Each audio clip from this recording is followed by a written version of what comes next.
28, you gonna be washed up. You gonna be trying to come back to me, and you not gonna be able to. Basically told Uzi he wasn't gonna be anything. It's gonna be a lot of young guys coming. True. I don't do anything editing on video on it anymore. Just photo. Yeah, but yeah, Photoshop is fine. Like my old PC is a 1070. Like I even said, like, if this PC breaks down completely before I get my new PC at this point, I'll use my old PC, which still has enough like life in it, and I'll just use that for Illustrator and Photoshop, and I just won't be streaming. I'll still be able to continue doing art and continue going with that. Like that's like last resort at that point, and it is what it is, you know. Up here and they ain't gonna want to rap on that. I'm trying to tell you, it's changing. Yo, look, but as I've seen with all you little young, think you nice. Yeah, he is pretty nice.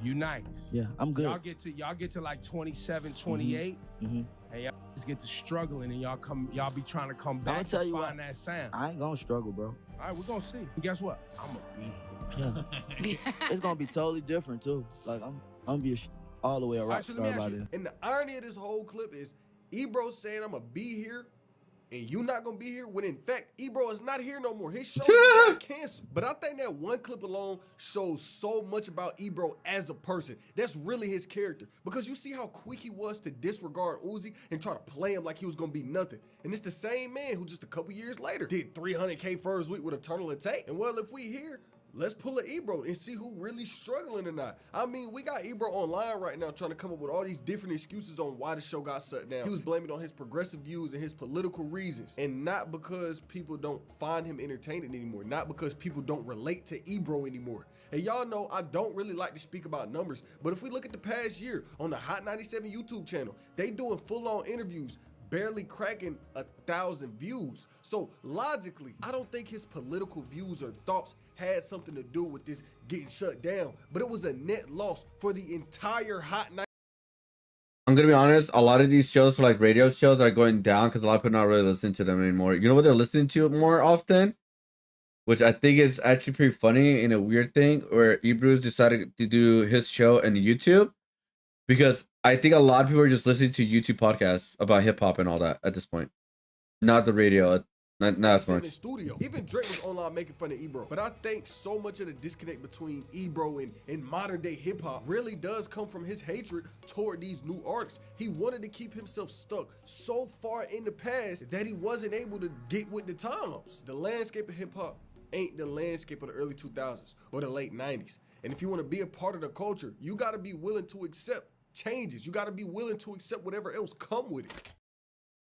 See, the thing with Ebro, if he say something, he one of them people that's going to try his hardest to stand on it. And what I mean by this is, if we take a look back at the whole Uzi situation, right? Years later go by, this after Eternal Attack, this after Uzi done did hundreds and thousands of copies first week, diamond single, all of that.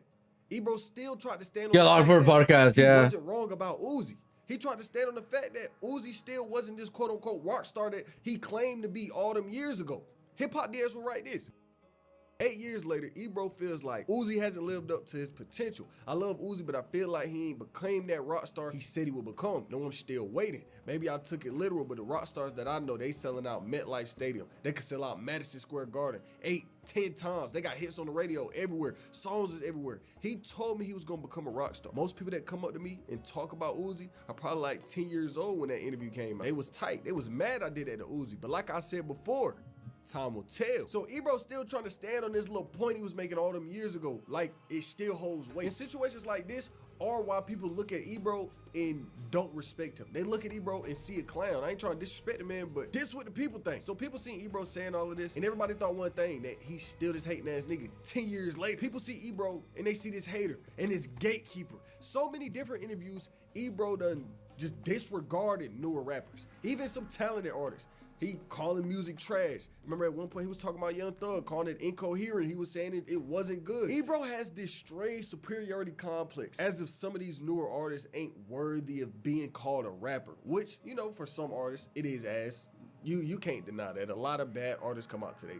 But he likes to I agree with the Young Thug, because Young Thug, which is the current copy of Lil Wayne.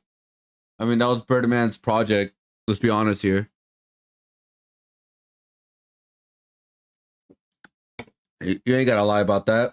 disregard the entire new wave. Like none of these artists do anything for the culture. Like none of these artists have done anything when hip hop is the way it is today because of these niggas that Ebro was dissing back in the past. Just goes to show how out of touch with reality he really was. Because if you go back, there was plenty of interviewers seeing the potential, seeing what these new artists could become.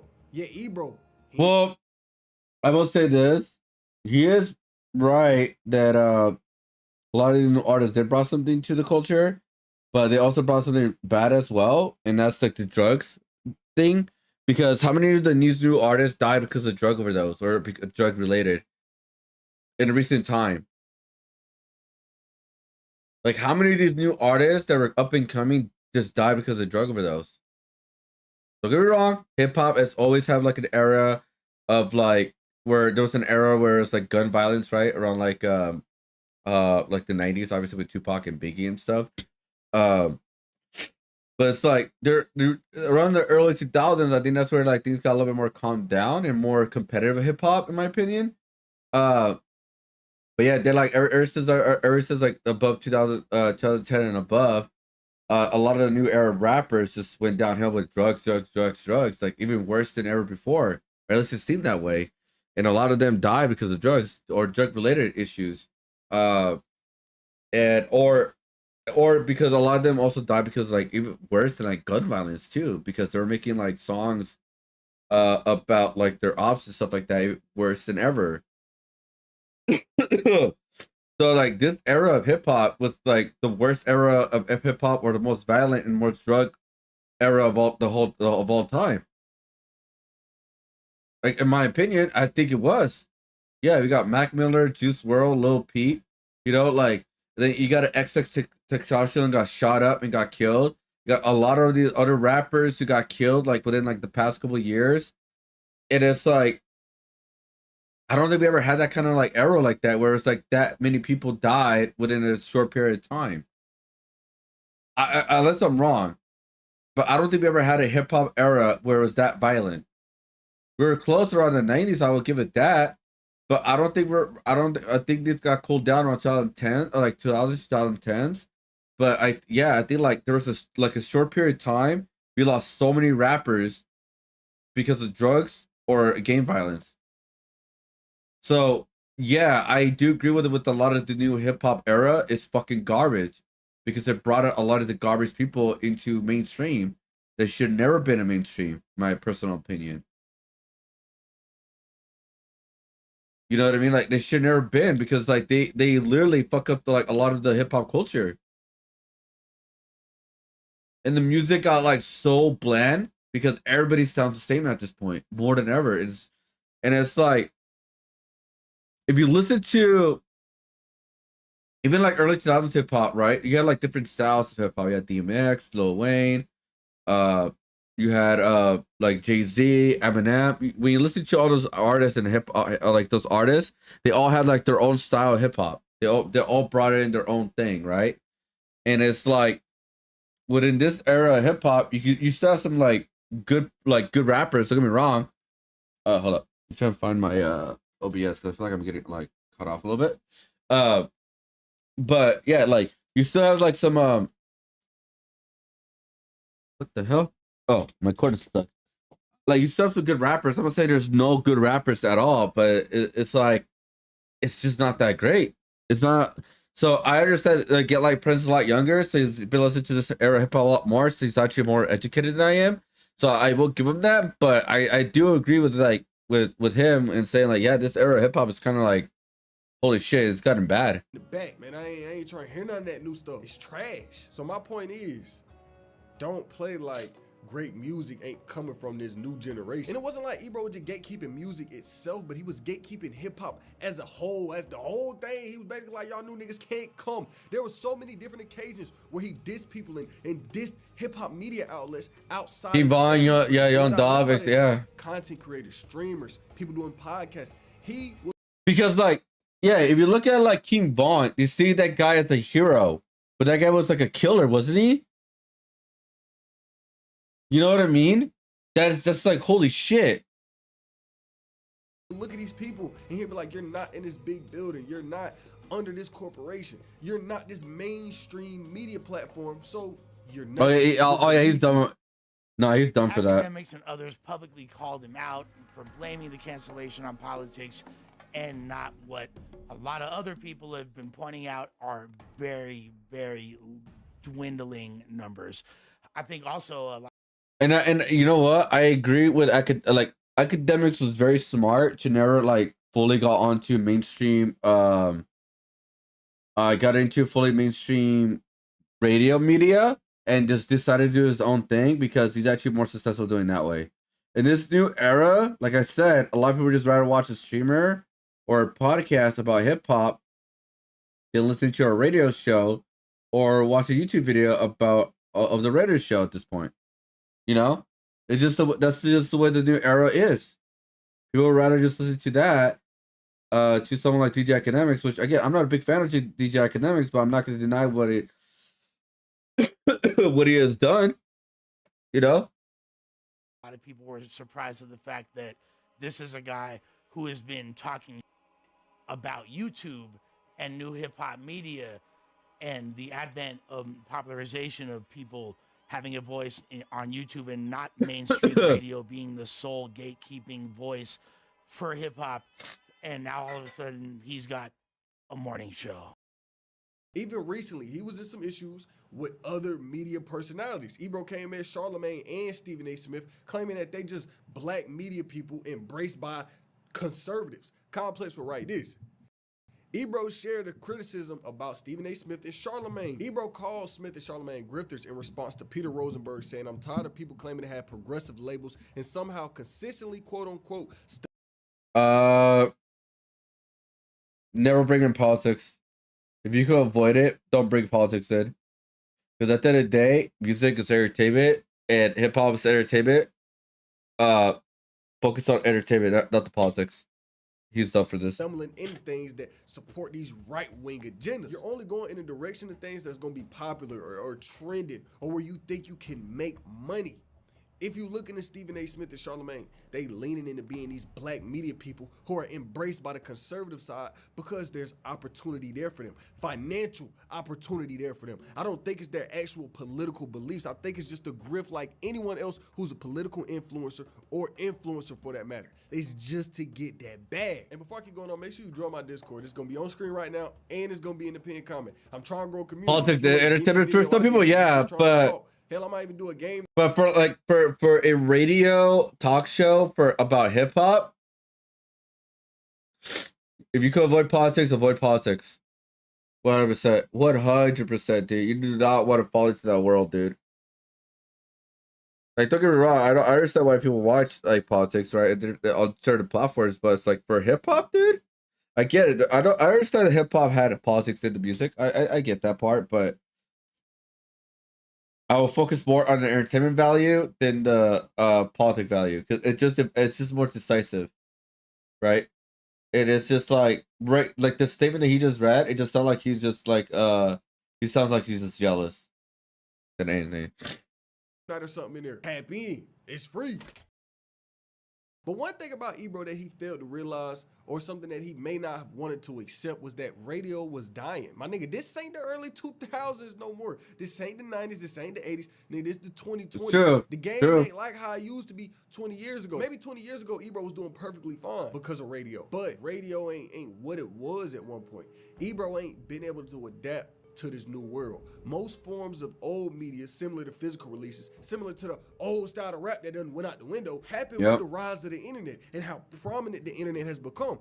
And with that, radio has been on an insane decline. Really sit and think about the last time you got in your damn car. And so, like, yeah, at this point, like, anybody could become a podcaster, anybody could be a rapper. We got the really bad eras of hip hop because of that, but we also got some good stuff too because of that too as well. And yeah, so it's like, yeah, it's like if you don't learn how to adapt to the internet, like it's just like the way the world works, right? If you don't learn how to adapt to the new era of stuff, technology, it's just you'll be left behind.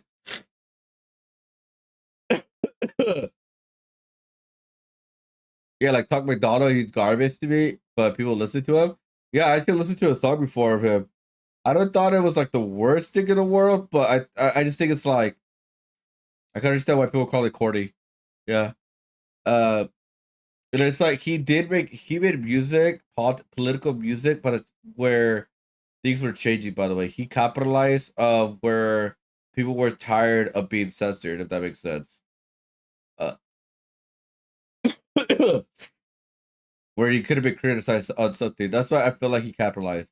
Like he was just like, I'm just like fuck it, and a lot of people could like quote unquote relate to that. I guess that's what I'm thinking. That's why I think a lot of people listen to him. And turn on the radio. I ain't gonna lie, I could not tell you the last time I ever got in my car and turned on the radio. You get in your car, you gonna turn on what? Podcast, maybe a YouTube video. Told you. Maybe some music, maybe a book. Anything other than the radio. And so with radio being on this decline and Ebro trying to make this the whole forefront of his life, of course problems was gonna come up. One article by TV Rev wrote this on the topic of radio and older media formats.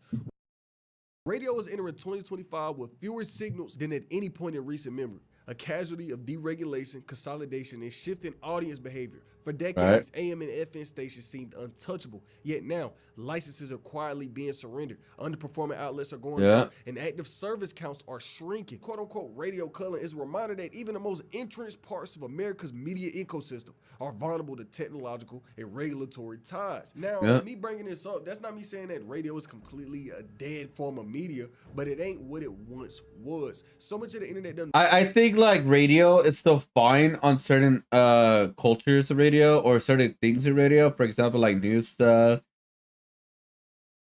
religious stuff. I think it's like the radio for hip hop is one of the biggest struggles of everything, right? Because I think because of radio hip hop, the results around hip hop, I think they struggle a lot more because a lot of their audience is younger. And so a lot of their younger audience usually don't listen to that like radio anymore. They're listening to something else, like you said, a YouTube or a podcast.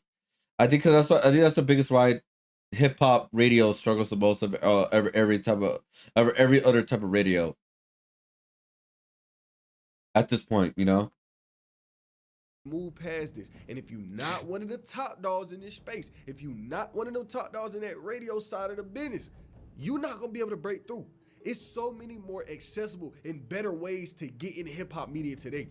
Podcasts, nigga, YouTube, what are you watching right now? TikTok, Instagram Reels, YouTube Shorts. I could go on and on about how many other ways there are to get in the media in today's world. And radio ain't one of them. Point is, Ebro's so adapted to this old stuff, it's hard for him to captivate this new audience. Unlike Joe Budden, for example, somebody in a real similar position to him in hip hop, instead of him sticking with a radio show, he does his podcast. And y'all know Joe is very controversial, but he's loved at the same time. People love Joe. Yeah, he's smart. He's smart at what he does. This negative narrative around his name, and it seemed like this ain't something he'd been able to escape from. And I ain't saying it's impossible for him because ain't no telling how different things could look for him in a year or two, but I'm just speaking on right now and the actions he's been putting out for the past 10, 12 years. Every time Ebro opened his mouth, it's never something that people want to hear. Like, you can be controversial, but you have to be controversial and likable at the same time. Ebro just controversial without the likable part. So a lot of people just disregard him. And while we on the point of Joe Budden and Ebro, there was a time where they even had their own issues. Years back, they did an interview where Joe Budden, he didn't want to hear it no more. He got up and walked out.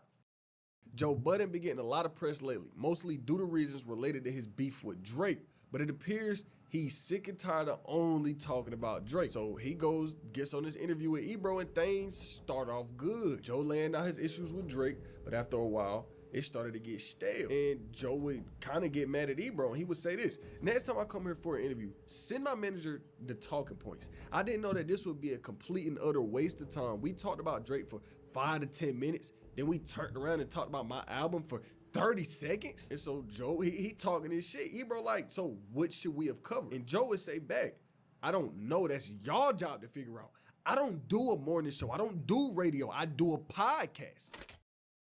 That's true. So like you done heard for a while, Ebro worked with Hot 97, this radio station, with his show Ebro in the Morning. And for years, over a decade it lasted, with Ebro doing his thing, hating on a lot of artists, but still doing his thing, getting his money. But really over the past year, we kind of seen him hinting at the fact that the show was on a decline, that something might go wrong with this show. And a couple months ago, Ebro would come online and he was basically like, Hot 97, I feel like is putting these artists up against each other. Basically, there was a lot of internal conflicts with him and Funkmaster Flex and other people behind the scenes because some months ago, he would change his Hot 97 times around and it would kind of lead into their problems. Well, I've been telling y'all for months, years, that the new ownership of the big legend, Hot 97, didn't give a damn about investing in this damn thing here. No new studios, making cuts, cutting staff, cutting this, cutting that. And then I hear on last Thursday, was it, Shawnee? Was it last Was that your new emotes? Flex started tweeting about his last show. Yeah. But you don't know about Ebro? That they're keeping our show on till 11 o'clock. Then Flex was on last night saying, I love enough. That's not what happened. You got snakes in your crew. Right. The reason I'm hitting all of us with the button is because while we're going at each other, creating all this entertainment and engagement. By the way, in my 30 plus years in this business, I always remind people, we don't own these microphones. We don't own these broadcast signals. We come up here, they pay us a fee. We provide entertainment for y'all to engage with, et cetera, et cetera. They don't give us nothing. They don't owe us nothing. We might pop up tomorrow and they playing country music. We have no control over that. Now, this leads us right to what's going on right now. Just a couple days ago, Ebro would announce that his show was over with, and every host on the show would get online with something to say. Or Styles would say, we had the best time, the most beautiful listeners, and got to work with legends I love. I'm so proud of the work we did together. I lived so many of my dreams at Hot 97 and got to work with my best friends. And best friends don't let go. I got plans and more coming for next year. Then Peter Rosenberg would say, almost 19 years later, it comes to a close. The future is very excited, but I'm filled with gratitude for the past. Ebro plucked me out of the obscurity in DC and put this mic in my hand. Imagine I'm a hip hop kid from DC. Summer Jail was like a figment of my hip-hop imagination, and I just showed up and was handed a mic and told to go interview these giants. And then I stayed for almost 20 years. I made mistakes, said dumb things, had bad takes, but for the most part, I kept it completely true to the backpacker who dreamed of getting into the big leagues and pushing the culture forward. But it wasn't just the other hosts that had something to say. Ebro did as well. My ear's fucked up, guys. First fucking scratchy, dude. My ear is scratched right now. Progressive shit out the way, bro. They need me out the way. They trying to get to these bags that these VCs got, raise some capital. They don't really care, like, especially for like a Hot 97 and a WBLS. They don't give a f about hip hop or black music or black community. They don't give a f about none of that. They give a f about access. They give a f about being able to bring their little nerdy friends to the concerts, because that helps them raise money. They've been trying to get to me for years, bro. Listen, if you listen to Ebro in the morning, I told y'all they was hunting. I told you they was hunting. And we gonna keep talking shit. But this vid wasn't the only thing he had to say. He kind of been online going on a rampage with the whole industry because the whole industry done had something to say about Ebro and his situation. Drake even going to war right now. After Ebro announced that the show was over with, Drake would get online and just troll Ebro. Now you're probably wondering, why don't Drake like Ebro? Well, like I said, Ebro done hated on a lot of niggas. And it just so happens that one of these niggas he was hating on was Drake. And y'all know Drake pay attention to everything these media platforms say about him. Oh, yes, he does. Crazy, but y'all know he do. We done seen it happen time and time again. Drake does know, yeah, he does pay attention to a lot of online stuff. Drake seen all this hate. Ebro was spewing his way. So when Ebro's show got canceled, he was like, I'm gonna troll that nigga like how he was trolling me. So the whole thing is, Ebro done said a lot of bad about Drake. Drake ain't like it. Drake had the opportunity to troll, so he trolled. And right now, it ain't like Drake just keeping it in the comments. He real life in Ebro phone, talking shit. He would DM Ebro, kind of threaten him, but like at the same time, he could just be yapping in the man's phone. He would hit Ebro up and say this, "Die slower, pussy. We got some stuff for you." And Ebro would respond and say, "You salty about losing your beef to Kendrick. You shouldn't be mad at me. You not mad at me." Yeah, that's just funny. That's a good response. Honestly, I think that's it's just great. funny. That's a really good response. He's not That's mad at funny. me. Why would you be mad at me? Mad at me for what? No, stop. He's definitely mad at you, and he's been mad at you. Why? He's 100% mad at you. Yes. Why would he send that? Mad at me for what? Honestly, What did I do? And you surpassed It's me. literally, it's the most loose DM he's ever sent you. That's crazy. No, that's. And by the way, if I were you, I would do what Drake would do. Sue, feels like a threat. Oh, Feels like a threat. Yo, die. It feels like a threat. He said die, and then we got some for you. I'm going to court like you, Drizzy. And y'all know Drake petty as hell. He gonna DM that man out the blue talking crazy in his phone. People Yeah, in the comments talking about this I mean, the battle of the Drake was dumb for biracials. that, by the way. Even Really Buckmaster stupid. Flex would come to He could Ebro's get sued for defense that. during this whole thing. He would say this. New Legit. York City, let me tell you something. I don't care how early it is. I could be arrogant in the morning. I saw Drake give Ebro the chop sign, and Ebro kind of likes him. What you think he gonna do to me when he feel like it? I know Drake don't like me, so Drake, listen. We see that little slick shot you took, but I know it wasn't just that Ebro. That was that Hot 97, because we comment on you a lot, and we love you. Matter of fact, no, I don't. Drake should be wondering about Kendrick and his next album, and I say that politely because, Drake, you a veteran. Like all of us, it ain't that easy anymore. But you know if somebody beefing with Drake, that don't mean they just beefing with Drake. You know what that means. They beefing with DJ Academics too. If I'm gonna be honest, it's different this time. Act really never liked Ebro. He been dogging. Oh yeah, he never did. since Yeah, he the never beginning of did. He time. never Just did. the other day, when all this news would come out, Act got on the stream for 2 hours. I made fun of him. Ebro. Yeah, I made fun of him. They looked at you like a low-level employee that was basically stealing change out the cash register. Hold on now. Don't act like you like, oh, I'm the only thing standing in the way of them in $500 million. No. They look at you as the little peon who every time they've trained you 50 times on how to stock the shelves and you still f it up. You ain't no big boss, nigga. Get the f out of here. They made sure you was not gonna have a Merry Christmas. It sound like you figured it out with us on Twitter. Oh, I lose my job? What the hell? What the f? Get out of here. They seen y'all bum-ass show that was hemorrhaging money over time. You overpaid. The other nigga just ugly and untalented. And I'll leave the chick alone. But they seen y'all and be like, yo, this ain't y'all collecting a check like it's welfare, bro. Like, they just said enough. Enough. Now, even though the internet is mad at Ebro, like I said before, I don't think he's 100% done because he done established himself for so long, for so many decades to be a part of the game. Now, will this hurt his reputation? Is a whole different conversation because if you take a look at his Twitter, if you even type Ebro name on Twitter, every single tweet got 1 million+ views just making fun of the man. Then he, on his own Twitter, he calling Drake and Act right wing, and he trying to come up with all these excuses for why what's going on is happening. And if you check that's the so replies, stupid. people trolling him. He would get online and he would say, look, I got this little show coming out with Apple. I want y'all to tune in. Look at the replies on that. Niggas in the comments clowning Ebro. I don't know. I feel like Ebro is just unfortunately one of them people too stuck in the past, can't accept the future, can't accept that new people coming in. He can't accept that music isn't what music was when he was coming up. It's different. It's a different landscape. People look at music different. People go to music for different things than what they did back then. So what do y'all think? How do y'all feel about Ebro? I mean, people don't even go to music anymore. What are you talking about? Nobody even goes to concerts at this point, dude. We're all broke, man. We can't even afford to go to concerts, dude. Like, not even the long ago, it was either him or Lois who made a video about nobody was even go to fucking concerts, dude. Is the hate he getting valid? Is this blown out of proportion? Or I think it's valid hate, I guess, or criticism. But I'm gonna be honest, a lot of his points of like I said, the new hip hop was not wrong. I think people just hated it because it was their era, pretty much. You know, that's how it always goes.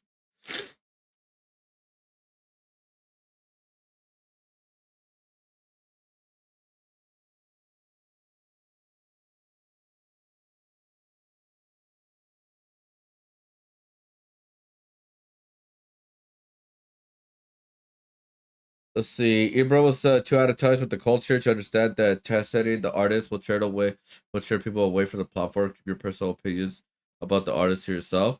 Actually, that's not wrong. I'm sick. Yeah, you know what? Yeah, I mean, like, now that I think about it, if you're a hip hop host, why would you talk down on people? The only one that works with that is Charmerlade, the Charmerlade, and that's it. That's the only one that works with it. That's it. because they will only hurt your reputation, but it also bring down the respect of the company as well. He was wrong for calling Future trash to his face back in 2014. Wrong for telling Uzi he didn't like his music back in 2016. Wrong for bringing up Koda's Black SA case back in 2018. All these moves were unprofessional. They didn't bring anything to the platform. They continued publicity, even though it led to less people like myself tuning in. I mean, here's the thing. Is Future trash?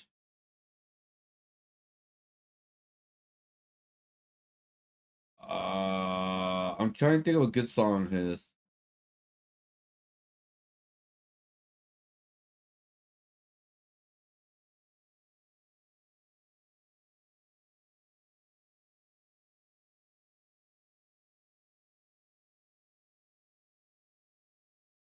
I mean, he did like that, but it wasn't really for him. It was mostly because of Kendrick Lamar.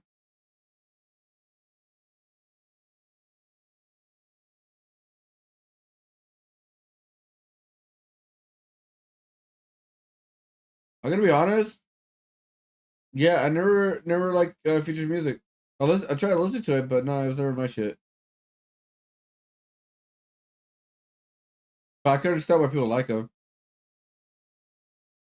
The one artist I do not understand how people like him, 100% guys, is fucking Playboy Cardi. He fucking sucks ass, man. He sucks big donkey dick. All right, I'll say it. I'll say it. That's right, I said it. Big donkey dick, y'all. Big donkey dick. He's a super fighting robot making. Oh my god.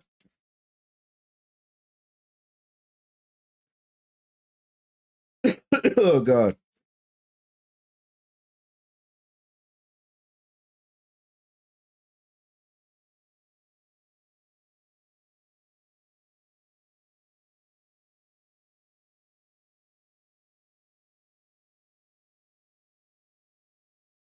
I got a new pack, guys. Let's see what we get.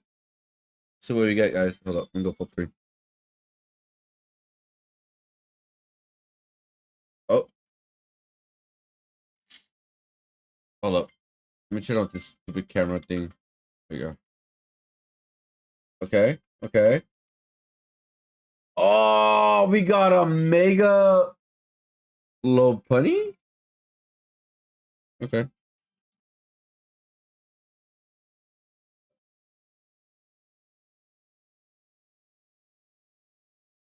Oh, we got a mega card.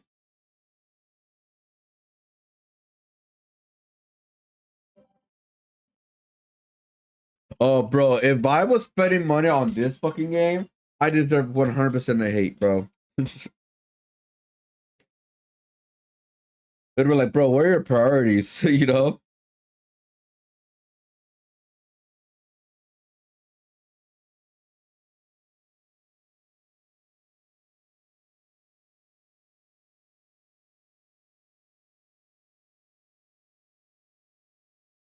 All right, all right.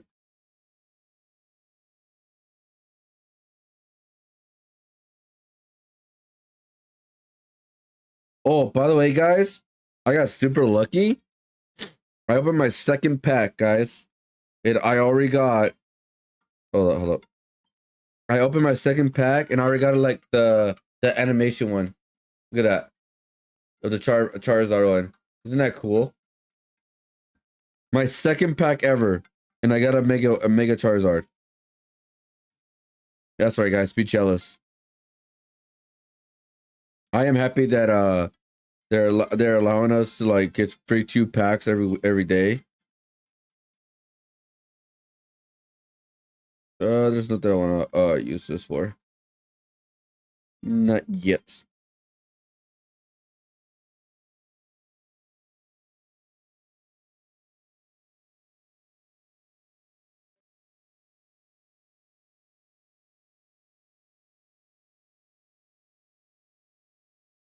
All right. Sorry about that, guys. I just had to see what we got for the Pokemon. We got something good. We got something good. I love Pokemon, virtual collecting card app. Yes, Pokemon. Yeah, I mean, I got some good stuff, y'all. I got some good stuff. I mean, I got lucky though. Let's be honest. I got lucky.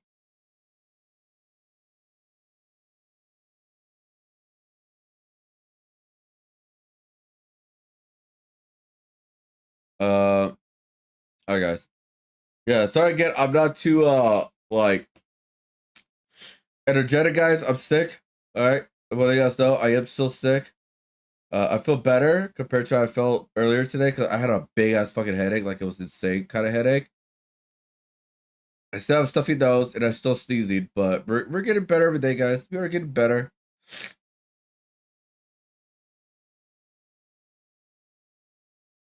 Oh, do you guys want to see somebody get cut, guys? Let's do it. Sorry if you guys could hear that be like story, but okay, yeah, I'm not even gonna explain it. The brutal humiliation. Oh, hold up. The brutal humiliation of the mid-tier comedian. By the way, guys, we will be working on the community artwork next week. If anybody wants to be added into it, we're building a big ass snowman character, and you guys will be building the snowman. So, if you guys want to be part of the community characters, guys, we have already. How many people do we have right now? I think we have 4 or 5. Right now we have 1, 2, 3, 4, 5. Yeah, we have 5 characters to be added into the community drawing. If you guys want to be added, guys, you guys can use your Twitch points, which is 100% for free, or join my Discord and use Discord points as well. It's 100% for free. Now, if you guys are feeling a little bit generous, because I understand right now not everybody can subscribe, but if you guys decide to subscribe, you guys will also be added into the community drawing, and it'll be added into the community goal right now. So if you guys want to do that, it'll be awesome. But all you gotta do, guys, is keep lurking, watch the stream, and you guys will be added into the community drawing. And we're making the community drawings even better and bigger, like ever before, guys, because that is the goal for the community drawing, guys, to make them better for you guys, and make them really cool projects. All right. So if you guys want to see some of the old ones, the ones we just finished, we have them on my Discord, which is wait, here it is. This is the latest one that we did right here.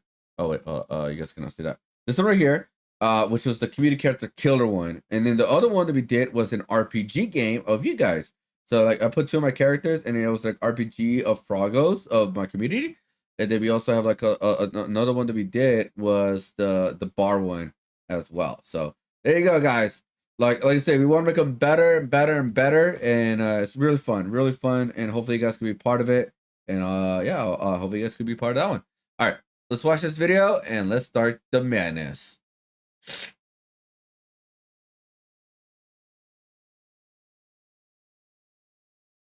Don't worry, guys. I will be adding points on my on Kick, guys. All right, I will be adding points on Kick. Don't worry about that. This stand-up comedian is being humiliated in front of the entire world. He is the new cuck, aka the new Will Smith. And does not know how to make it stop. Akash Singh is mostly known as being the sidekick to Andrew Schultz on the Flagrant podcast. His wife Jasleen recently started creating content that many feel is shocking or distasteful coming from a married woman. Sometimes I get so painfully nostalgic for college. So for context, I went to college from 2011 to 2016. I was popping my and living my best life in these white boy frat houses, and I had a roster of guys that I would rotate. This is not a two-way street. This is a one-way street. His money is our money, and my money is my money. And if you think those clips are bad, trust me, it gets so much worse. I get you. I guess people say this for content, man, but bro, if your content is to humiliate your husband, I don't think that's good content. I think it's just gonna backfire on him, because even if it may not be true, maybe you're saying this for shock factor, right? That is still really bad content, because you're making your husband look like a freaking cuck. Like when she expressed how badly she wanted to sleep with her co-host's husband. Would y'all ever have an That's so weird. Your husband, Priya, I'm actively trying to have an orgy because this couple is so good looking, and you haven't seen Nav yet. But wait till you fucking see him. Maybe. I just know that Nav's is like at least 10 inches. You would only be down for an orgy if we Or did it's it. thick. It's thick. Jasleen regularly romanticizes sleeping with Wow. other men, films her arguments with Akash to post on TikTok, brags about being a gold digger, and actively refuses to kiss her husband in public, not even during his proposal. This is the type of relationship that 99% of you watching pray you will never find yourself in. But anyone who criticizes Jasleen and the potential harmful influence she may have on couples, she calls them incel red pillars. Then As again, they always it's do. somewhat understandable considering sometimes the right message can come from the wrong messenger. Yes, Because yes. Akash was actually warned by the Fresh and Fit podcast that he was going to find himself in this exact type of situation. In the early 2020s, there was funny. a digital uprising of self-proclaimed alpha males who claimed their traditional views of masculinity were directly conflicting with mainstream liberal ideologies. Guys like Myron Gaines and Walter Weeks of the Fresh and Fit podcast got viral attention talking about traditional gender roles, relationship dynamics, and what being a real man is. And even though Akash and Andrew host a comedy podcast, they I wouldn't be surprised if they have an agreement and he's like fucking other women on the side. I mean, yeah, but yeah, I mean, I wouldn't be surprised either if they have like this open relationship type thing, which is like, hey, if that is your thing, that is your thing, do you, right? But the thing is like, what they're doing, or what she's doing, is like, she's making him look extremely bad, and especially in the day and age of social media, it's like really bad because that's like it sticks with you, right? The image and all that. The same thing what happened with like Will Smith, right? That shit lasted for years on him, dude, years. So it's like because there's clips coming out, conflicted things coming out, where like I believe there's some past clips of him saying about his wife, like, oh yeah, she's like very like not that open, she's not this and that, that kind of thing, right?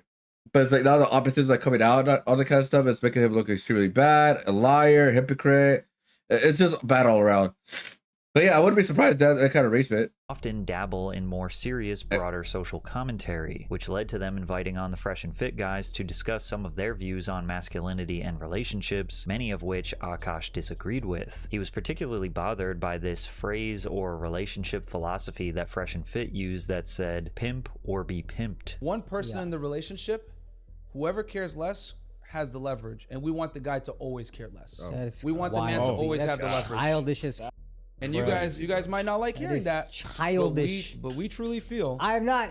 These aren't new beliefs, bro. You're not telling me some shit none of us have ever heard. We all heard this from fraternity guys in college. I'm saying there's room in your, and I don't have a problem with a lot of the stuff you say. I just think there is room for growth, and you guys' refusal to acknowledge it almost kind of proves it to me, confirms it to me that you guys are not willing to grow right now, and that's fine. That's some ego shit. Throughout the pod, Andrew seemed to have no problem having a serious, calm conversation about someone else's worldview despite not fully agreeing with it, but Akash was clearly much more upset with what they were saying. Most of the podcast, it didn't feel like he was listening, but rather just waiting for his turn to Did we make speak an and anniversary? assert his Oh yeah, are own you excited for personal the new philosophy collection? on dating. However, Andrew, you? Fresh and Fit were mostly known to say outlandish and straight up disrespectful things about women on a regular basis, so most people naturally sided with Akash's view of equity and equality in relationships, as well as understood his general frustration towards these guys. What we would later discover is that the reality of Akash's own personal relationship reflected the exact situation that Fresh and Fit were trying to warn him about. Oh my Before we god. dive deeper, I want to talk about one of the most disturbing industries in America, data brokers. They provide reports. The next version was hard. Yeah, I actually own the collection of like the Mega Man 1 and 2 collection. I think I even have I think I got the Zero collection. I got that one for free. Let me see. Let me check out. Because I have the Mega Man X collection on my Switch. I got that one a long time ago. I got the I think I have both. Yeah, I have both. I have one digital, one physical copy. Let me see. Oh, let's check out my Steam chats. What do I have? What, bro? I played 7 games this year, 2 less games from last year, 3 new games, 7 playtests. 33% on key and mouse port, 67% on controller. Marvel Rivals my 32% time with 20 sessions. Yu-Gi-Oh was 25%. Capcom Fighting Collection was 8%. Wow. Wow. Wow, wow, wow. That's so funny. 2D fighter, card game, and martial arts. These are my games, guys. Marvel Rivals was like my most game played this year. Oh god. Yeah, they fit for playtest. I did Little Nightmares. Yeah, bro. I went with 2 months without playing a PC game at all. Yeah, I did the open beta test for that. Yeah, wow. That's crazy, dude. That is crazy. I didn't play that many games. Like, this is what I mean. I don't need a PC gaming at this point, man. Because almost all of these games I could play with a regular 570 or whatever graphics card. The only one I may not be able to play, guys, is this one, Battlefield 6. That's it. But do I play Battlefield 6? No. Wow. That's crazy, dude. Anyways. Let's see. What do I have for Mega Man? So I have Mega Man Collection 2. I have I have the first one, the second one, and then I have this one. The Mega Man 0XZY Legacy Collection. I got this one for free. I don't got the other one, the NT Warrior one, because like I was like I'm not spending any money on games right now. Hell no. And then obviously the new one that is coming out. like this that have First information one about was you, too including hard. your contact It's still info, fun. address, your relatives, and maybe even what car you drive. This stuff isn't just floating around by accident. It's being packaged, indexed, and sold legally right now. It's scary how easily this information can be found, and I'm not okay with it. You shouldn't be either. Thankfully, the sponsor of today's video, Aura, makes it easy to fight back. Aura finds the data brokers exposing your info and automatically sends opt-out requests to get it taken down. You don't need to fill out dozens of forms because Aura handles it for you. Aura also monitors the dark web, alerts you if someone's trying to use your info one was for credit like fraud, and what's the comes with test a one, VPN you know? and The password same with all the manager. games If at that something point. does With happen, the you're NES. covered with up to $5 million in identity theft insurance and 24 shots at each other over the next few either. Oh, Despite here we the go. episode ending relatively cordially, members of Well, they the had to. Flagrant and Fresh and Fit podcast would trade shots at each other over the next few years. But tensions reached a boiling point when Myron of the Fresh and Fit podcast called out Akash and his wife Jesleen. He tweeted, "Akash Singh tried to lecture me about women years ago. Here's his wife making a mockery of him and herself on a podcast." And linked below was a full episode of the Main Character podcast hosted by Jesleen Singh and her friend Nahal Mawani. The women described their podcast as unfiltered girl talk and sells itself as being for the ones who live life like the plot revolves around them, because it does. This description on the surface is relatively harmless, but once you take a closer look at the podcast itself, you see that this description is extremely accurate. Two women who think they're the main characters of the world talking about themselves with absolutely no filter. One comment that stood out in this episode was where Jesleen discusses her and her husband's finances. Man that doesn't want to have a joint bank account or isn't being transparent with his accounts or has separate accounts, that's a red flag. And I will say it again because I know there's going to be. Hey, Shadow, do you want to find a girl like this? Let me know. This is not Gonna look awesome. Oh, the new game? Oh my god. Money is our money and my money. You talking about the new Mega Man game? Oh, you already know I'm gonna be right there, bro. What I want to do, and I know it's a long way to go, around 2026, around the end of the year or so, when it's fully announced when the Mega Man's come out, I'm gonna do a marathon with Mega Man games. Is my money. And look, have I only made $600 from content creating? Wow, I went up $100 from last week. Would you want to find a girl like her? The girl that's talking right now. But that's my money, okay? So just so we're clear, no, that's actually a red flag because I know so many girls in my life personally that have been with guys that weren't transparent about money and they ended up being terrible in other aspects and like people ended up breaking up in divorces, etc., etc. So that is actually my number one. They must be generous with their finances. Like Shadow, your money is my money. Is from day one. For context, Jesleen is not a celebrity by any means. She does not have a job of her How own good is and has pussy? only been able to build her internet following She used to thanks pop her pussy a lot husband in supplementing her college. lifestyle. And this is not a dig at her at all. She talks about this a lot. Just in like her I content, did and some in even think college. she brags I about pop it. my pussy all the Hi, time. my name is Jasleen, and these are things that I do as a stay-at-home wife.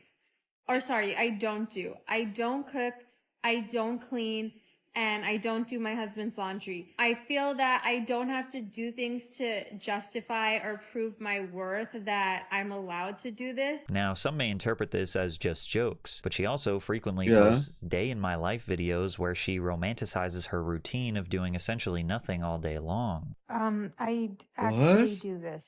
I just do this. Like, I sit here. This. Now, if this is the agreement this couple has in their relationship, then I mean, that's it is fine. what it It is. is what it is. Being a stay-at-home wife or mother Wait, what? She doesn't do anything at home? Then what the fuck? What the meltdown do? I mean, women beg money is a red flag. You know what? Then I'm a woman because I beg for money online all the time. Well, not no, I'm just kidding. I don't. Do I though?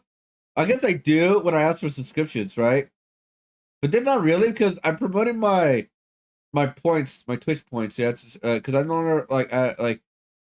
Yeah, okay, you know what? I'm a red flag. All right, fuck it. is absolutely nothing to be ashamed of, but it's the aggressive tone and entitlement she gives off that has earned her the label I of need a to pop gold my digger, pussy something more that than. she subtly implies to be. Now, like, people are like, oh, that's gold digging or that's something. No, it's not. Okay, then I'm digging. Yeah. If that wasn't bad enough, Jesleen frequently discusses other men that she would like to cheat on her husband with. I never watched that show, but like, he's on my hall pass list. Oh, yeah. Chase Crawford, Jacob Elordi, Austin Butler. Now, some people see the whole celebrity crush thing as unserious because the celebrity feels so distant, so unreachable, that it's basically the same thing as fantasizing about a fictional character. Like, it's not really cheating because in their minds the situation is so unrealistic that That's why watching porn when you're in a relationship, guys, is not cheating. I said it. Go watch your porn, guys. Don't be ashamed of your porn. Okay? All right? It's not cheating. Okay? It's a fantasy. That's all. Remember, guys, porn is fake. it becomes harmless. Others see this as straight up openly admitting they'd hook up with someone else that wasn't their husband because celebrities are just people too, after all. Him in that movie, like, did kind of, like, rewire my sexual... But is that your type, Ranbir Kapoor? Not anymore, but, like, he was so hot and tall, and he's like Mera Naam Bunny, like Bugs Bunny, and I was like, okay. But Jesleen didn't just openly fantasize about sleeping with other famous men, she quite literally admitted to wanting to sleep with her co-host husband, Nav. Would y'all ever have an together with your husband? Rhea, I'm actively trying to have an because this couple is so good looking, and you haven't seen Nav yet, but wait till you see him. His body goes crazy. His face card always slays, never declines. And it's kind of weird because I'm talking about your husband. No, I kind of love it, but I'm like, us four? Okay, maybe. I just know that Nav's dick That's just so fucking weird, dude. is like at least 10 inches. You would only be down for an orgy if or it's thick. It's thick. The original question was a This is joke so about all four weird. of them sleeping together. However, Jesleen only talks about Nav and never mentions her own husband, even excluding him It's from the just hypothetical so weird, and bro. talking about a three-person So situation. weird, dude. Nahal clearly attempts to steer the conversation back to the dynamic being four people to respect Akash, while Jesleen continues to fantasize about Nav. Once again, you could argue that Jesleen is just joking. But when you joke about something over and over again, especially in a short period of time, you start to wonder if there's a little bit of truth to that. Even while talking about her husband in a positive light, Jesleen can't help but imply that Nav is a better husband than her own. To make matters worse, only minutes later in the podcast, they bring their husbands on, where Akash is forced to sit next to the man his wife was just fantasizing about having sex with, and she once I did not again know ends up that. having a threesome with Nahal and Nav, while Akash is sitting right there. I'm a hustler who scams a little bit. I'm not a scammer who I'm not hustles. gonna lie, that was sexy, and that's why I'm actively trying to have an orgy. Even at the end of the episode, What the fuck, dude? What the? All right. No, I gotta say, guys, don't mind this. That right there would got me fucking pissed off. That is disrespectful as fuck, dude. That is your wife? That is completely disrespectful. That's not insecurity, that's disrespect.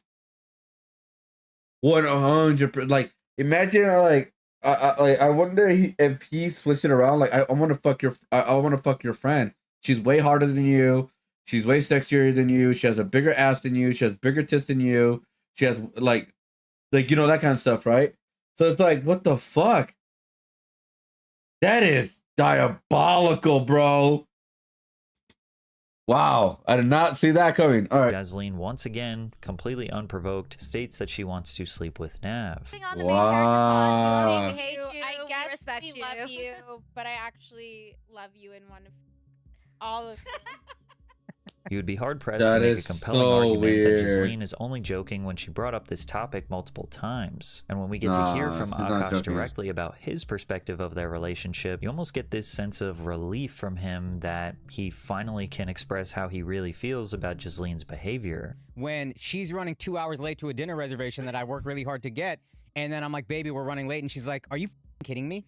Do you know? I don't give a if we're late to this dinner. They're lucky to have us. And I'm like, oh, that's what we're doing? #1 restaurant in the New York Times. You know how hard a reservation She's like, call them right now. Call them right now. This is not a fun I'm session. not So even weird. joking. This is how main character I am. I was like, Sema will be lucky that I would grace them with my presence tonight. Jasleen seems to think that being the main character means being as entitled and rude as possible, with no regard for anyone else's personal feelings. Stories like these demonstrate that Jasleen's selfish demeanor isn't just played up for laughs on a podcast, but exists within her real life as well. Akash comes off visibly frustrated when talking about his wife's toxic behavior, turning it into a therapy session for him where he can finally let out his pent-up rage. When I say I'm tired, she can't just let me be tired. I travel, I work, and I'm very blessed to do what I do. He also has really bad insomnia. I have It's really like a bad known insomnia. thing. I work 335 days a year. I'm so blessed to do what I do. This is not a complaint. But when I tell my wife I'm tired, I want her to say, I'm sorry, baby. I understand. That must be exhausting, buying me all these things. Instead, she goes, so am I. And if I dare open my mouth to go, what the did you do that made you tired?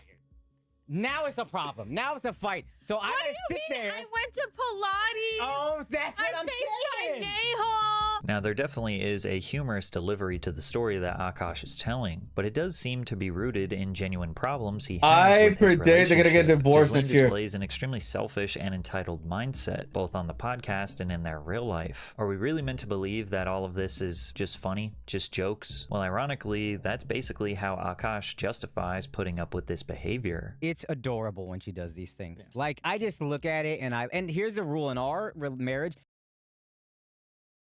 He's in denial. He is blindsided. He's only tunnel vision, in my opinion, because there's just so much coming out. I feel like a lot of I feel like it's just a joke excuse. It's gonna get very, very stale. But next year we're gonna hear about those two being divorced. It's been unspoken, but now we're just saying it now that we're both making content. If it's funny, we're good. Like, if it's funny, and if it's not funny and it hurt the other person's feelings, you apologize, you move on. Any logical person understands this is an extremely slippery slope, because literally anything can be passed off as a joke or an attempt to make a joke. Like this video she posted to TikTok where you can hear them both chuckling from time to time, but it's clear they are both frustrated and quite literally just documenting themselves having an argument. Do you know what my husband just tried to do to me? Yeah. We're leaving. Shut up. We're leaving in Paris in 5 hours, so Paris. tensions are a little high. We also just redid our closet, This is all her closet now. She took the whole closet. which we already agreed upon. And now she's saying she doesn't have no space. And now I'm saying I don't have Wow. space for all my. I don't have space for. Can you show? Yeah. I don't have space for all my Indian suits because I like my Wow. dresses spaced out. Do you know what Akash just did? Here you go. Watch this. Oh my God. I'm not doing Look how that. space exists. I'm not doing that. So what do you want to do? You want to buy a separate house with all hanger space? No. In another video, Again, I don't know what is real now. That's the big problem with their quote unquote jokes. Like the was it a Kid Car Wolf, whatever? So she documents her being stressed out about packing for a lavish vacation in the wealthiest area of America, which is only a 3-hour drive from their apartment. Okay, so me and my husband are supposed That's to it? leave tonight to go to the Hamptons. 3 hours, that's For it? 2 weeks, and I haven't even packed anything yet. So I was just like, I'm really stressed. Like, I don't want to go tonight because I still have to pack. I haven't even started. I have to finish my laundry. Are you kidding me? I know this is a really hard day. What did you do again? Oh, today? Yeah. I had a mani-pedi. Oh, wow, that's so stressful. Wait, and I had a massage. How stressful to go to the ham. Fuck that, man. She's a fucking worthless human being, man. That pussy is not that good for her to deal with that shit, dude. Hell no. I will say right now, man, I cannot have a person like that. Fuck off, dude. For 2 weeks. Oh. And you're going over. Hamptons, Hawaii. Akash puts up with Jaslene's selfish behavior and entitlement because he thinks they are just cute jokes. But it clearly isn't just jokes. Jasleen even says that Akash's birthday is her least favorite day of the year because it's the only day she can't be mean to him. Okay, May the 4th is Akash's birthday. And May the 4th be with you. Yes. Yeah, and every year I dread it because I have to be nice the whole day, and I have to get him something, and I have to also be nice and do like acts of kindness. She said that twice. You know, she said that twice. Wow. Really not okay with it. Okay, That go is ahead. weird. Well, it's really hard. For her, it's really hard. Really, that's really weird. Listen, I'm just used to being treated like a princess all day, every day. So that one day that I don't. Oh, what torture. Yeah. Akash is the Indian Will Smith. Bro, Akash married What did a I girl tell Fresh you? and Fit What warned did I not tell to you? marry. She's the embodiment of what Fresh and Fit said to avoid. Akash's rejection of Fresh and Fit's ideology now looked more like a defensive response born out of insecurity, considering her previous comments about her cheating on her husband, the unapologetically consumerist lifestyle that he funds, and the clear, unsettling tension she has with Akash made many question what her true motives were in the relationship. Many viewed Jasleen as a gold digger who had no actual emotional or romantic tie to the man that she married, and these sentiments would only grow stronger as people took notice of a very strange pattern of behavior, that being her tendency to avoid kissing Akash, and even straight up dodging his kisses when he tries to initiate. I don't know She's a good anything. liar. Then she's a good liar. That's a friend that lies for you and not to you. And this was not just a one-time occurrence. Entire compilations have been created showing just how often Jasleen avoids kissing her own husband. To no make matters way. worse, not only did she dodge a kiss from Akash during their marriage proposal, but she also dodged his kiss a second time when he proposed to have their vows renewed. But Jasleen says it's nothing more than her being uncomfortable with public displays of affection. I'll also respond to the people saying I don't like. That doesn't make sense at all.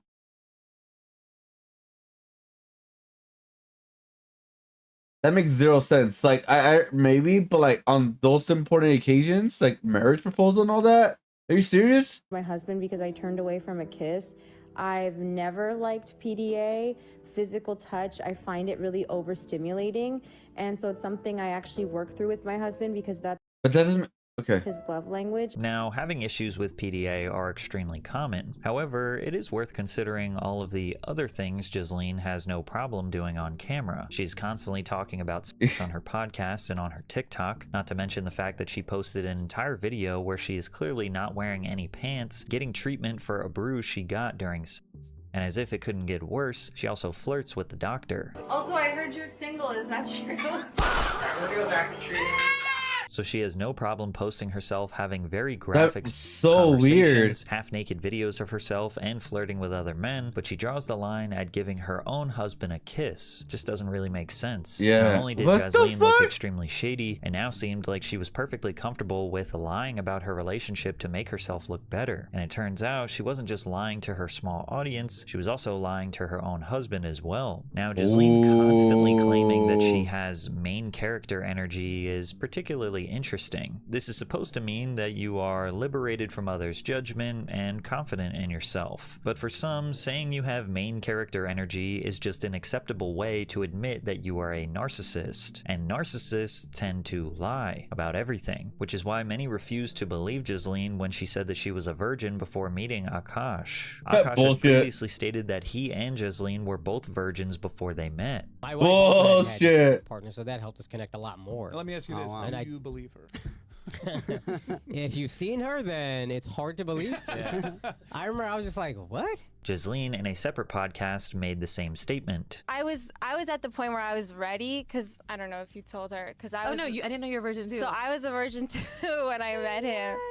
However, posts made by Jasleen herself tell a completely different story, like the one where she reminisces on the days she spent in college, passing herself around to other men. Sometimes I get so painfully nostalgic for college. So for context, I went to college from 2011 to 2016. I was popping my and living my best life in these white boy frat houses, and I had a roster of guys that I would rotate. Now, technically, she doesn't say that she was sleeping with them, but it is heavily implied. And despite many feeling like they caught her in a lie, she surprisingly doubled down in a response to the criticism, claiming that she did in fact lose her virginity to Akash. Even though Jasleen has disabled the comments on her social media, preventing anyone from criticizing her on her own page, she still sees the backlash, and her justification for acting the way she does online just makes everything so much worse. Jasleen has made a few public responses on her TikTok where she claims that she is being cancelled, which is funny because she has nothing to be cancelled from. She has no show to be fired from, no brand deal to lose.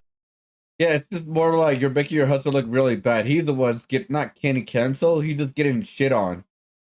Which is really funny. No job, no platform that anyone could realistically take away from her. In the last few years, cancel culture has become such a buzzword that people will use as a shield against any form of criticism. If an influencer or celebrity frames their criticism as, oh, they're just trying to cancel me, a certain group of viewers will immediately jump to their I mean that's what I do, right? When people criticize me, I'm like, oh, you guys just trying to cancel me. That's all. defense without doing any research. They hear the word cancel and assume it's just another example of people online. Oh, wait, here's the little thing right here, guys. Look at it. You see this? It's been happening recently. I don't know if it has to do with a PC thing or Illustrator thing, but yeah, it's been acting weird. Trying to ruin someone's life for no reason. But Jasleen is the one who decided to blurt out all of this stuff about her relationship for the internet, and she's being criticized for it. It's that simple. But she mostly chalks up all the negative attention to just coming from red pillars and incels trying to cancel her because she doesn't fit the traditional wife role. When you're a simple little boy, it just breaks their brain that a girl can like just be loved for simply existing. My husband loves me for simply existing. I don't have to cook or clean to justify my worth. Now, nobody is saying that she needs to cook and clean and fit some 1950s idea fucking do something of a trad wife to have value. The issue is that publicly romanticizing other men, joking about cheating, like what the openly fuck? fantasizing about life before your husband isn't empowerment, it's disrespect. It's not about gender roles, it's about basic partnership and companionship. And her mentality and behavior influencing others is potentially harmful to relationships or even single people all around the world. Her second response came a few days later, after people had thoroughly scrubbed through her digital footprint. Jasleen should have realized at this point that it was more than just incels coming after her, but she does make an interesting point about the criticism she was receiving. Why are you mad if me and my husband are cool with each other, if we both make jokes at each other's expense? The difference is my husband will go on stage and say whatever the he wants about me. No one has anything to say. It's like, oh my God, it's so funny, it's so relatable. But then I come on TikTok and I make jokes and now you have a problem? Because I don't have a mic in my hand? Ironically, yes. If she did have a microphone in her hand, it would be way different. If she was trying to make it as a stand-up comic and her material focused around her being a gold digger or cheating on her husband, people would likely assume that she's being self-deprecating and not to take her as seriously. Because when you are on stage with a mic, people understand that it is a form of performance art that was thought about, written, practiced and perfected over time. But she isn't selling herself as a comedian. Her podcast is branded as Unfiltered Girl Talk, which implies that Ghislaine is offering her honest thoughts and feelings while present. Not to mention that the same things she tries to pass off as jokes, she also attempts to justify as valid opinions she genuinely has. Also, her TikTok is quite literally a behind-the-scenes look at her real life and real dynamics with her husband. She is picking and choosing what should be considered as jokes and what is serious to, again, deflect criticism. This is likely the exact same thing she does to Akash in their personal relationship, which is why he doesn't even realize he is being disrespected and humiliated. Akash certainly complains about his relationship while doing stand-up. My wife is objectively gorgeous. Me? No. So that's what you gotta do. I gotta work my ass off, and then every time she starts looking at me and she starts assessing my beauty, I just throw a bag at that. Yeah, he's very insecure, guys. I'm telling you, ladies, if you have a good guy, do you know what he needs? A vacation. You hear it all the time. A relationship is hard work. Marriage is a job. Well, every good job gives you 2 weeks vacation. And if you have a good man, I promise you I know what his dream vacation is. Because every good guy's dream vacation is your vacation. Go somewhere. Go anywhere you want. But in a more personal setting, like a podcast for example, Akash is significantly more graceful when talking about his wife. She just says everything she's feeling at whatever moment. It's done. She just tells me when she's pissed off at me. It just all comes out. It took me a while to appreciate that because initially I'm like, why are you so combative? What's this about? God damn, stop fighting with me all the time. And then I was like, oh no, she just lets it out and she's free. All these little social niceties that we all do where we just lie. Bro took the simping crown from Will Smith. Feeling the pressure from all the backlash, Akash started interrupting his stand-up performances to talk about social media drama. As one fan wrote, I went to the 7 p.m. show last night and it was extremely awkward. He was clearly not processing the situation well and he ended the set 20 minutes early. He spent the first 10 to 15 minutes of the set talking about the controversy, how his wife has been loyal to him, and everything she has been saying is just jokes and is fine with him. Ain't no way, dude. Ain't no fucking way, dude. No one in the crowd knew how to take this information, and I truly believe that the majority of fans there had no idea any of this was going on. This only made him spending like 1/3 of his set on it even more awkward. He then proceeded to jokingly call his wife a whore every time he brought her up, which was just not helping. I think it ruined his whole set and the mood never recovered, which I think is why he ended early. Other fans recalled a similar experience, and they all seemed to share the sentiment that Akash was clearly rattled by the ordeal and his performance was suffering as a result. One fan even claimed that he asked beforehand if the crowd had heard about the drama and was relieved to find out most of them hadn't. Someone else recorded a recent performance Akash did, and I mean, that kind of proves that a lot of people are not on the internet like that, but it's like, yeah, a lot of people don't know what's going on. Which he tries to explain And why this kind of he thing. thinks his wife isn't what Because this is internet drama, dude. This is internet drama, not public drama. the internet says she is. These narratives, people calling your wife a gold digger and all these other things, it's a shame. So I'm gonna tell one story that I have never even told her, honestly. My wife and I met in 2014. I was not making much money. I was getting $25 a night doing stand-up. I was on MTV shows that paid dog shit money. But then in 2018, I went flat broke.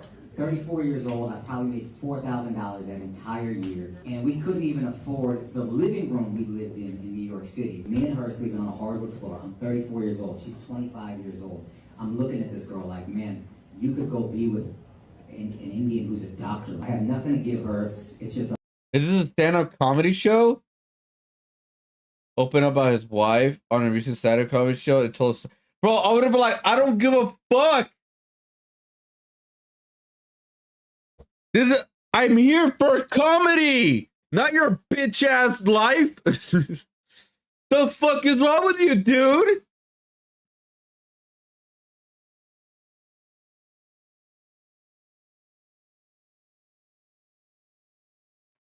This is like making me think about the Emerald thing. Oh, true. a light jacket. It's like October. We have nothing. So I hand her the jacket, and then she said, "What's this for?" I said, "You can use that as a pillow." And then she goes, "Well, what are you going to use?" And I said, "I'll figure it out." She handed me back the jacket. She goes, "You take this." And then she laid with her head on my chest and her arm around me. This is so boring. And Is it supposed to be a comedy show? I don't know if I'm going to be able to marry this girl because I'm so broken. I'm in such a bad place and it's a dark time in my life. But I know I will never find. Bro, I There want to is a skip. few key details that he left out, because shortly after this story that Akash explained of them sleeping on the floor, Jasleen did actually leave him, but then came back to him when his career was revived. Akash says that he made nearly no money during the first 4 years of their relationship and then went broke in 2018. However, they both have publicly claimed that he was making a six-figure salary in 2017. He was getting a lot of work from MTV, like his first show was Wildin' Out, and then he did Guy Code, and he was just like on a bunch of MTV shows, and he was able to like reach a six-figure salary, which at the time was really huge for us. But then in 2018, like all of the opportunities started to dry up. He was kind of aging out of the MTV bracket, and he wasn't really getting any attention from the industry. So he was pretty much losing all his income, and at the same time, I was working a really toxic job with like a toxic manager and like working till 2 in the morning, and it just caused a lot of stress on our relationship. I had like 7 MTV shows. I wasn't making crazy money. I was making like low 6 figures. But my girlfriend at the time, she moved into our place, and then all of a sudden, end of 2017, all the shows started suddenly getting canceled one by one.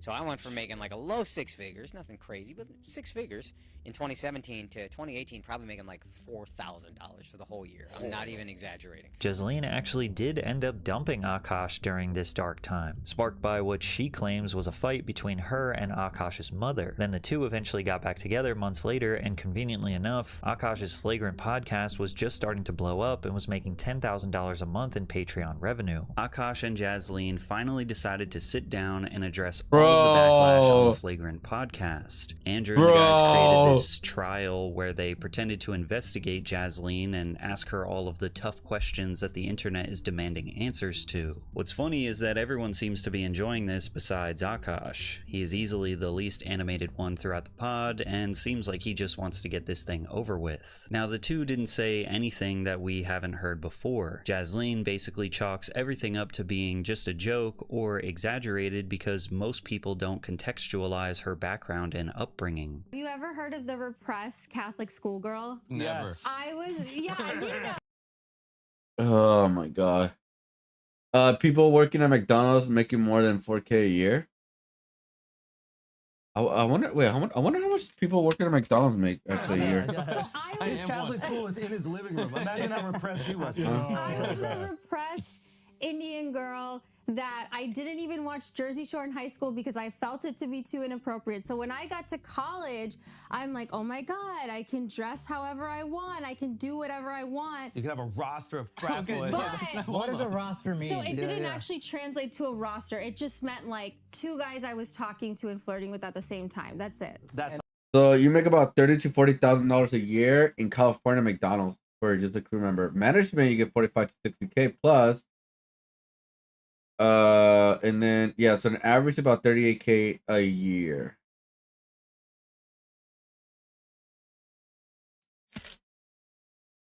Yeah, and when you say hooking up, Are those little people security guards? I think people When think you I meant mean I just meant making out. Again, like everything I say is so amplified and hyperbolic because it's so like incongruous to who I actually am as a person. Right. So you're saying Bullshit. Yeah, literally. Throughout the episode, Akash is kind of bullying and teasing her constantly as if this is to prove that they do it to each other and it's not just a one-sided thing, even though on podcasts before this, he is typically more graceful towards her and is not just outright calling her a bitch. Yeah. She's actually made a non-cooking ass. God, you can make that? Schema. Really? This useless. You can't say this with all due respect, please. You gotta say with all due respect. What? I guess it's your Well, wife. I thought the internet was right about everything. No. Golding a woman. Yeah. Okay, so you can make all these things. You can make all these things. Yeah. One of the more interesting moments was when the two discussed her bringing up and being so persistent about having an with her co-host's husband. And again, she said it was just a joke, but in the middle of that, she remained firm in her stance that she was a virgin, and even Andrew was surprised. So if she had a body count, I would have been like, hey, cut the. But because she doesn't, and I know how like innocent she actually is. Oh, you are a virgin? That's real? I wasn't a virgin until I met him, yeah. Really? Yeah. Oh, okay.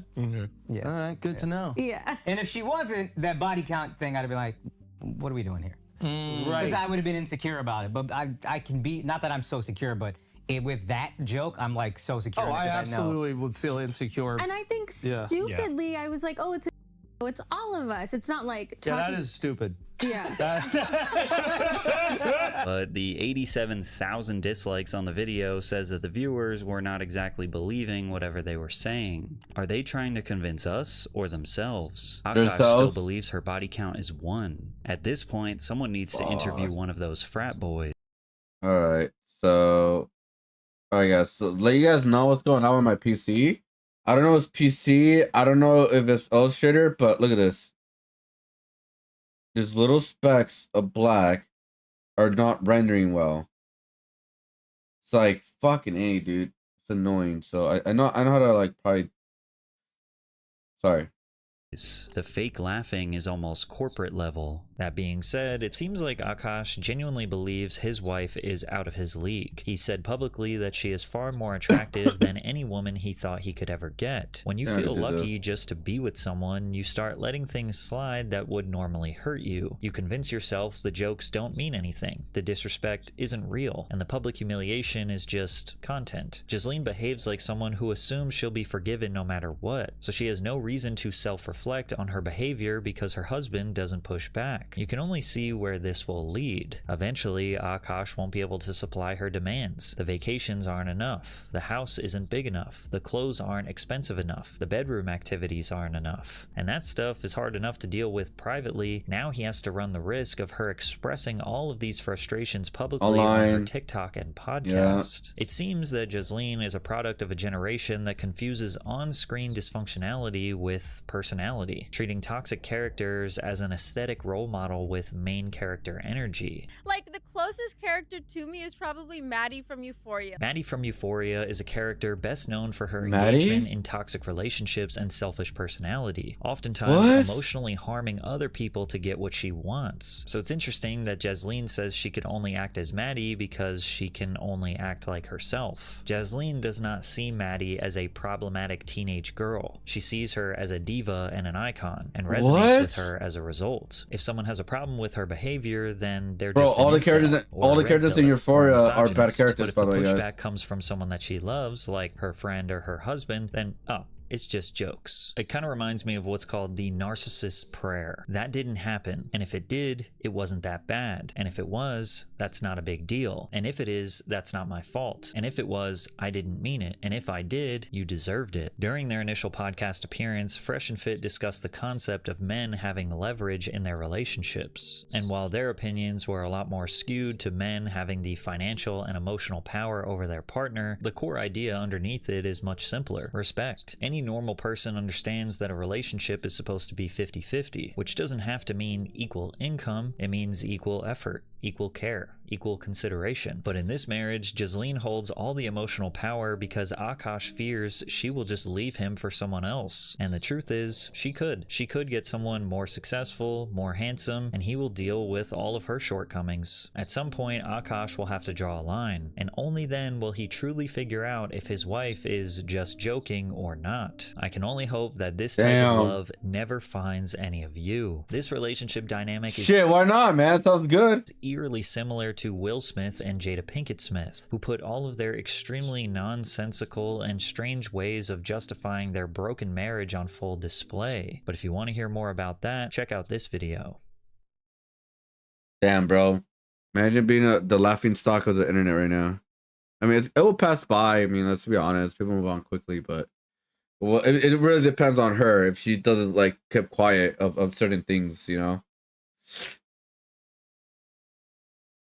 This guy walked out the first girl he talked to him. At least I'm not Akash. Will Smith. She was so obnoxious I can't even watch this video all the way through.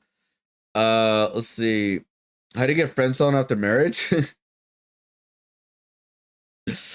May my enemies find this kind of relationship, bro. Believing she was a virgin is top tier delusion. I mean, in this day and age, I rarely believe that anybody's a virgin. In this day and age, but it's possible. But I expect that other girl's husband to some Giga Chat dude look like a Akash brother. Oh my God. Dude, did as the third wheel energy in his old relationship. Sorry, guys. Yeah, I can totally see that, honestly. She doesn't love that man. I mean, the way that she behaves, man. Oh my god, man, she's fucking annoying. I mean, she has a lot of annoying traits, but that's just online. I don't know. Obviously, I can't really talk about how she is personally, but she posts a lot of things, like I guess on her TikTok that I guess you gotta see how she reacts in real life. I guess I don't know, but holy fuck, she's annoying. Like really fucking annoying. I personally would not tolerate that. I mean, at the end of the day, it is disrespectful. Even if it's just for content, I get it to a certain extent, but it's like I personally believe it's just like, okay, you're taking it too far. Just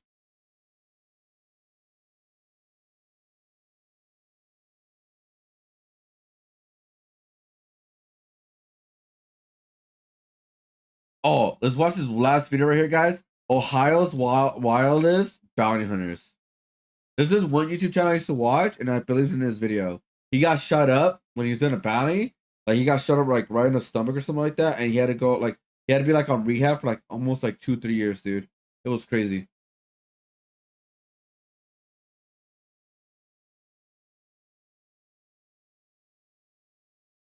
Have you guys ever watched those bounty shows before in the past or no? Have you watched Dog the Bounty Hunter? Dog the Bounty Hunter.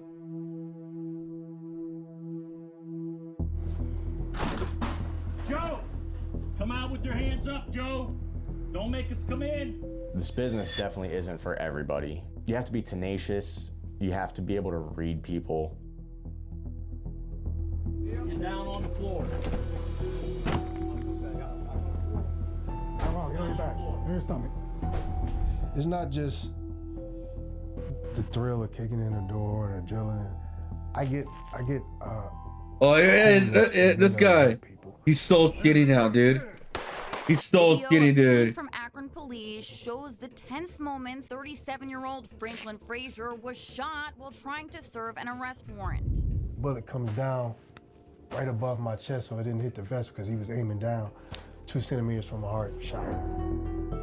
Crazy.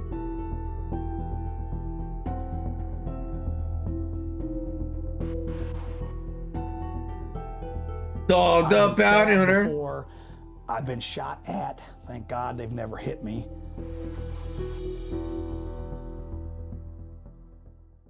Everybody knows things Hey, what kind of go gun was down that, in Shadow? Ohio, and this is where we had to document a dangerous and gray area profession, bounty hunting. The man we meet up for this story is Tank the Bounty Hunter, an Yeah. absolute legend in the space who has his own TV gonna say, show, and oh, a man whose I'll make it story bigger. is filled with controversy, triumph, and tragedy. This Ohio Dream Team is led by Frank Frazier, aka Tank, Tony, a former D1 Ohio State wrestler, and Connor, a guy who's been around this business since he was a kid. These guys take us deep into this risky business where our men run into homes to track down fugitives and bring people to jail. So join us as we shadow these men on their fugitive capture operations. But first, folks, a quick announcement. Big Dog merch is flying off the shelves. People are loving the new off-the-leash design that is available in long sleeve and in short sleeve. This Feast hoodie is always a favorite. We have this sick Underworld tracksuit right here, and these t-shirts are tried and true classics. The Backwoods tee, the Spike shirt, and the Block Party tee. Folks, get what you like at TommyGMcGee.com. I appreciate you, and let's get into this episode.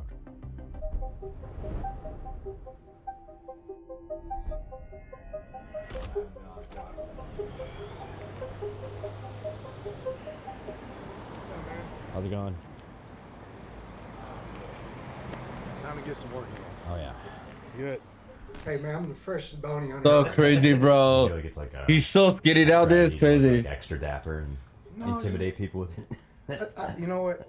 I've always wanted to dress the way I dress because one, the youth connect with me. When they see somebody that, you know, kind of talks like them, looks like them, they can relate to you. And that's how I've been able to get, you know, kids off the street or get them, you know, change their heart. Because when you look like them and talk like them, they'll listen to you. How are you feeling about this one, Tank? Feeling good. I'm ready. We gonna get us one, man. We gonna have some fun. Have some fun. Well, we're heading to Wellsville, which is the middle of nowhere of Ohio, meth town, crack town. You guys will get a nice peek of what rural eastern, almost Pennsylvania, Ohio is. Supposedly, he's holed up at the house. He's just been dealing out of the house. But he's got cameras everywhere. I guess cameras on the front and the back. So what's going through your mind heading into this call? Right now, I'm just hoping this is a peaceful and an easy grab. Hoping he don't give us no issues.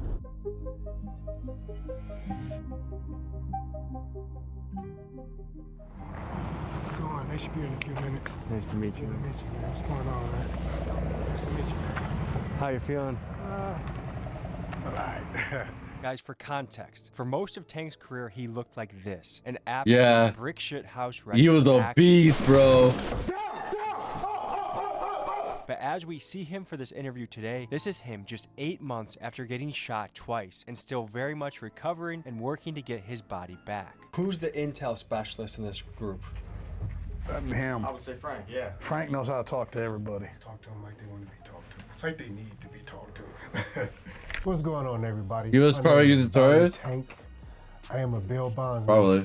/ bounty hunter / artist, entrepreneur. How long have you been doing this? 13 years now I've been doing this. How'd you find your way into this world? Believe it or not, I was actually in college getting a nursing degree. I graduated with a nursing degree. I have a bachelor's in science. I know it's crazy, yeah. I didn't want to work, do a 9 to 5. I didn't want to be condemned into just, clocking in. So I wanted to be able to still be athletic. So I thought about being a U.S. Marshal. But at the time, there was a hiring freeze with the government. So I kept doing research and I stumbled upon bounty hunting, and they're very similar. I took a class, I got licensed and messed around. Went to a bondsman. He gave me a chance, gave me a case, and I found the person the same day. And it became my niche. I found my niche at an early age. Bail bonds! If somebody gonna kick your door, you want it to be me. Will you sign this for me? I sure will, man. Recently, you had a very crazy moment in your life. Walk me through what happened, what the situation was, and what the fallout has been. I got a call that night for an individual I was looking for, and the young lady, which I believe was a setup. The house was kind of dark, so we were creeping around the house, trying to actually get visual eyes on him. We're running to the back. He's at the top of there's a porch, so he's on the top porch, standing up. As we're running towards him, he opens up fire, shoots twice. After 15 years in the field, disaster struck in 2024 when, while serving a warrant, Tank was shot by 18-year-old Amos Coleman. And due to castle law in Ohio, the controversial shooting was ruled to be in self-defense, although Amos did face felony gun charges due to a prior juvenile conviction. Tank took a bullet through the chest that ended up going into his spine, and after 6 months in the hospital and nearly losing his life, Tank returned home to start the process of rebuilding himself. Experts said he'd never walk again, let alone ever return to his job, but Tank is on a mission to prove those experts wrong. Didn't panic. Fucking crazy, dude. When I realized I was shot, I just kind of was putting pressure on it. I asked the partner I was with at the time to put pressure on it and called 911. Police came, got on the ambulance, and honestly, from there, it was a blur. I don't really remember too much. The first thing that went through my head was the safety of Frank and his well-being and how he was doing. I hope that this doesn't happen to any other agent. No. He was wearing armor, but the problem was so like you said, it was an angle. So the guy had the high ground. Like, I don't want to make a joke here, but the guy had a high ground like in Star Wars. So so he shot him downwards. So it shot him like right here, like right close to his heart. So it missed I guess it went it was like under the body armor because it was just went downward.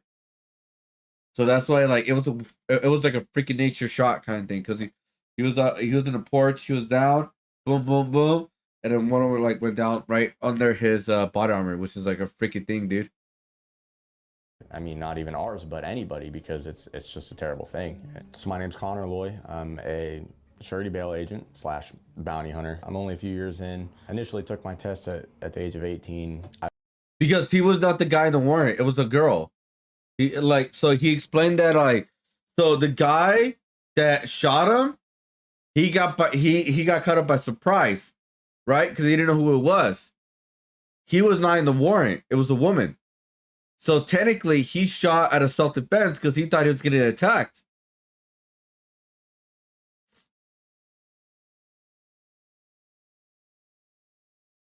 That's what I think it was, because again, the warrant wasn't for him. It was for the woman, or for a woman.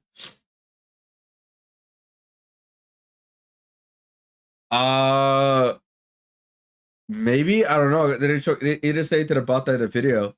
I don't remember. It's been like a year, so I'm not sure. But yeah. I mean, I'm pretty sure he should have announced himself, but he did say something about sneaking up on him. Let me see. Hold on. Let me go back real quick when he explained it. And what he says, like, did he sneak up on him? Or, let me see, hold on. Let's just go back real quick. He opens up fire, shoots twice. After you had a very crazy There we go. moment in Hold your up. life. Walk me through what happened, what the situation was, and what the fallout has been. I got a call that night for an individual I was looking for, and the young lady, which I believe was a setup. The house was kind of dark, so we were creeping around the house, trying to actually get visual eyes on him. We're running to the back. He's at the top of there's a porch, so he's on the top porch, standing up. As we're running towards him, he opens up fire, shoots twice. After He didn't say anything about announcing himself. He just run up on them. 15 years in the field, disaster struck in 2024 when, while serving a warrant, Tank was shot by 18-year-old Amos Coleman. And due to castle law in Ohio, the controversial shooting was ruled to be in self-defense, although I guess he did announce himself. Rookie mistake for a 15-year-old veteran? Bounty hunter. I'm only a few years in. Initially took my test at the age of 18. I've been afforded the Yeah, he was in the backyard too, yeah. or misfortune, I guess, of being bred into it. So my dad's been in this business for my entire life. A very firm belief in the presumption of innocence, second chances, sometimes third, sometimes fourth. My name is Tony Sylvester, and I am in the bail bond business. You're a bounty hunter. They would say officer of the court or a recovery agent, but colloquially, yes. How long have you been doing this? About 23 years. And what got you into it? Well, money. I had briefly worked for the state, and when I was younger, got out of college, and then there was a bonding company towards Youngstown, and they had a need for people, recovery people. So I kind of drifted into that by accident.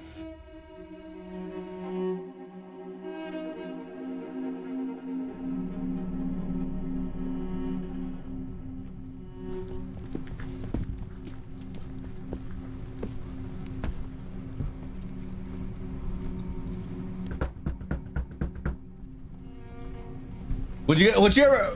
Hey, how much for a bounty? It depends. It depends on the bail bonds. It really just depends. Some are big, some are small. But you can make a lot of money. I'm doing bounties, dude. Very dangerous work. But let me see. How much? Let's see. How much money do you make on a bounty? So you make money on a bounty on commission 10 to 25% on bail bonds amount. So for a $10,000 bond, you might earn about $1,000 to $2,500. So if someone out like in a 50K, 80K bond, bro, woo-wee.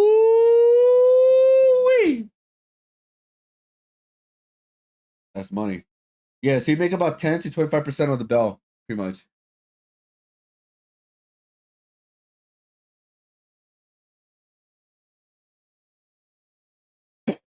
Yeah,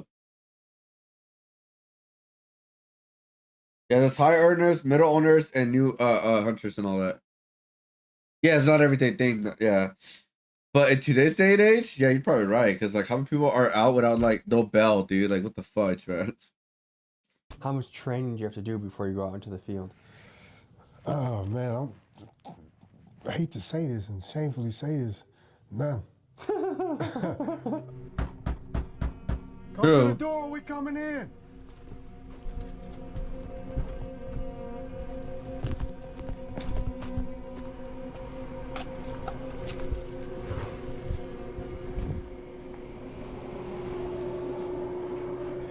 You're not gonna come to the door. TV's on. Joe, come out with your hands up, Joe. Don't make us come in. Joe, bail bondsman, get down on the floor. Come on, get on your back. In your stomach. You got him on you? I'm sorry, boy. Well, I'm sorry too. He should have came to the door. Yeah, so my PC or Illustrator is fucking up, dude. It cannot render correctly anymore. Look at this, guys. Look. God, look at this shit, dude. It's pretty bad, man. It really is. See, I'm telling you guys, this is why I need a new PC.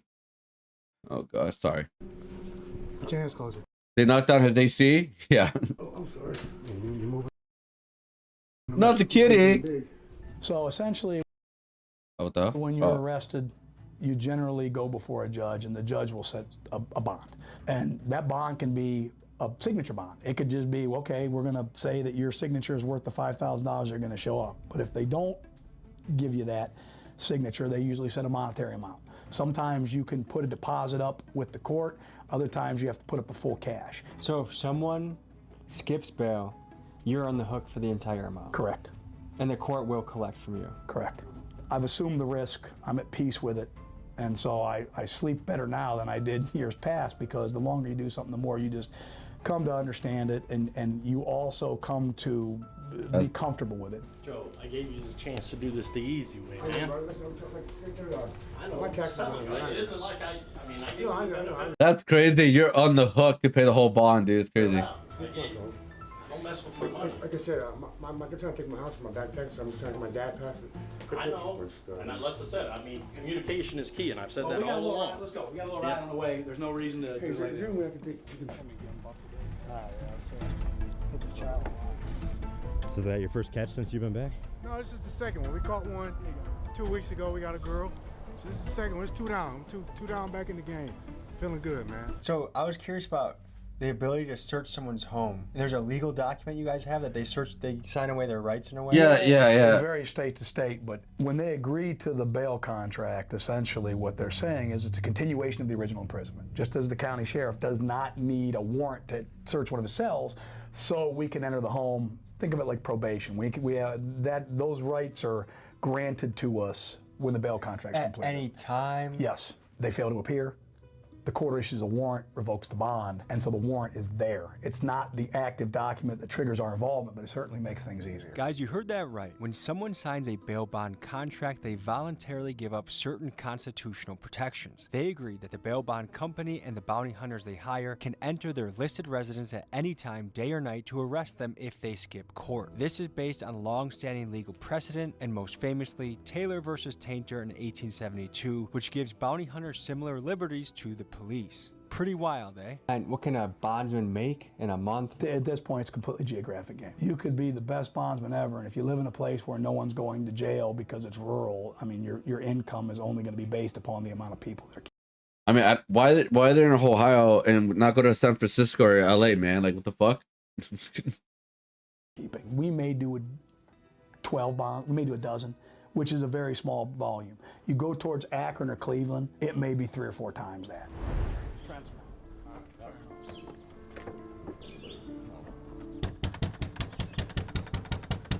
Neighbor might come out. She knows me too.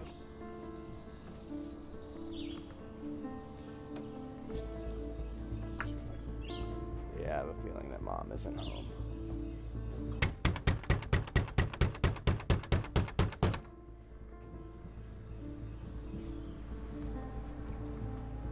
This is what I'm gonna do.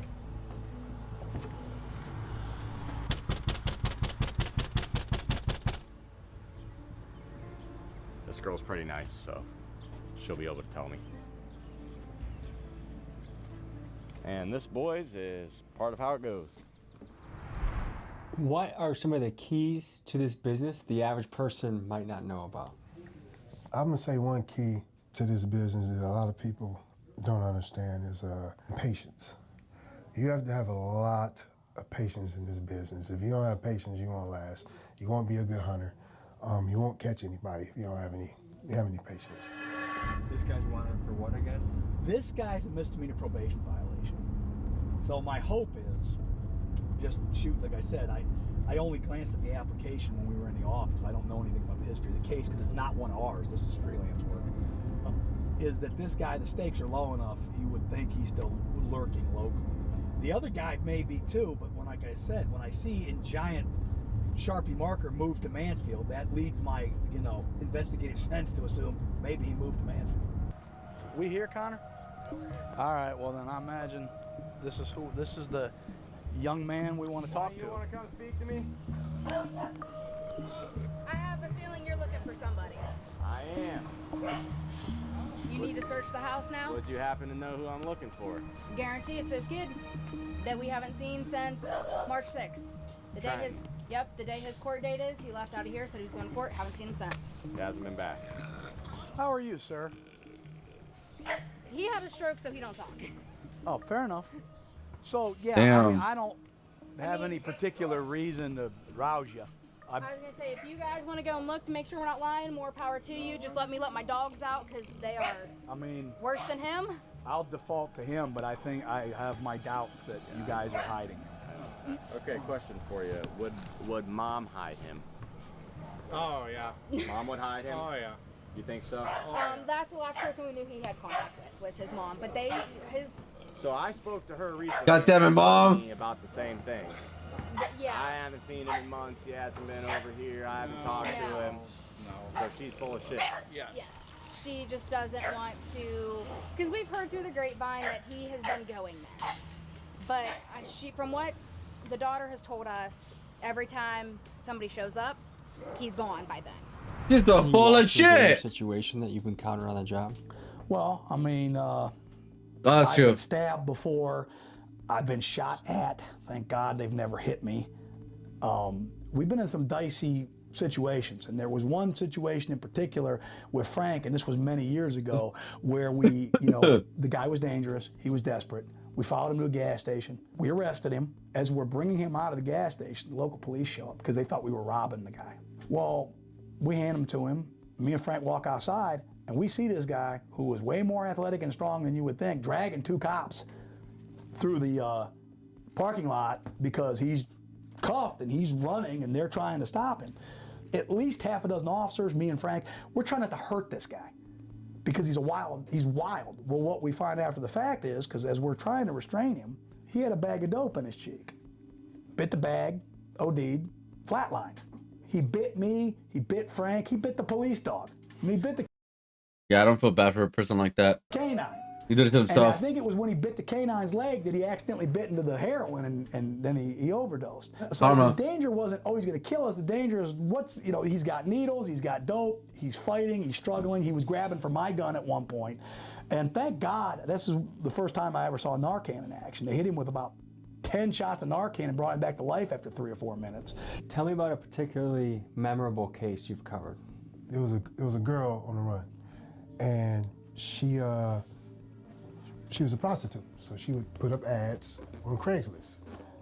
You can go on Craigslist and you can buy some ass. But I put a fake ad up. You could? That I was doing a porno. So she clicked on it and inquired about it, and I was like, I fucking knew it. I knew she was gonna click on it. So me and my cameraman, I was like, we gotta film this shit. I came up with a whole scenario for her. I was like, we're gonna meet at the Motel 6 around the corner. You got your ID. Gotta make sure you're of age. So anyway, we get to the motel and she knocks on the door. She comes in. We got some porn music playing.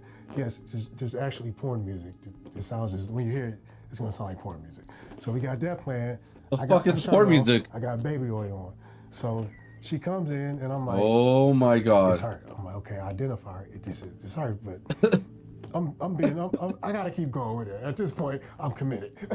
So I start dancing, getting her all, getting her loose. She's like, oh shit, dang, that's what I'm talking about. So I'm like, all right, we're gonna go to the next scene. So I'm like, the next scene, I'm gonna handcuff you, put your hands behind your back. She's like, oh, you about to get nasty. I'm like, yes, indeed. So she puts her hand behind her back, I cover her up, and then I still don't break the news to her that she's arrested. I'm like, come on, we're about to go to the car. She's like, oh shit, we about to do it in the car. So she think we're going to the next scene. Until then, I'm like, Yo, what up? What up? Here's your name. What is this one? Kick serious shit talking you. Oh, am I getting botted again? I don't care if somebody shit talks to me. I don't give a fuck. We get to drive, and she's like, wait, where the fuck are we going? I'm like, I'm taking you to jail. And she's like, no, stop playing. I'm like, no, you're going to jail. This was a setup. And she motherfucked me like no other. That was my mother. That's funny. I mean, you don't get no better than that, man. That's really funny. Well, you already know what it is. Told you we were going to be coming back.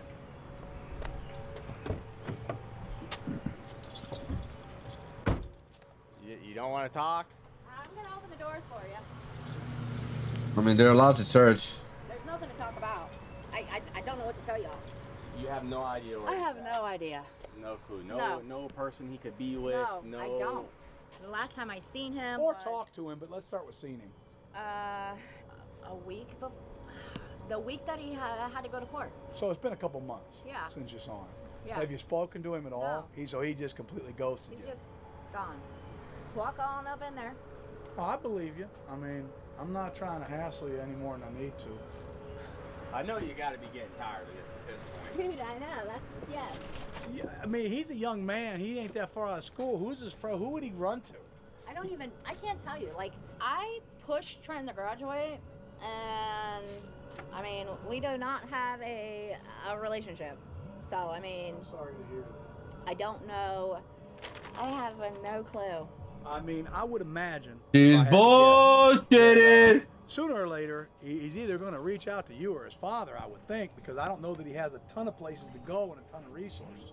I mean, I don't know the young man, and I just stumbled into this. So what I know is very limited, but from what I've seen and heard, it sounds like, you know, he's probably pretty limited in what he is capable of carrying out or how long he's capable of carrying it out. To be honest with you, like, I only see Trenton on a normal base on holidays, and that's that. Well, Like, the problem that I'm having is that if every bit of information that I've gotten on Trenton is that he comes and goes here. And that's coming from everybody I've talked to, is that he comes and goes here and sister gets him around. No, his sister lives here. His sister lives here, and she's working. Actually, she is at a class right now for the weekend, and she's not even in town. So I guarantee he's not with her. Because I don't know. I mean, do I think that he's your son, and if he came here and asked for a sandwich in the shower, you'd give it to him? Probably. Do I think that he's hiding in the attic right now? No. Tell me about the amount of lying that you have to deal with while on this job. Oh, it's incredible. So it goes from the very beginning of the process. Is that's one of the biggest things is this business definitely isn't for everybody. It kind of gets glorified on the internet, and you have to be tenacious. You have to be able to read people and know when they're just blatantly lying to you. People will do it from the beginning, from the phone call that you get. You get the phone call from say the defendant in jail, or the loved one or the friend of the person that's calling on their behalf. And then on top of that, then you get into the hunting side, where you got people that are either trying to protect them, know where they're at and don't want to give up the information, misguiding you to a different direction because they want to keep that person safe and they want to keep you off their trail.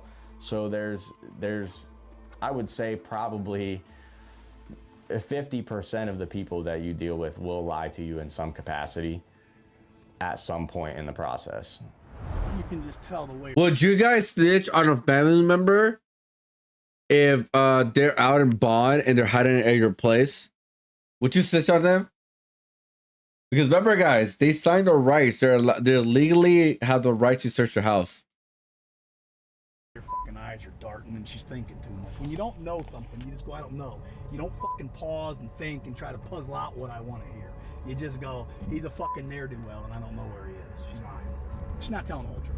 I mean, there may be a lot of truth in what she said. I don't think, again, she was like, oh, come on in, open the door. Generally, they don't, I mean, so I don't believe he's hiding in the rafters now, but I think he's coming through there to shower, shave, eat, and it's just one more place.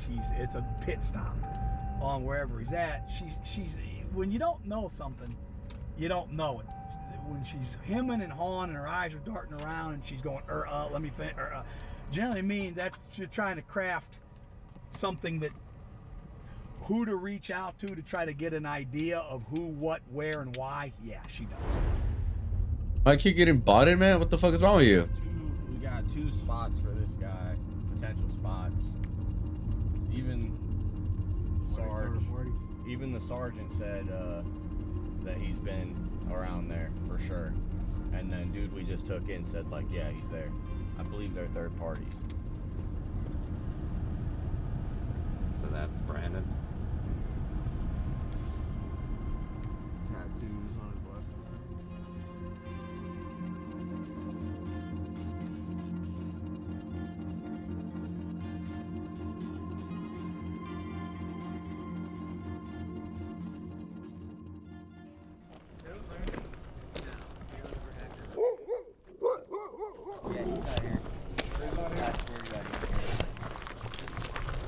Doggy! You driving over there, Trailblazer?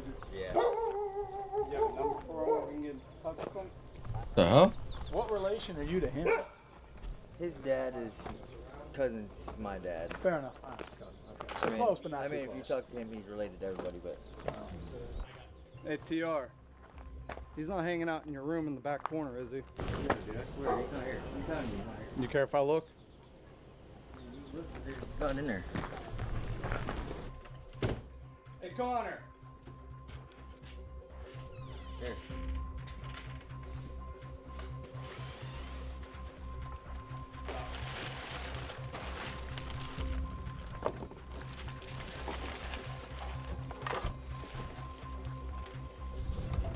Who stays in the trailer? Hey, get your hands up.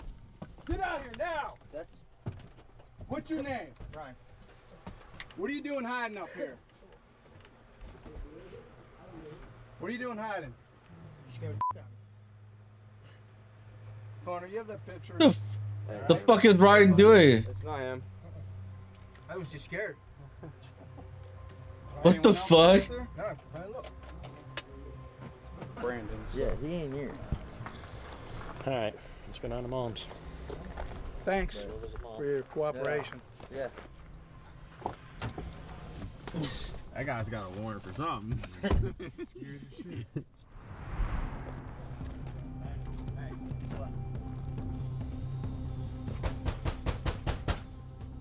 Are they gonna catch this guy, man, by this episode? Like, come on. Bondsman.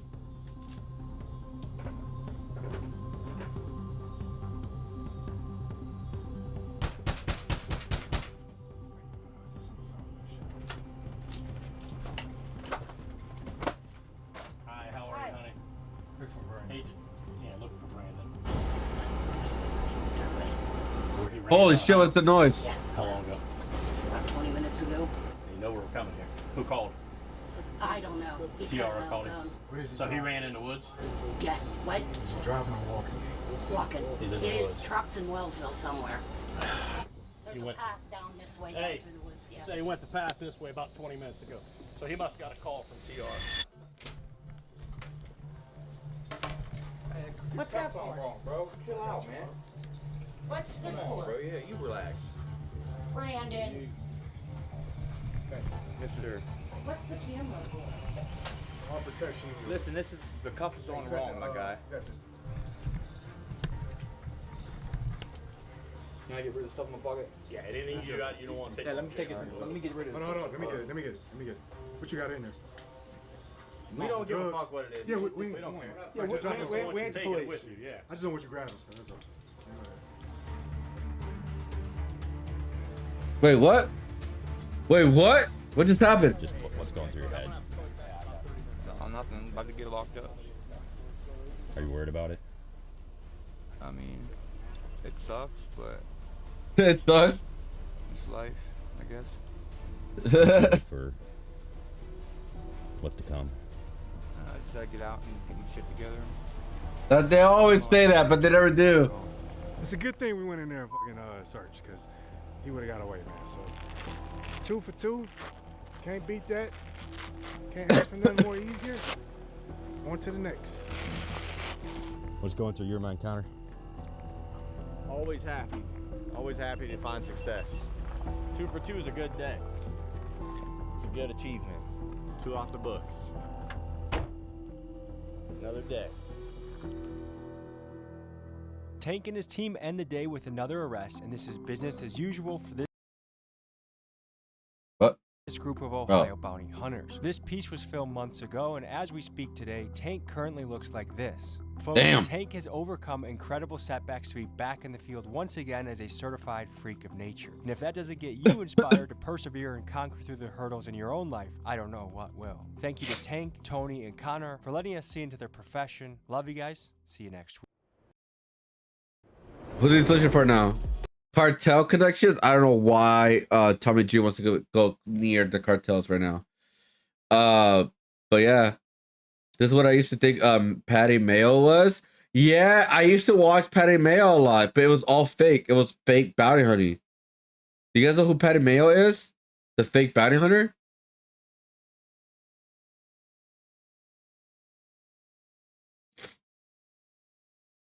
Yeah, so Patty Mayo was he make videos about fake bounty hunting pretty much, and he still does. Lettuce and cheese? No, it's just like that's his name, and he makes like South Bounty Hunter Land, and it's pretty much it's a fake bounty hunter show pretty much. But at first he tried to go with like he was real bounty hunter, but when he got caught, he had it like because it was like looking not that great for him, so he had to like say that, oh no, this is not a real bounty hunting, it's a fake show. It's a fun show, and that's it.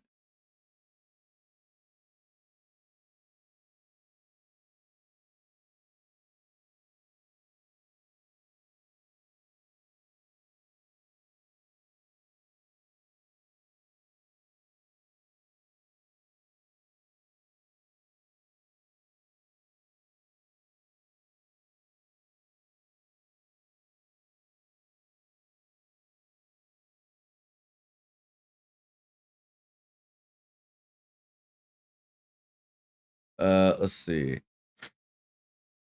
Oh God.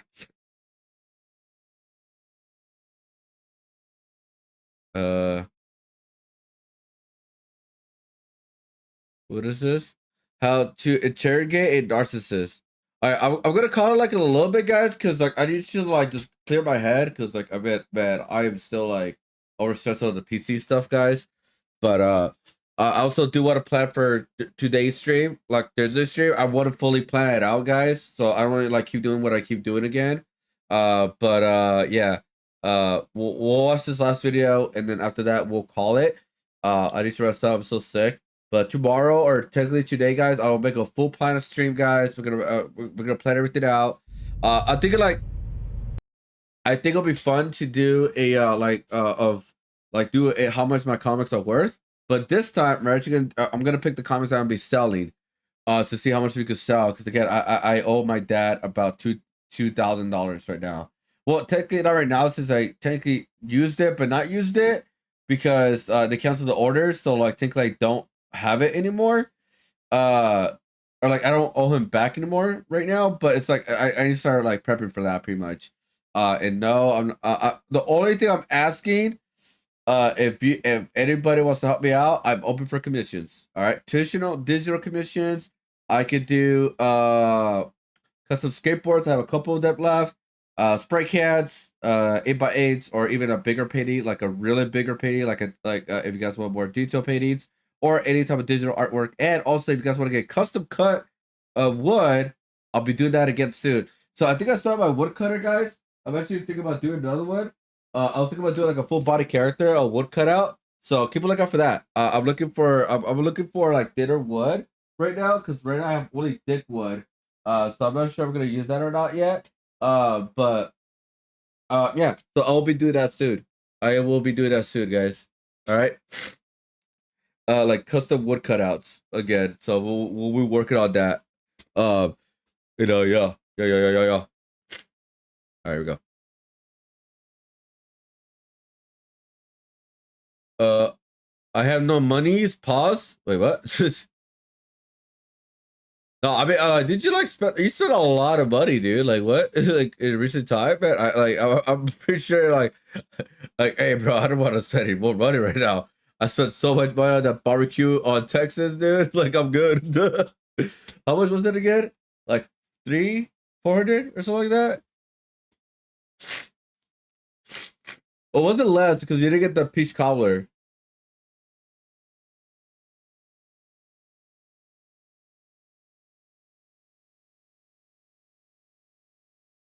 All right, let's see. How to interrogate a narcissist to make them feel good about themselves and make them feel like they're more smarter than you. That's how you beat a narcissist. Once you do that, your world's your oyster. Just come in and have a seat. They'll do right. You need coffee or anything? I'm gonna go get him some food. He hasn't Okay. eaten, Joe, I'm just gonna search you, man. Make sure. Can I unzip that, or do you just want me to pat you down on the outside? I mean, I'm kind of cold, so. Well, don't take it up. Don't take it up. Are your hands warm? Okay. Yeah, man. Despite the seemingly cordial exchange you just watched, 41-year-old Joseph Ferlazzo is at this point classified as extremely dangerous and unpredictable. And it's no coincidence the biggest officer at the Vermont State Police St. Albans Barracks was chosen to conduct this opening sequence of his interrogation. Long night, huh? Yeah. Any knives on those keys? Oh, you know what? There's like a little baby, How about that? I just set that right there. We do this, you know, we always make sure anybody that comes in here doesn't have any knives or anything on them. Is that your wallet? Yeah. You set that there for me. We're just always, you know, hyper vigilant about everything. Yeah. So here, have a seat, make yourself comfortable. I think Amy said she's gonna get you some food. You said you were hungry? Yeah. Okay, we'll work on that. See what we can get you. Thanks. The Twix? Did I hear that right? Twix? What were you doing? Just going to the gas station? Yeah. She found you? Yeah. No way. Were you on the side of the road? Yeah, I was walking to the gas station. Chilling, huh? How you do this thing?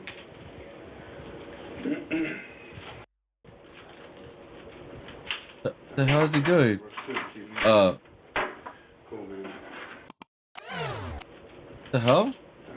Imagine for a moment being told to go into a room with a man who just viciously murdered his wife, but act as if he has done nothing wrong, as though he were a harmless stranger in need of assistance. Your outward demeanor must show no judgment, no suspicion, and certainly no fear, while maintaining such an artificial calm in front of such an But I will show no fear. Nah. Predictable threat. Many people would jump at the sudden clatter of metal from his pocket knife being tossed across the table. And while this officer reveals the smallest crack in composure from the sheer abruptness of it, he immediately blends into the moment and maintains the desired atmosphere.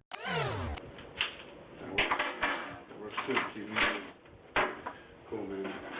What you're seeing here from the officer is deception, 100% pure choreography, and a particular form of psychological maneuvering that just so happens to work perfectly with this individual's personality.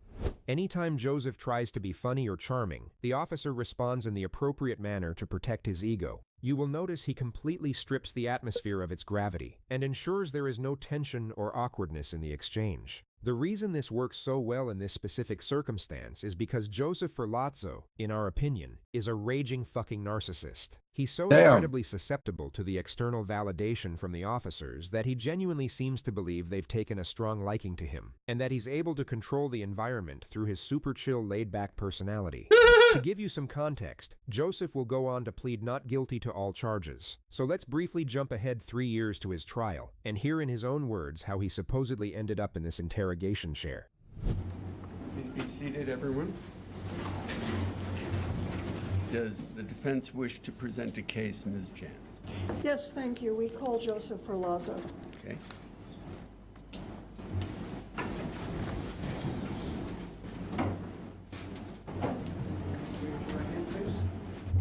Solemnly affirm that the evidence you shall give relative to the cause now under consideration. So, Joseph, we're going to take things one subject at a time, okay? Very good.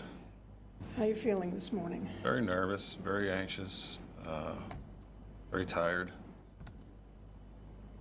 Yeah. Okay. Reaches a point where you feel you need a break, let us know, please. Yes. The act he's trying to project here is that of a traumatized husband, a man who had no choice but to save his own life from an abuser. He frequently widens his eyes and performs these hard swallows to convey heightened vulnerability and emotional shock. Gestures that appear semi-convincing during direct examination, but will completely fall apart under cross-examination. So let's start with some easy information. Where were you born? I was born in Pennsylvania, in Reading, Pennsylvania. When did you move to Vermont? I moved to Vermont in 2012. Were you working as a tattoo artist at that time? Yes, I was. When did you meet Emily? I met Emily in 2018. And to be clear, we're talking about Emily Ferlazzo, who was your wife, right? Yes. How did you meet her? Well, I had initially met her through her friend Lauren. I can't remember her last name. Lauren. Lauren was an apprentice in his tattoo shop who one day brought in her best friend Emily for a piercing. When she bet left, you regrets I made a that. comment to Lauren. I said that. I was like, that friend of yours is something special. I said I wouldn't mind making her my next ex-wife. Lauren laughed. You didn't start dating her at that point, did you? No. I think she was seeing somebody else, and I was seeing somebody else. Emily returns to the shop to get a tattoo. He claims that she called him afterwards, whereas records indicate he was the one who called her. She wanted to have more tattooing done. She's like, oh my God, like, I really love this tattoo, like, and now I want more. A week and a half, 2 weeks later, she's back getting more tattoos. I'm asking her how she's been in the last 2 weeks, how her tattoo healed. Her demeanor was different. She told me she had just broken up with her boyfriend. She dyed her hair a different color. She was extremely flirty, and I was receptive to that. I was like, wow, like, you really seem like pretty open today. Like, and I asked her if she wanted to go have a motorcycle ride and see a tour of some of Vermont. And did she? Yes, she did. Yes, we took a motorcycle ride that evening. So after that night, when did you see Lauren, excuse me, I keep saying Lauren, Emily next? The next day. They hung out every day for the rest of the summer and eventually got married in October. So you were happy? I was happy. And did she seem to be happy? Yes, she was. And during these first few months of your relationship... What the fuck happened? Well, I've already asked you. You said it was euphoric and you were both happy, right? Yes, that's right. What's the matter? You're looking a little... Yeah, I'm feeling very emotional right now. What's bothering you? I miss her. Let me know when you're ready to start again.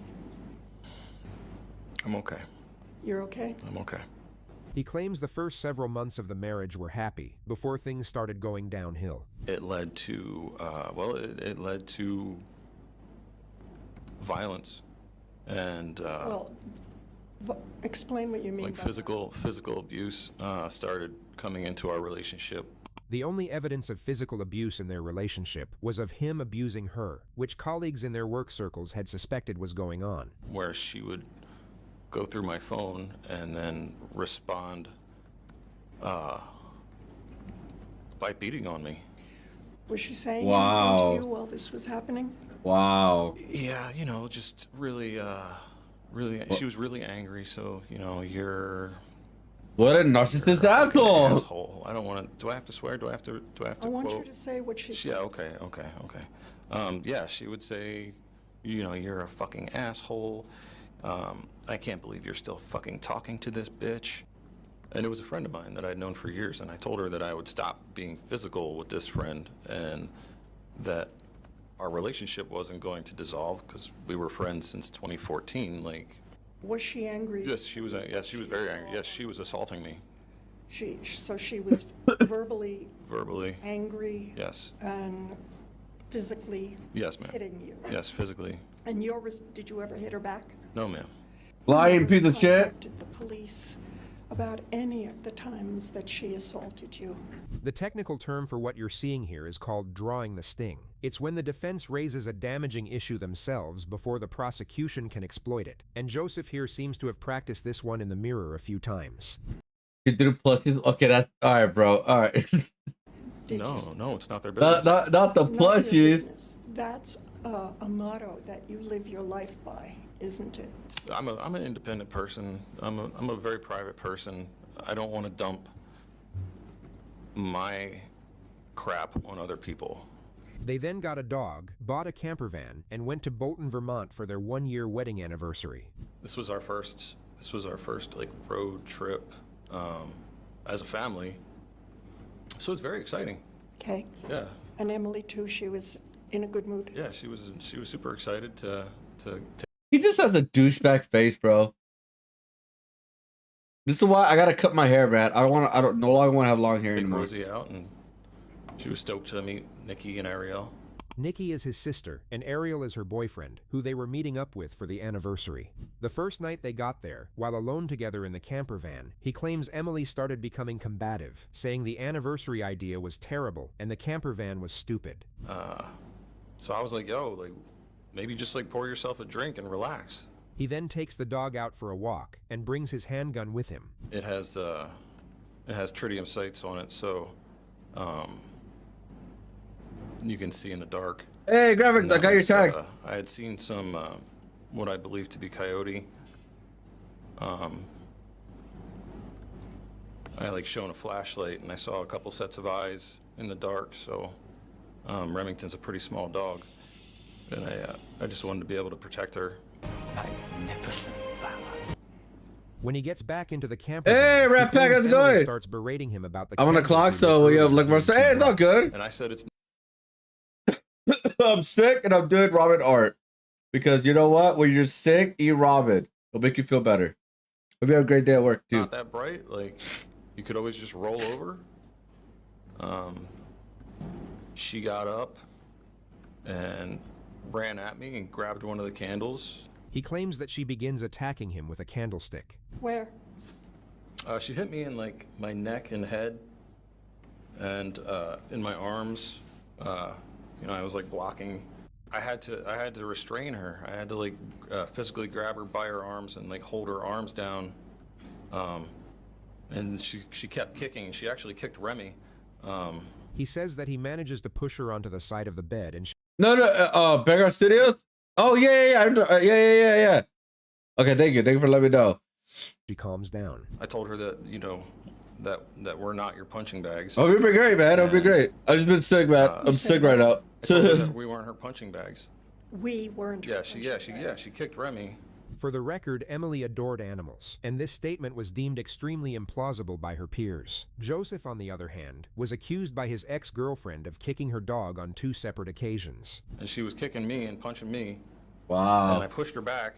What a bitch. And I told Remy, I was like, "Yo, we're gonna take a walk." After the second walk, he gets back into the camper van, drinks a vodka and Coke, then starts getting into his side of the bed. So I was climbing over her, and she shouted, "Fuck off!" And she like threw an elbow at me. Hey, don't count for me. Elbowed me in my groin, and I said, "You should use your points to get into the community art piece." Rat Pack. So we had like a bunch of throw pillows. You cancel me, man. You literally just cancel me, dude. But you should use your points to. I added a new thing where you could instead of people just subscribing to my channel, you can redeem to get added into the community drive now. So, because I know not everybody can subscribe, especially at this time, man. 2 times is crazy right now. That we like lined around the bed, like the top of the bed where we slept. So one of the throw pillows was right there, and I swatted her with the throw pillow, and I said, "Throw pillow, plushie." Please remember these next 17 seconds, which we're calling the phony fugue state. He tries to present a foggy, dissociated moment of recollection, with long pauses, forced ums, and a vacant stare. But it's pure performance, and we know it's performance because he'll completely contradict this manner of recollection during cross-examination. And that's when it happened. What happened? She. Have a good day at work. Said, "That's it. You're dead," and she. Oh, congratulations! He earlier Hope made it the goes claim well. that both him and Emily slept with handguns under their pillows, also deemed highly implausible by witness testimony. That makes zero sense. And she pulls her hand out with the Taurus. And How were you feeling? I was feeling horrified. Just Were like you afraid? I was terrified. Like there was as soon as I saw that, like I just felt like this like wave of heat, like just like red hot. And she started like pushing her body up in an instant, and I'm like, no, no, no, no, no. And like I don't know, like she wasn't stopping. And I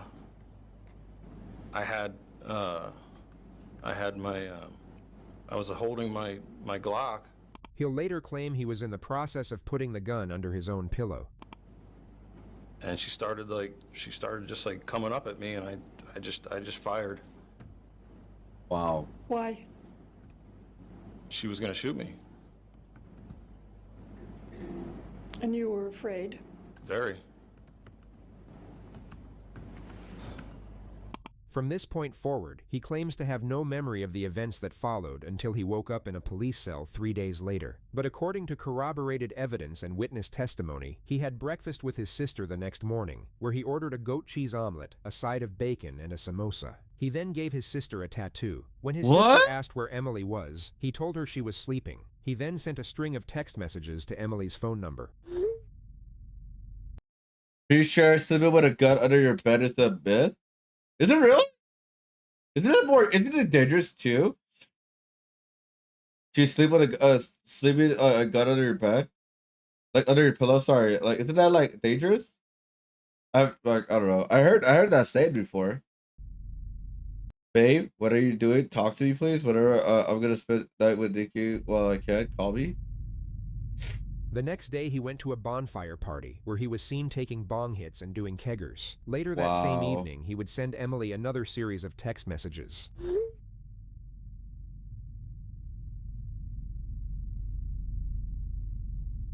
He went for pancakes and a samosa once again plug the fan. morning, then sent Emily one final message. You're an asshole to deserve It would this be shit. shortly after this message that Emily's mother asked Joseph where her daughter was and why her phone had been switched off for so long. He told her they had gotten into a fight and that he hadn't seen Emily in roughly 2 days. Emily was then reported missing. Roughly 7 hours later, as Joseph's friend was driving him back to where the camper van was parked, they noticed police had cordoned off the area. Joseph then told his friend to stop the car, at which point he got out and wandered off into the woods. His next known location was at a maple fields 10 miles away roughly 14 hours later, where by pure happenstance he was spotted by a police officer. And what was he doing? He was getting a drink out of the cooler and sort of stepping back from the cooler at that time. Did you recognize the male? When he closed the door to the cooler and he turned around and we made eye contact, I was like, wait, I know this person. In that moment, I couldn't figure out where or why. My brain was still trying to catch up with me. But I knew I recognized him. Okay. And did you ultimately determine how you recognized him? Yeah, so he walked to the right and then turned to walk up to one of the aisles towards the front of the store, and he turned and looked at me again. And we locked eyes again, and at that point, I recognized that it was Joseph Ferlazzo. Okay. It seemed to me, based on my training and experience, it was almost as if he were trying to figure out, fight, flight, freeze, what do I do? Okay. And what did you say to him? I said, Joseph, it's you, right? Are you okay? This was Detective Sergeant Amy Nolan taking the initiative, and one of 2 reasons why the upcoming interrogation you're about to see unfolds the way it does. Joseph Ferlazzo was classified as a homicide suspect. She would have been entirely within her authority to draw her weapon, order him to the ground, and wait for backup to secure the arrest. Instead, relying on her experience and a remarkable amount of both courage and composure, she seized a unique opportunity when it presented itself. Okay. And what did he do in reply? He took his drink down, and his body language sort of deflated, and he said, "No, I'm not okay." She very gradually explains that he's not in trouble and not under arrest, but feels it could be a good idea for him to accompany her back to the police barracks. And so did you bring him back to the barracks? I did. The other thing that we did sort of in that halfway point was I asked him and explained played, before asshole. I could give him a ride. It was our sort of protocol that we had to pat somebody down for weapons before I could allow him in my cruiser with me, and also because I don't have a typical cruiser with what they call the cage in the back to separate the officer from a person that they've picked up for some reason. So he said that was fine. He indicated he had no weapon, so I patted him down real quick. So it was just you and Mr. Ferlazzo in the ride back to the barracks? Correct. And did you speak to him during that time about Emily? Not about Emily. I asked him, like I said, it was cold that day. I asked him, "Are you cold?" He said he was. I turned the heat up. I said, "Have you been out all night?" Based on the interactions that I knew had occurred the night before, he said he had. I asked him if he, was thirsty, if he was hungry. He said he was. And so, again, I told him, I turned the heat up and I told him I would get him something to eat once we got back to the barracks. The journey to the police station took just under 7 minutes. The second factor behind how this interrogation unfolds is Sergeant Nolan's ability to brief her colleague at speed. It took roughly 30 seconds for the suspect to be greeted at the door by the precinct's commanding officer and walk to interview room 3, during which time she managed to relay the circumstances of his arrest and the precise approach required for this interaction. We're good. Keep moving. Cool, man. What time did your shift start? We start at 8. You did on day shift, so you do like 8 to 8, like a 12 or something? No, 9. It's either 9 or 10 hours. I'm gonna go get you a sandwich, but will this hold you over? You're not gonna eat that? Okay, I'll go get ham, turkey. Somebody will eat that. I know. Somebody will. I know. Bunch of cops around, somebody will. It Somebody. was the closest food I could find. You know, fuck it. Bring it. All right, you got it. I appreciate your effort. You got it. All right, I'll get you a sandwich. I'm not a donut kind of guy. Really sweet, Yeah, it's too much. I laid off sugar for a while. Yeah. Hey, man. Oh my God. You interested in a blanket? Yeah. Yeah, there you go. It's cold out there. You been here for a while? Yeah. Yeah, like 6 years. 6 years? Yeah. New faces, I guess, huh? I guess, yeah. A lot of turnaround. Getting text updates from my wife. Today was my daughter's first day in daycare. Oh, awesome. Yeah. Did you get pictures and stuff? Not yet. I asked for some. So I was nervous this morning. You were? Yeah. She's never been to a daycare or anything before. She's gonna come back with like a runny nose. Yeah, right. That's how I got what I believe was COVID. Did you? It was 2019. This cute little kid, literally his entire face was a booger. Oh yeah. But he was beautiful. He had these huge like saucers for eyeballs, like big long lashes like this. Yeah. And I'm holding them at arm's length, and I'm like, I'm looking at him. I'm like, I'm so sick from this. But it was cute. I bounced him on my lap, and sure enough, you got sick. So sick. Yeah. I think it was COVID. Anything with cat, smell pink? and taste and all that? Not really. Yeah, so Not really. It was just kind of like your run-of-the-mill sort of flu. Yeah. He talks about COVID for another 2 minutes while the detective continues pretending to be interested in what he has to say. You know, I masked and I didn't mask and I touched things and I didn't use hand sanitizer every second, and really I just lived my life the way I was living it. Yeah. I just tested negative. I just want to roll my eyes, bro. Whatever the fuck that thing was in 19 was the thing. The big bad. You should watch the Mexican Mafia Wiretap series, the Enriquez channel, and the FBI Motel Meeting Secret Camera series. You know what? We'll fast forward this right here. You know what? Let's do it. I want to watch another video, but let's fast forward a little bit.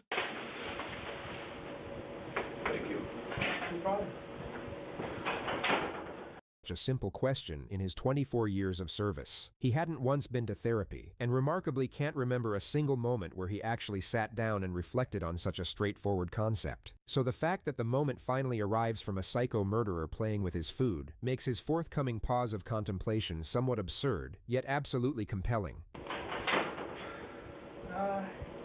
trying to do the best we can for people's families, probably. Yeah,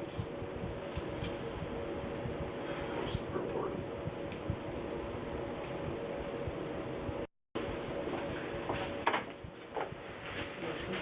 Turkey sandwich? Yes, sir. Alright. Let me grab you a couple of napkins. Napkin or something? I'll go grab some. You don't need carbs, do you? You took all the bread off. I noticed that.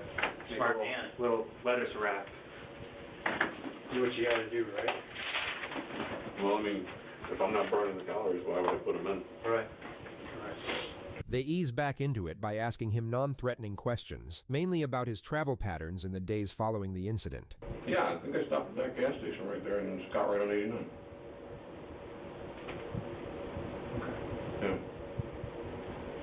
What was the plan with Emily's body? Like, if the police hadn't shown up last night at the and had the bus, what was your plan?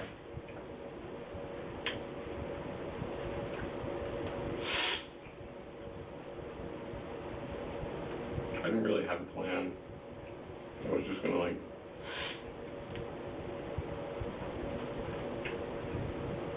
take it into the woods and drop it off. Where? Wait, you confessed to the shooting? Alright, so I'll turn it over to you, so kind of what happened. Damn it, that's what I get for skipping.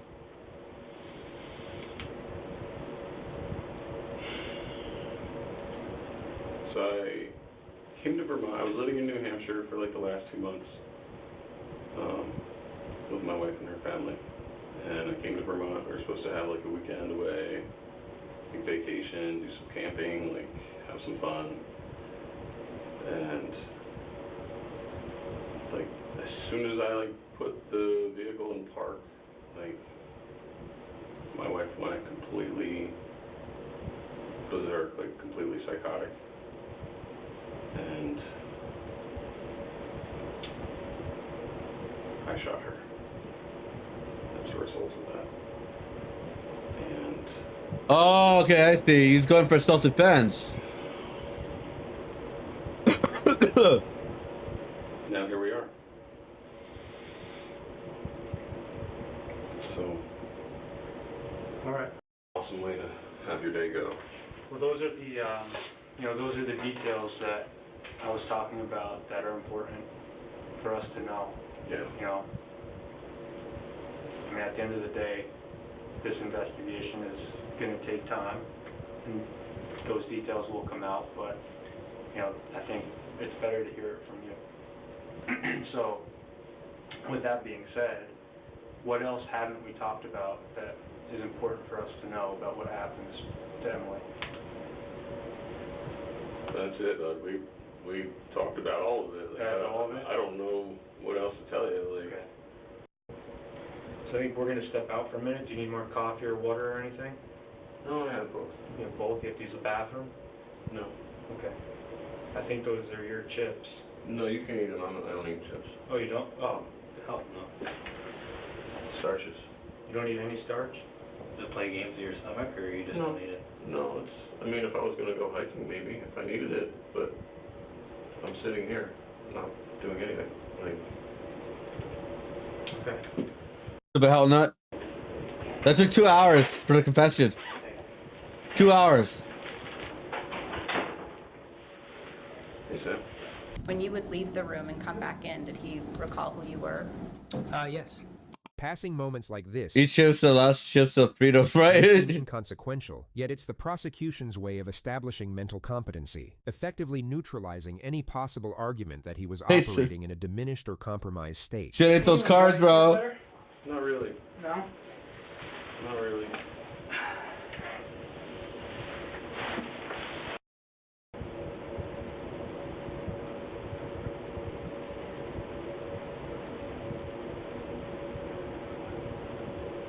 Well, you're going to jail, bro. Take him to jail. You should have ate those cars, bro. You should have ate those goddamn cars. Like how much do you know about like the next car? Like in general, or? Yeah. So every case is a little bit different. You know, first of all, the other detectives are going to want to make sure that what you're saying is true, and that Emily's on the bus. Yeah. You have cigarettes? I have them right here. Oh, thanks. That's first and foremost. Yeah. Yeah, I mean, we're going to verify some stuff, and then, Yeah. you know, Cigarette time. yeah. Is it? You want one? Oh my That's what I heard. Jesus. The conversation was reportedly Wait a minute. He's a health nut, but he smokes cigarettes?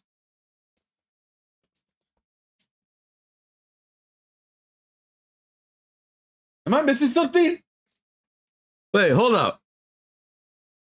He supposedly is a health nut, but he ate a donut. He didn't eat the bread and the turkey sandwich. He ate a little bit of chips, but then he smokes a cigarette. A cigarette.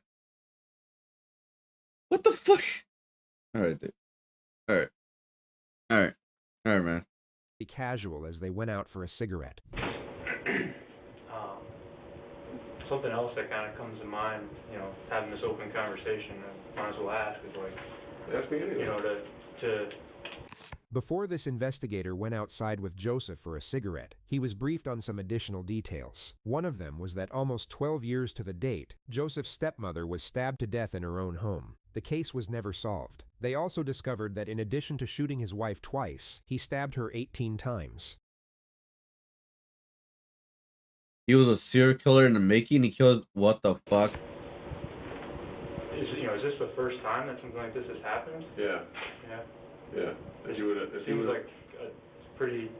It's awful. Pretty in depth. It's fucking awful, dude. Like, I don't know if it was you or if it was Sam, but if you would have talked to me a week ago, it would have been on the top of the list of things that I would never do. He probably killed his mom too. But it was such a fucking brutal week. Like nonstop, like morning to night. Emily was upset because the location he chose for their one-year anniversary was the exact location his ex-girlfriend was staying, and that's what he's currently talking about.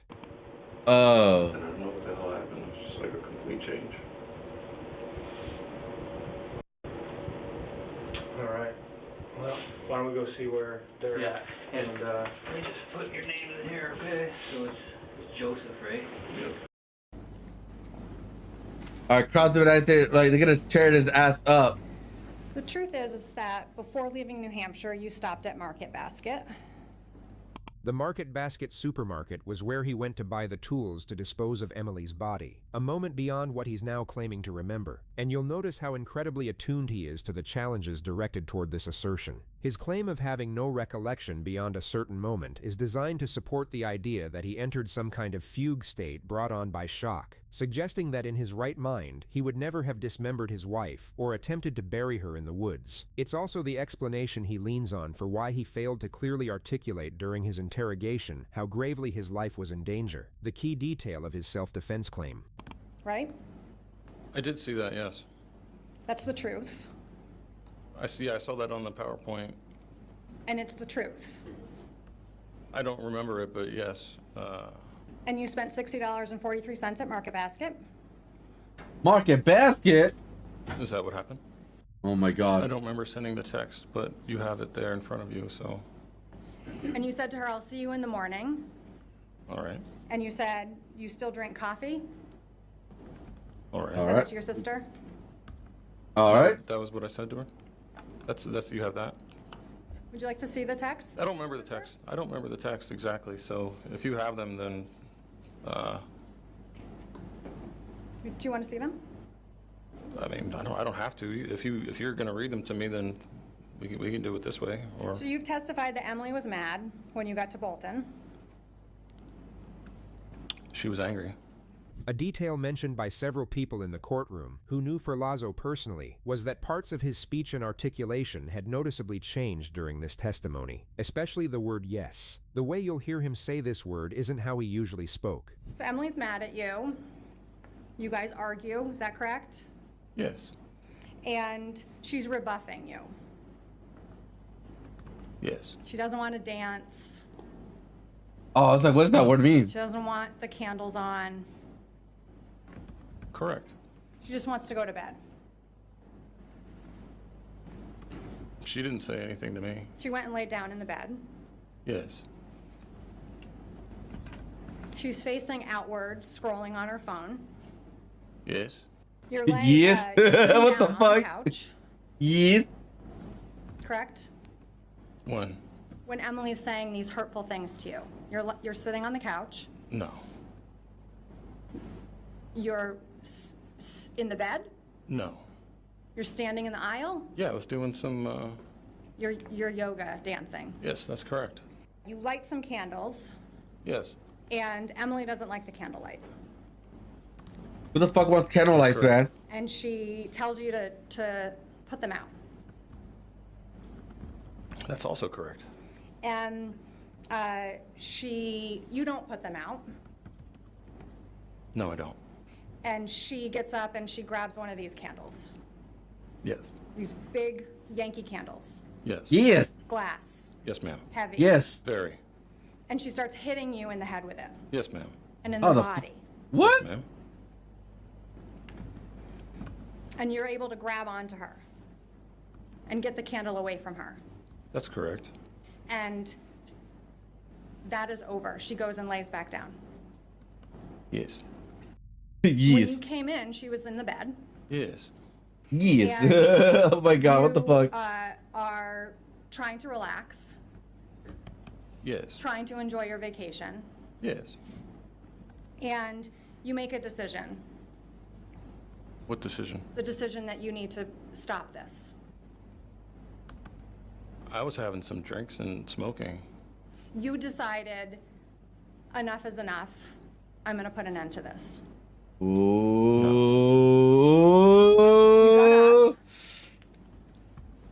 During direct examination, he had a 1,000-yard worried stare as if lost in reflection. Here, he almost continuously glares at the prosecutor, perhaps thinking that projecting this abrasive display of confidence will render him more credible. The issue is that during direct, he presented himself as a broken husband who struggled to recall anything closely connected to the incident. Yet now he's steely-eyed and steadfast. You could Fucking argue that idiot. the change in questioning style caused the shift in his energy, but it's Fucking the extent idiot. of the shift and the complete disappearance of the emotional fragility he displayed earlier that makes the argument he is being deceptive. And just to be clear, I believe he's being 100% fraudulent in both these instances. His true No self is shit. still an enigma that I doubt has appeared once in this video.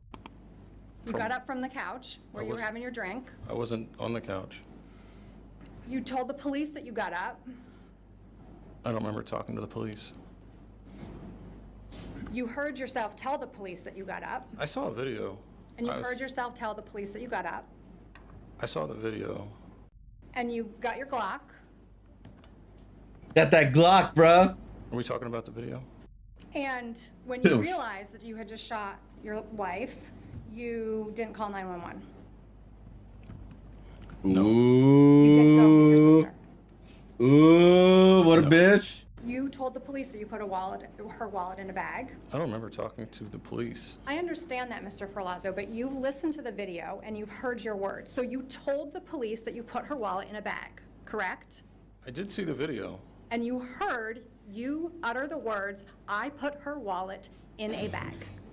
Yeah, I don't remember that. You heard Oh, yourself the say video those from the things. on the video? Yes. I saw the video. Yeah. And you heard yourself say, I put her wallet in a bag. Yes, I did. You're able to give her that tattoo and successfully give her that tattoo. Still. Still? No memory.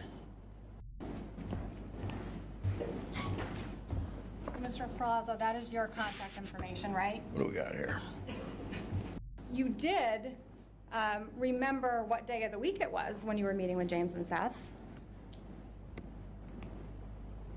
From the video? Oh This is my favorite moment god. of cross-examination. He's about to make eye contact with the prosecutor, and For the something video? about how she responds, and perhaps how she looks at him, will shake his feigned exterior just that little bit. From reality. From meeting, from, we're talking about the video, right? We're talking about reality. Talk about reality, bitch. So, Mr. Ferlazzo, we can agree that you lie. Yes, I have lied to people. You're lying today. About? Everything. Huh? Why is it I'm not? sitting here giving you my recall of what I have to work with. No questions. So as you heard earlier, multiple segments of Joseph's interrogation were redacted before the footage made its way onto social media. Yet the prosecution made certain the jury viewed it in its entirety. What you're about to watch is, in our opinion, the result of a potent mix of sleep deprivation, mental exhaustion, and an extraordinary lack of situational awareness, very likely enhanced by the calibrated framing that occurred during the opening sequence of his apprehension. He had spent the entire night freezing in the woods, likely terrified and in a state of panic, after coming down off a 3-day bender of drugs and alcohol. Then, while at his most depleted, he was met by a figure of authority who offered him warmth and understanding, followed by another reassuring encounter where the rapport seemed effortless and disarming. The focus of the moment was subtly shifted away from the horror of what he had done, onto his own inflated sense of worth and self-pity, followed by a continuous process of positive affirmations and ego reinforcement, all of which forged the environment and the oncoming result that occurred in the 3 previously redacted segments of footage you are about to watch. How does that turn into, I heard you say that you shot her, so explain how that incident continued. Oh! So instead of plushie, it was candles. Something inside me said enough is enough. Okay. Can you describe Emily when you shot her? Like, what was she doing?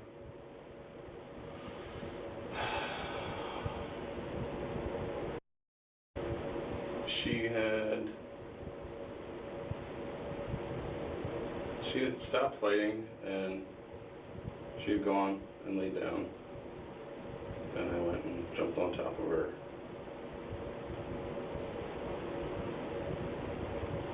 And I shot her in the head. Okay. How many times? 2.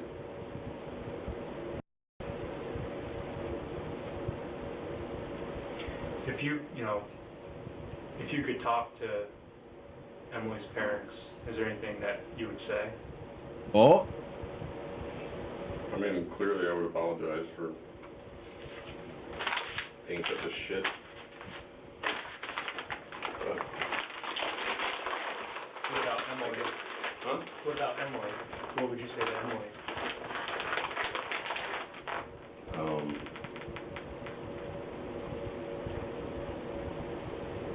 You don't fucking treat people like this. What the fuck? I can tell you that I wish it didn't happen. I wish I could turn back time. I wish that I was just, I don't know. I don't know if you've ever just like wanted to be a dick, but what? I mean, I don't do it that well, like, so yeah. I'm usually just like, okay, like, what the fuck? Fix it, you know, whatever, but. So you felt she was being kind of like a dick just to be a dick? Yeah. Okay. You know, like, do such a thing. Like, I would never do that. And believe me, if you would have asked me last week, I would have said the same thing. Well, I don't think I've ever been in your shoes, though. Had Joseph Ferlazzo been met with immediate confrontation and transparency, none of this would have plausibly occurred. His demeanor and method of response from cross-examination is likely what you would have seen throughout this interrogation. Yet due to the powers permitted under U.S. protocol, he was guided to a place where he could no longer walk back from. Now, before moving on to the final part, we're your friends, don't worry. we need to explore the nuance of this particular element and why that nuance matters. As many of you will know, the permitted use of deception in American policing is extremely controversial, as it's been known. He reported his. I mean, deception could lead to false, what do you call it? False confessions. Father missing. Fontana police accused Thomas of killing his dad. It was August of 2018. Fontana police were convinced Perez's father had been murdered. They thought Perez appeared suspicious. It's really concerning to me that he hasn't been back yet. They asked Perez to come to the station, and that's where they turned a missing person case into a 17-hour interrogation. You murdered your dad. No, I didn't. Yes, you did. No. Yeah, Yes. Daddy's dead because of you. We just told you we found your dead dad, and you don't give a. They even brought in Perez's best friend to try and get a confession. Tim, they got you on murder, Dad. They got you on murder. Impossible. When that didn't work, detectives brought in Perez's dog. Bro. And he's dead. And your dog is sitting here looking at you. Oh my God. Yeah, I remember this. I do remember this. I didn't think that I did.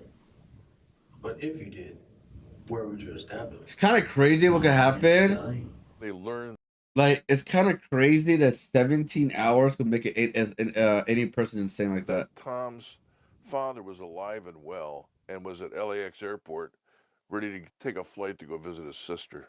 Steering filed a civil Fucking rights morons. lawsuit in federal court Morons. against the city of Fontana, and the suit was settled for nearly $900,000. Now, while both of these cases fall under the umbrella category of deception, you may have noticed they were starkly different in nature. Oh, yeah, 100%. Consisted of the futility technique and maximization. The inevitability of The other one was outcomes slower. imposed to such an extent that it Like caused a the slower subject to burn. have an emotional crisis, while the other consisted of rapport development and Yeah. minimization. Told There you. was no applied pressure nor manufactured sense of urgency, and the subject was given the space to construct his own perception of the situation, then full flexibility in how And to put himself in the respond. crime scene. One worked through fear and coercion, the other through guile and manipulation. But more importantly, one can cause considerable harm to the innocent, while the other presents a far lower risk of doing so. And as you've seen throughout this video, it can be somewhat effective Fucking when morons. used correctly. But anyway, here's the remaining segment of Ferlazzo's redacted footage, right about the time where he realizes he just told on himself.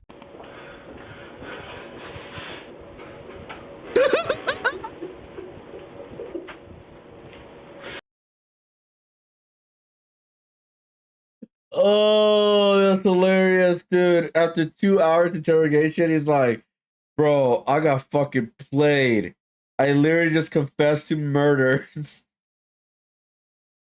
Even if even though he claims self-defense, he put himself in the crime scene. He already confessed to him shooting her twice. So it's like, bro. Oh my God, this guy got played. I gotta pee. Knowing full well exactly where she is and what he has done to her. He texts her phone What a one last bitch, time. bro. You're an asshole. I don't deserve this shit. Ms. Adams told you in the state's opening statement that this case and this crime is about ego. Mr. Ferlazzo's ego. And Mr. Ferlazzo's nearly 42-year-old ego being unable to accept his 22-year-old wife disrespecting him. An ego so inflated that after killing her, taking her life because he didn't like the things she was saying to him, because she didn't want to be with him anymore, he calls her an asshole. He tells her that he doesn't deserve this. The state submits that it is Emily, and only Emily, that did not deserve this. do you find Mr. Palazzo on the count of first-degree murder, guilty or not guilty? Ms. Jantz, would you like... Ah, you little bitch! And Mr. Segu, is that your verdict? You're gonna have butt sex! His reaction wasn't recorded as his term was read out, but Joseph Ferlazzo was sentenced to 45 years to life in prison. Holy a shit, punishment many 45? have argued was unexpectedly lenient. He was subsequently investigated for the cold case murder of his stepmother. No charges have since been filed. There's and no. the case Oh remains open to this day. wow. He may kill his stepmother. Because I mean, like, it's the same kind of MO with the stabbing and all that too. We all chopped what we were doing. Do I have to swear? Oh my god, what a piece of shit. Alright, let's watch your video, Shadow. I can fast forward a little bit, so it's fine. We have time. Where's it? Oh, there it is. Why can I click on this? Oh. I'm getting like, okay, hold up. Maybe I could do this. Maybe I could like copy like this. And do this.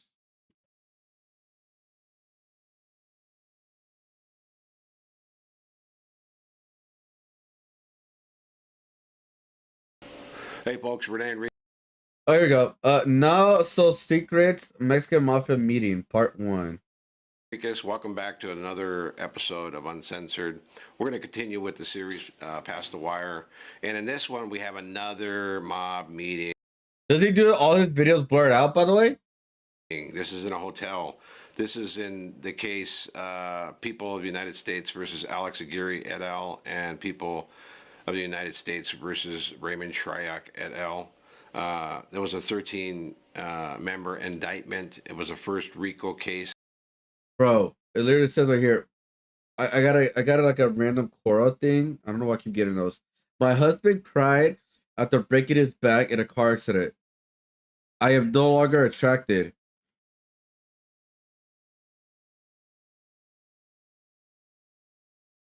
Ain't no way. He has a baddie on his. Oh, okay. Oh, he's in witness protection. Okay. That occurred in 1995. In this. Wait, isn't he breaking the rules with witness protection by doing this?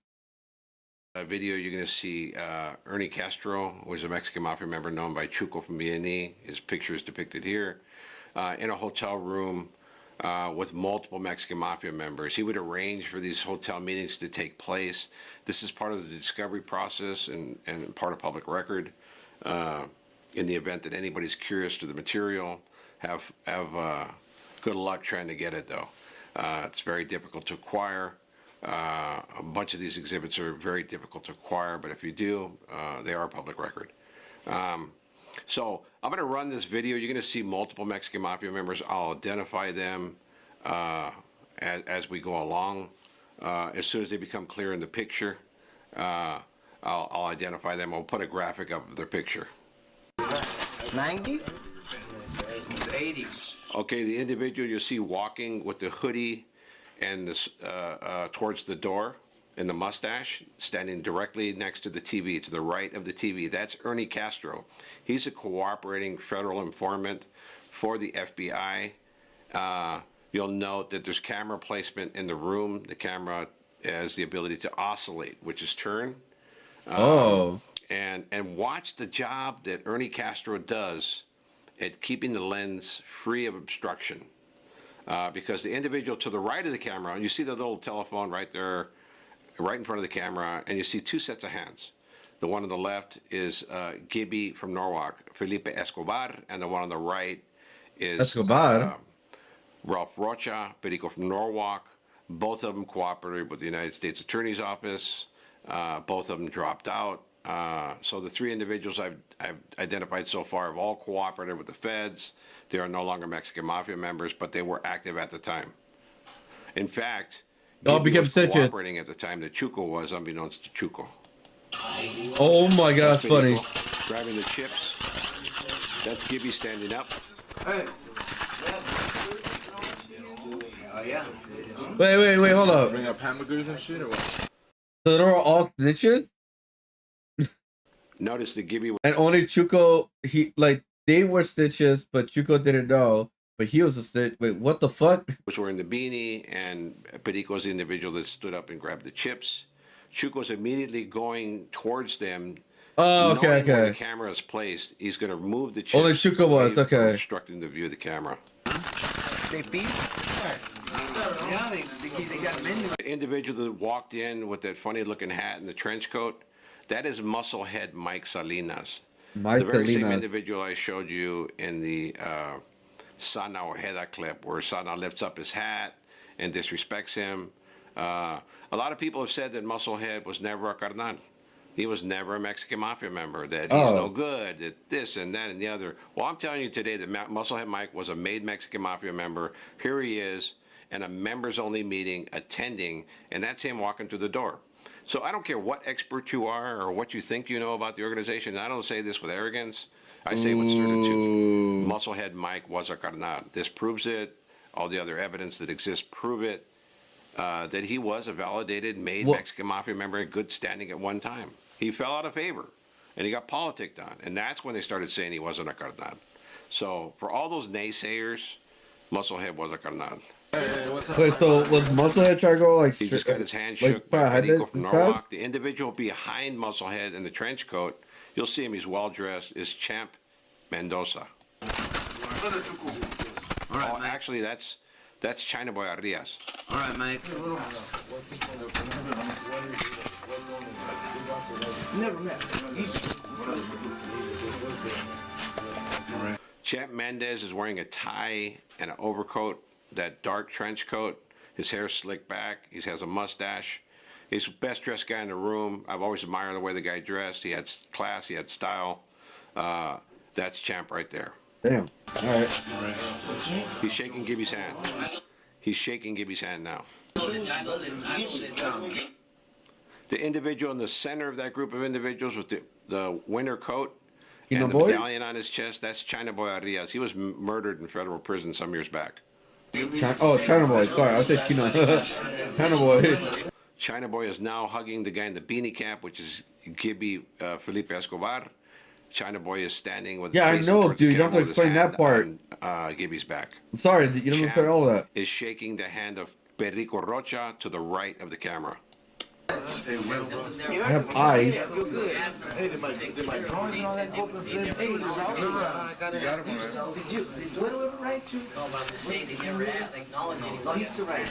So Chuco put the camera there, right?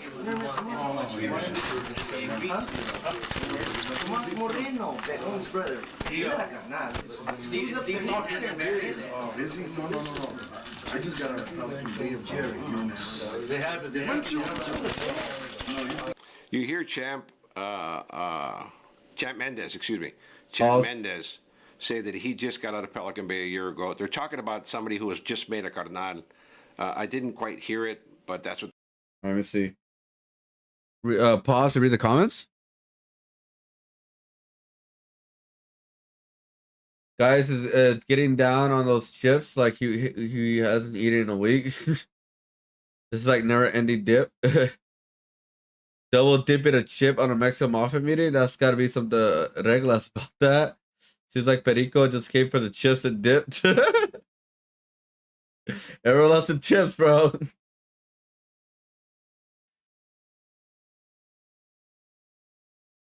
As a viewer, I suggest you change the format. You're displaying this. Make the video your narrative bigger and yourself smaller. We want to see what's going on in the video, as opposed to like your office space. Actually, yeah. Why did he not make the video bigger?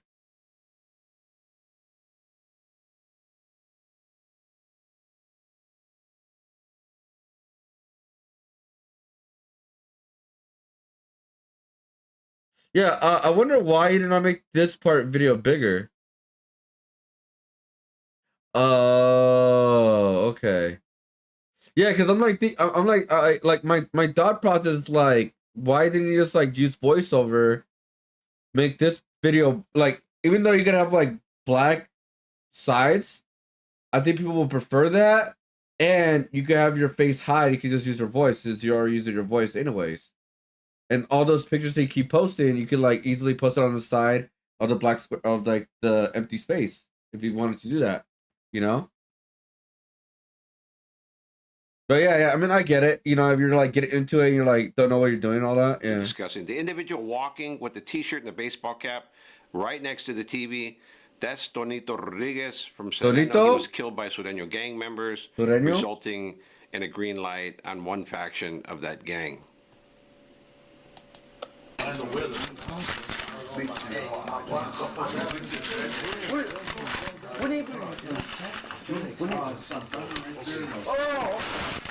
Santana.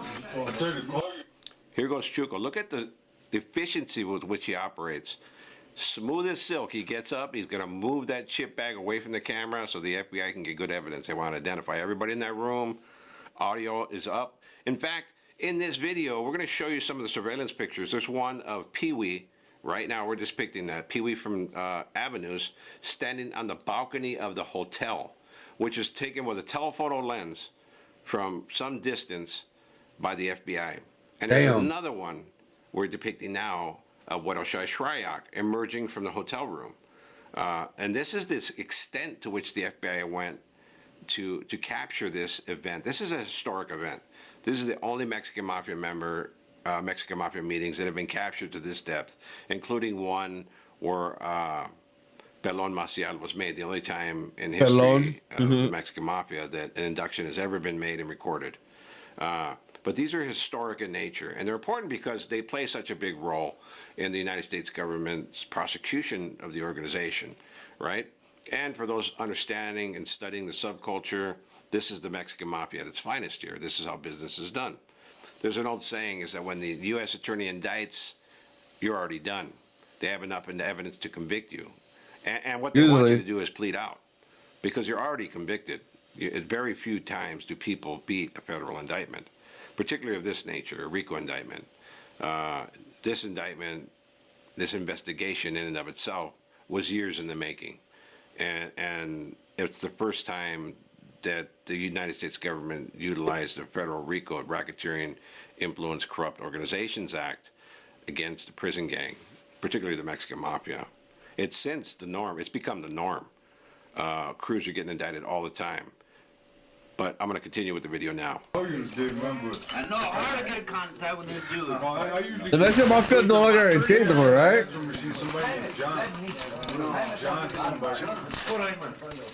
The secretary has Notice how he even moved the dip. Motherfucker, dude. Fucking Chuco, dude. He's moving everything out of the way, and like nobody actually like paid attention to what Chuco was doing, which is pretty fucking funny, man. He's actually pretty being obvious, but I'm pretty sure when you're in that moment, you're not really thinking about that. But like he's actually being obvious there, dude. It's kind of crazy. Away from the camera. He wants nothing obscuring or obstructing the view of the FBI. FBI are stationed outside in an adjacent room. Can I ask who's calling? My name's Raymond. And she goes, and she says, okay, so she hooked me onto another line and started ringing and answering machine. Oh, you talked to a lot of John Deadpool. I don't remember this. He wasn't I didn't talk, I got an answering machine. No, I left it. I left October. Yeah, well, I was getting ready to, and then the phone rang and it was one of the kids. And I just, I was just going to tell you about the meeting because people said the back to get a hold of you. Right. So I was going to get a hold of you. This was done in 1995, by the way, guys. 30 years ago. You know him, man. You met him on the bus. Are we waiting on anybody else? Are we waiting? So what's the meeting about? Dude, hi, man. He came back. One more. We're going to go Smiley. That dude that in Arizona, Bassett. Yeah, he came back. I told him, check this out, I'm gonna need your assistance. He didn't do nothing. Get down right now, give me the fierro if I have to. And you flush it no matter what. I'm guilty. He says, all right. We go to tell Smiley. That individual walking with the beanie and the light-colored hoodie and the gray sweats, walking towards China Boy Arria, sitting on the corner of the right. Pee-wee? That's Pee-wee Aguirre. He just came into frame. Also, Alex Aguirre is the top defendant in the indictment. He's going to hug China Boy now. Hey, baby. I gotta go over there and stand my trooper. I would have scolded them and do some, bro. I wouldn't have killed them for that. There are about 2 or 3 conversations going on, and one, Chuco's telling Güero Shaya that he gave a guy a knife and was going to get down with him, and then and another, Gibby's talking about another individual that he didn't want to kill, that he didn't want to eliminate. They didn't plan on killing. They thought he was gonna get killed. Like that. But they say that There's like they say him this part right here is the most watched right here, guys. Right here. Miss is talking shit because they said that you guys. That individual walking and shaking China Boy's hand with a cigarette dangling from his mouth is Negro Villalba. Negro? Villalba was murdered in 2019 in Long Beach, California. Oh wow, he lives a long life. He was stabbed previous to that. Actually stabbed and strangled in Victorville, United States Penitentiary of Victorville. Oh shit, which was Victorville, a I've been there. precursor to his death, but he was eliminated as well. China Boy was murdered, as I mentioned. A lot of these people no longer exist. They've been That's kind of crazy to think about. eliminated. And I believe that this is all the participants that are going to show up in the meeting for this meeting, because the 200 other individuals are not going to show. No, I gave it to you, man. 18th Street, you gave it to me? Yeah, the green one. Black, right? Cool. You took mine the day I fell. From 18th Street, go to the Jewish funeral. When you start shooting with machine guns, get off the car, shoot at the casket. When was that, about 2 months ago, Tony? 4 months. This is yours, right? Casket? When they shot at the casket? 2 months ago. 4 months ago. Okay, well, this I'm just talking about a couple of days ago. The other day. So we sucked them on 18th Street. Yeah, but this is just the other day. No, this around here. So it don't matter.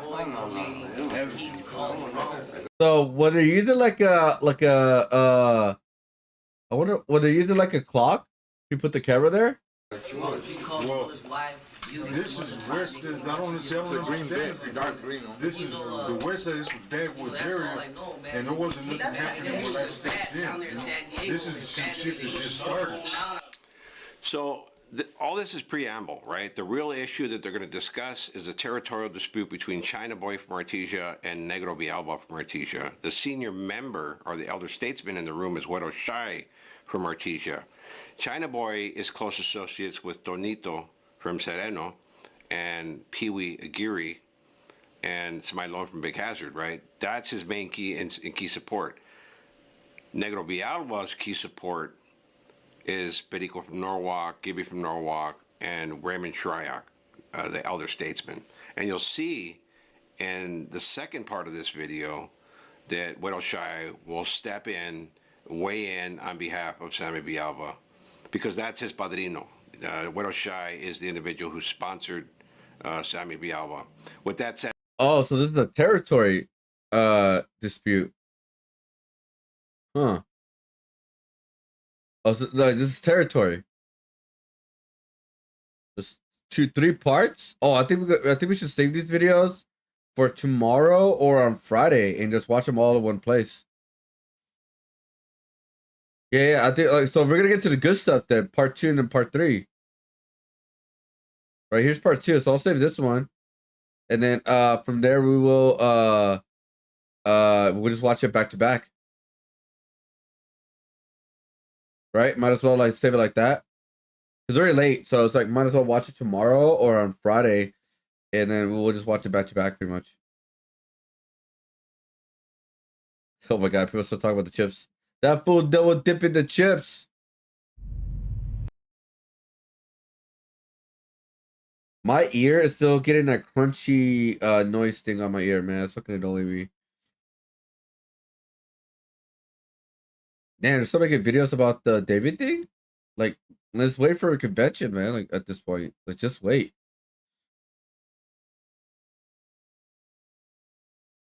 Or, yeah, convention, or what do you want to call it. Oh, there's 5 parts.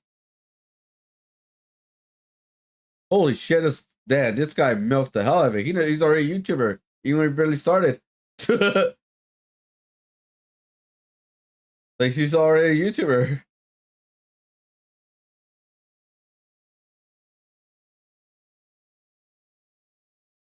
Oh, let's talk about. Oh, yeah. His channel was bigger, but hackers deleted his original. Oh, why? Did they work for the Mexican Mafia?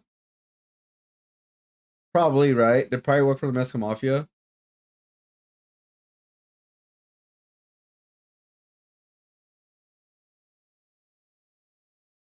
That's a possibility. And he's like a new guy. Oh, I see. All right. All right. Well, I'm gonna watch this a little bit because we're almost done with the base color on this, guys. We're gonna watch Financial Audit because it's hilarious. Yeah, he's all man. Yeah, that sucks, dude. That really does suck.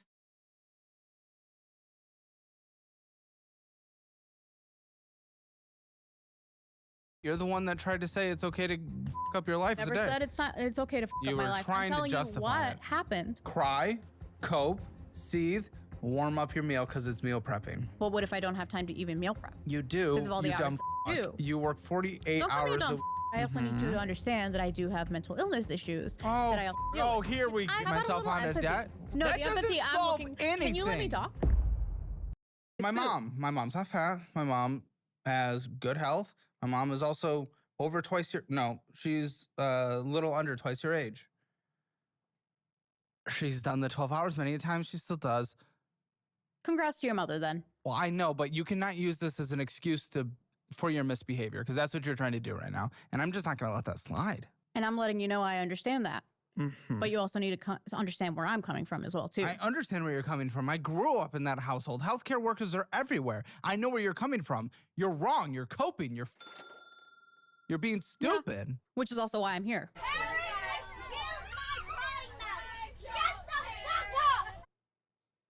Getting yelled at. Wait, what? What do you mean? Wait, hold up. If I watch this content, wait, he's officially a political streamer? Ain't no way. Why? He does like literally finances. The fuck has he do with like political stuff? It's because he did like he did the governor thing. The left hates him. I think anybody's gonna hate him because he just like tells us as it is at this point, you know? You know what you should go on financial audit? Hado. This is like hey Hado, go to financial audit. He's in Texas. Like make content with him, bro.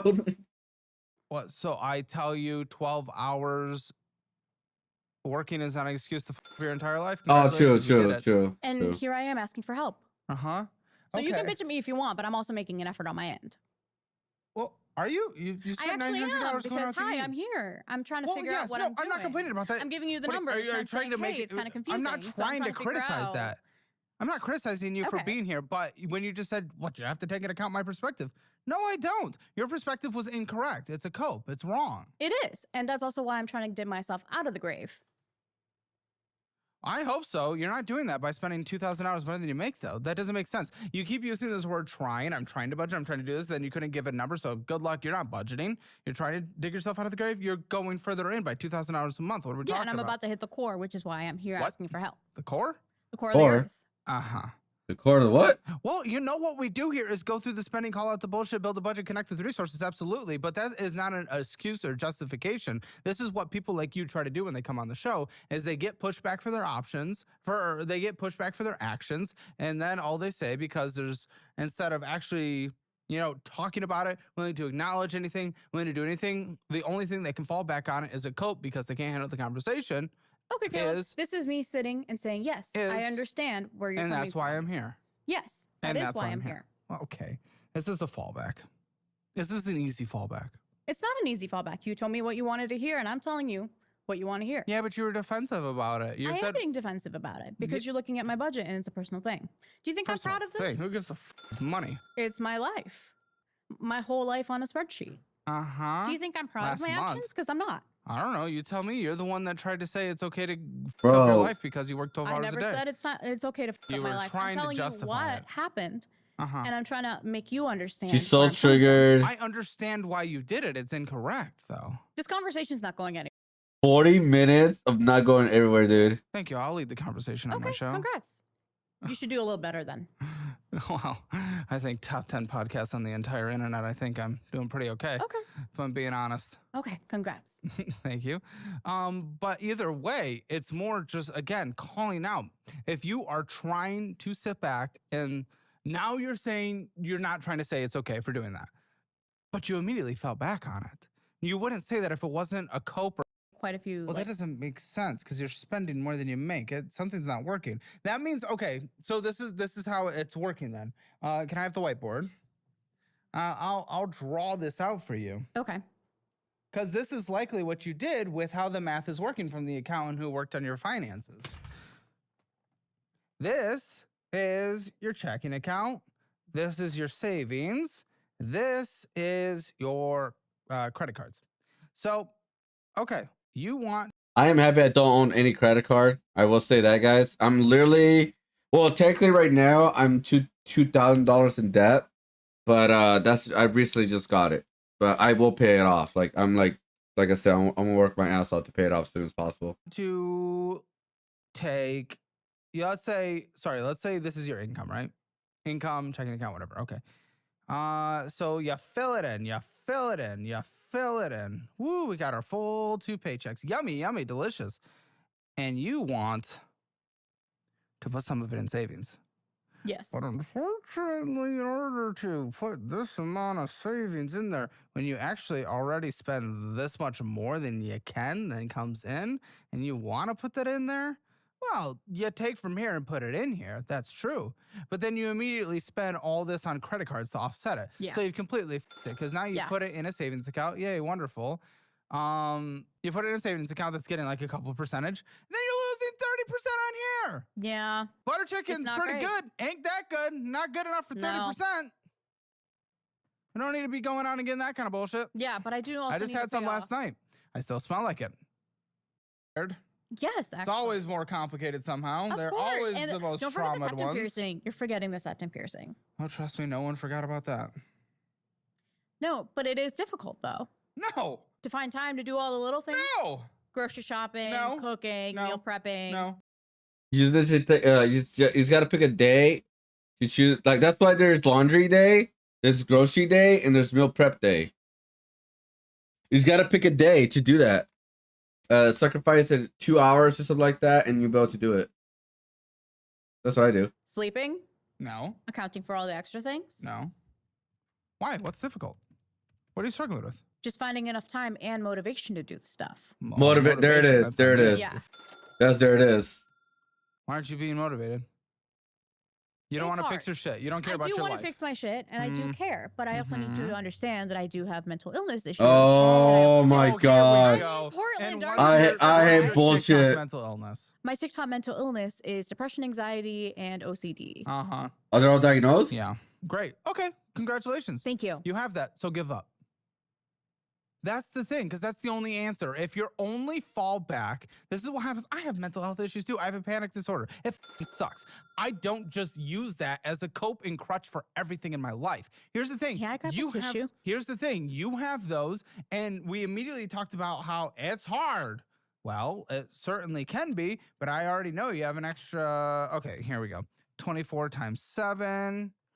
We minus that by your 48 hours of very difficult work. That's 120 hours a week left. Divided by the 7 days. You have 17 hours left in each day. Well, you know, obviously you stack them up some days. So it doesn't fully work like that. Because you're doing 12-hour shifts. But you have time. Objectively, you have time. Objectively, in every metric whatsoever, you have time outside of sleep, out time of everything. But And that's if you looking at say, it from a statistical and if you perspective. I don't think fall- you're taking it from an actual humanist perspective where Oh you my understand. gosh, yeah, it's only like we haven't done this for 4 years. What the f*** are you talking about, lady? It's easier for you to tell someone to do all the things that you say to do. You mean rather the than ones understand that from- I did when I digged How about a myself little onto empathy? debt? A Have little we bit thought of about empathy. Yeah. No, you know what your empathy derives to? You know where your empathy Social ends up? manipulation? Your empathy is you sat here and you say, my life is hard. I say, okay, great. Let's try to put in some solutions. Oh, wait, but I have mental health. You know what the empathy you look for is? A hug and a bye-bye. No, That the empathy doesn't I'm solve looking. Can you let me anything. talk? And I want to add, but Mr. Vice President, I'm speaking. I have to I'm weigh in. speaking. The empathy I'm looking for is help in trying to figure out what exactly I should be Girl, doing. I just said we allocate some hours to meal prepping, to grocery store shopping, instead of going out to eat every second of our life, because you can warm up meals when you get home from a long shift. And then you fell back on TikTok mental health diagnoses. And then I said, okay, so what is the solution? The solution, if you fall back on that for everything, is give up. I don't want you to give up. I don't think you should give up. But if that is the excuse and cope you use for any kind of hard work in this life, a lot of people do. What is the point? Why do you think will I keep have trucking no along, then? future. Trucking along? Yes, because I am trying. Well, I'm trying to make an effort. And you can keep saying, oh, you keep using the word trying. Yes. I don't know what else adjectives you want me to use instead. What other verbs would I you don't like? see trying. Can you show me trying? Trying is me coming here to try and sit. Oh my Yes, God. You did that. You flew on a plane. I'm very Yes, proud. I did fly on a plane. It was a very long plane ride. Was So it? thank you. Who gives it a was shit? 6 hours total. Who gives a Layover. shit? Oh, okay. I was going to say.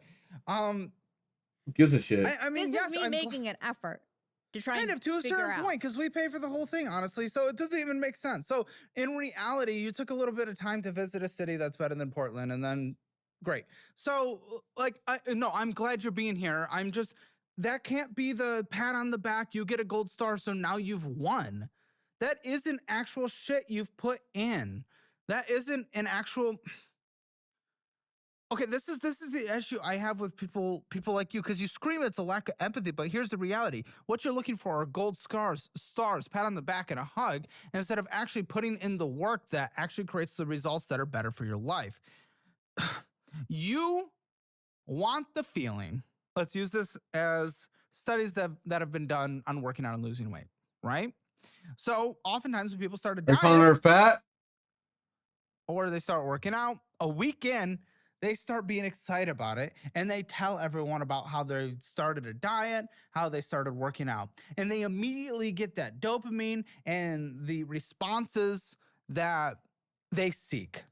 That would typically come from, they actually put in the work for a few months, people start to notice they look better, and they're like, wow, dude, you look really great. You've been putting in some work. That's the response that they're craving. But they immediately get that reward by telling people that they've started to do a change, even though there's no actual change being done. So they've already unlocked that success, and then they don't put in the work anymore, and it's easier for them to fall off. That is what you are essentially doing with this. And you're thinking because you came here, which is a good thing, and that is something you should do, and I'm glad you did it, but you're immediately trying to use that to unlock the success instead of actually putting in the work. Because that's what you define empathy as. Because that's how you want it. You want a soft conversation, you want a hug, and you want nothing to actually change in the end. I do want change. To a certain point, everyone wants to change. I want to lose weight. I want to do a lot of things. Doesn't mean I'm putting in the work to do so. So clearly, in the end, I think you still choose going out to eat more than the actual change, even though, yeah, you want to change to a certain extent. I'm putting some effort in to better my ways. Oh my God. I've been a lot better. I've been trying to make sure that I have lunches ready so I'm not buying random food. I've been going to Costco quite a bit. You spent 2,000 hours more than you made last month. You spent 2,000 hours on bullshit. 900 of it was going out to eat. This was literally last month. This is your statements. This is your most recent statements. I'm sorry. I cannot let you give yourself that pat on the back that is not deserved, because you're immediately getting that reward that we talked about instead of actually having to put in the work and get a result that takes months of sacrifice. And that's the hard part for me. All the sacrifice. That is what you seek, and that is what a lot of the victim mentality people like you seek. And that's why you cry that you're not getting empathy. Dude, you get no benefit when someone just hugs you, cries with you, and then nothing changes. You feel good in the moment. That is it. That is not the conversation we do here. That is not the results that we have seen on the show. People leave here, people get their shit together. And that's what I'm trying to do. Okay, great. You can keep saying that over and over again. I'm really glad. But that's just, again, like you're using that so that you can get that reward. That's what I'm trying to do. Bro, it's going in circles. You don't get the reward and pat on the back for saying that. I'm sorry. Okay, that's fine. What I'm trying to figure out is strategies to help fix my ways. Okay, so let's talk about that for a second.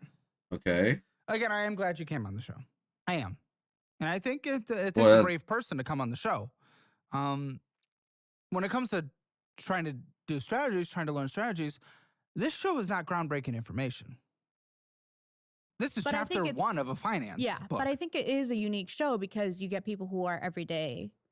Like, there are others like me. Yes, there are, and they've been on the show. You being on the show hopefully gives you a fire under your butt, but did you need to come here to put in any work? It reminds me of I will start working out once I move to this new location and have a life reset. Mm-hmm. You're starting to get your shit together after you come on the show. You didn't need to. You could learn any of this through GPT, through Grok, through Claude, through Google. You said through YouTube, ChatGPT? through Oh my TikTok, God. well, be careful with that one. Through books, there's so many resources out there. This is the easiest thing. Personal finance is not complicated. Not complicated. Why is my Bluetooth all scratchy now again, dude? What the fuck is going on? I'm gonna fast forward part to like where how much she sees in depth actually. All right, here we go. Complicated at all. When it comes to the shit that actually. There are a lot of unique stamps out there. They go over historical figures. So she's in $7,000 in debt. That's $5,000 more than me right now. And a lot of them end up being like collector's items and stuff. No way. Maybe we just read a book. I do also like to read, yes. Maybe we can be satisfied with that. These are hobbies, though. These are things I enjoy. I think I just want to be clear. You complain. I mean, I get the hobby part, but like, for example, I have a hobby of collecting comic books of key issues, right? And guess what? I need money now. So what am I gonna do? I'm gonna sell my hobby.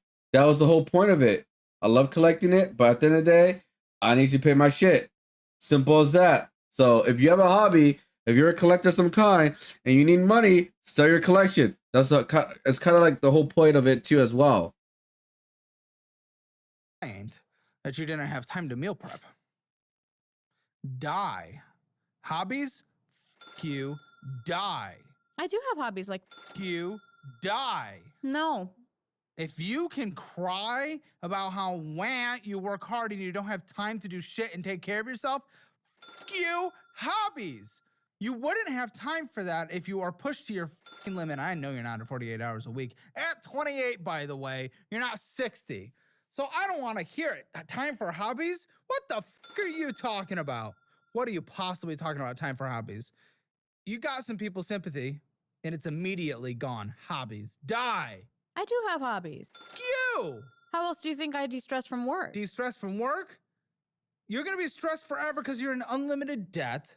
You're putting pressure on your body by consuming fast food every day, and then you won't meal prep, but you have time for hobbies? Die! Shit, the way things are going, maybe I will. Oh, come on. See, what is that? What the fuck is that? You're the one telling me to die. Not actually. You know not actually. Don't be stupid. I'm not being stupid. I'm telling you right now, one of the ways I de-stress from work. You cried because, TikTok mental health diagnoses. I don't have time to meal prep. And here she goes. The cries are starting once more. Of course the cries are starting. I'm an emotional bitch. Oh, yeah, well, bitch for sure. The thing is, you have time. You're doing hobbies. Cope and seethe. Cope and seethe. Mental health. Don't have time. Really healthy. That's a really healthy way to cope. I understand. What? Seething? What? Holding on to all that anger? No, I said you're cope and seething right now, dude. You are just endless coping and making excuses for, in reality, you just want to do your hobbies. I do want to do my hobbies. You just want to do your hobbies. That's what, it's not your mental health holding you back. Everyone has mental health problems. Welcome to America 2025, baby. Let's go. We live life. We get our shit done and did. You got TikTok mental diagnosed. I'm proud of you.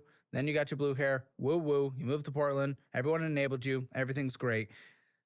And now you're using that as the reason why you can't get your shit together. When you're spending money and time on hobbies instead of actually getting your shit together, you can cook. You can meal prep. You can warm things up. You can work more hours if you even need to, which I don't even think you need to. Your spending's just out of control. Your behavior's out of control. And your view and outlook on victimhood is out of control. What are we doing? Where's the stamp convention? Boston. Oh, what are you on about? You're not going to Boston. Probably not. Good. Yeah. Can't afford that. I mean, you told Colton you had to buy the hotel before it sells out, so hope you're not just saying that for the camera right now. No, I actually probably won't be going. Why? Probably is not No, definite. Pete can't get PTO at work. Good.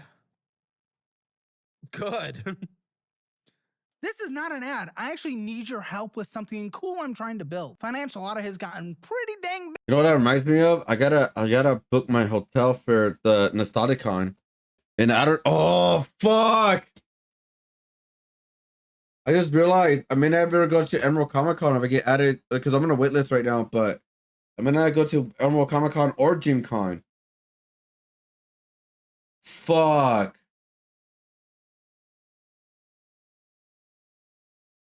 No, it's not. By the way, guys, it's not for 100% for fun. It's for work. If anybody cares, I just realized because again, they were gonna cost a lot of money, and I thought I was ready for it, which I was. But then the whole fucking okay, sorry.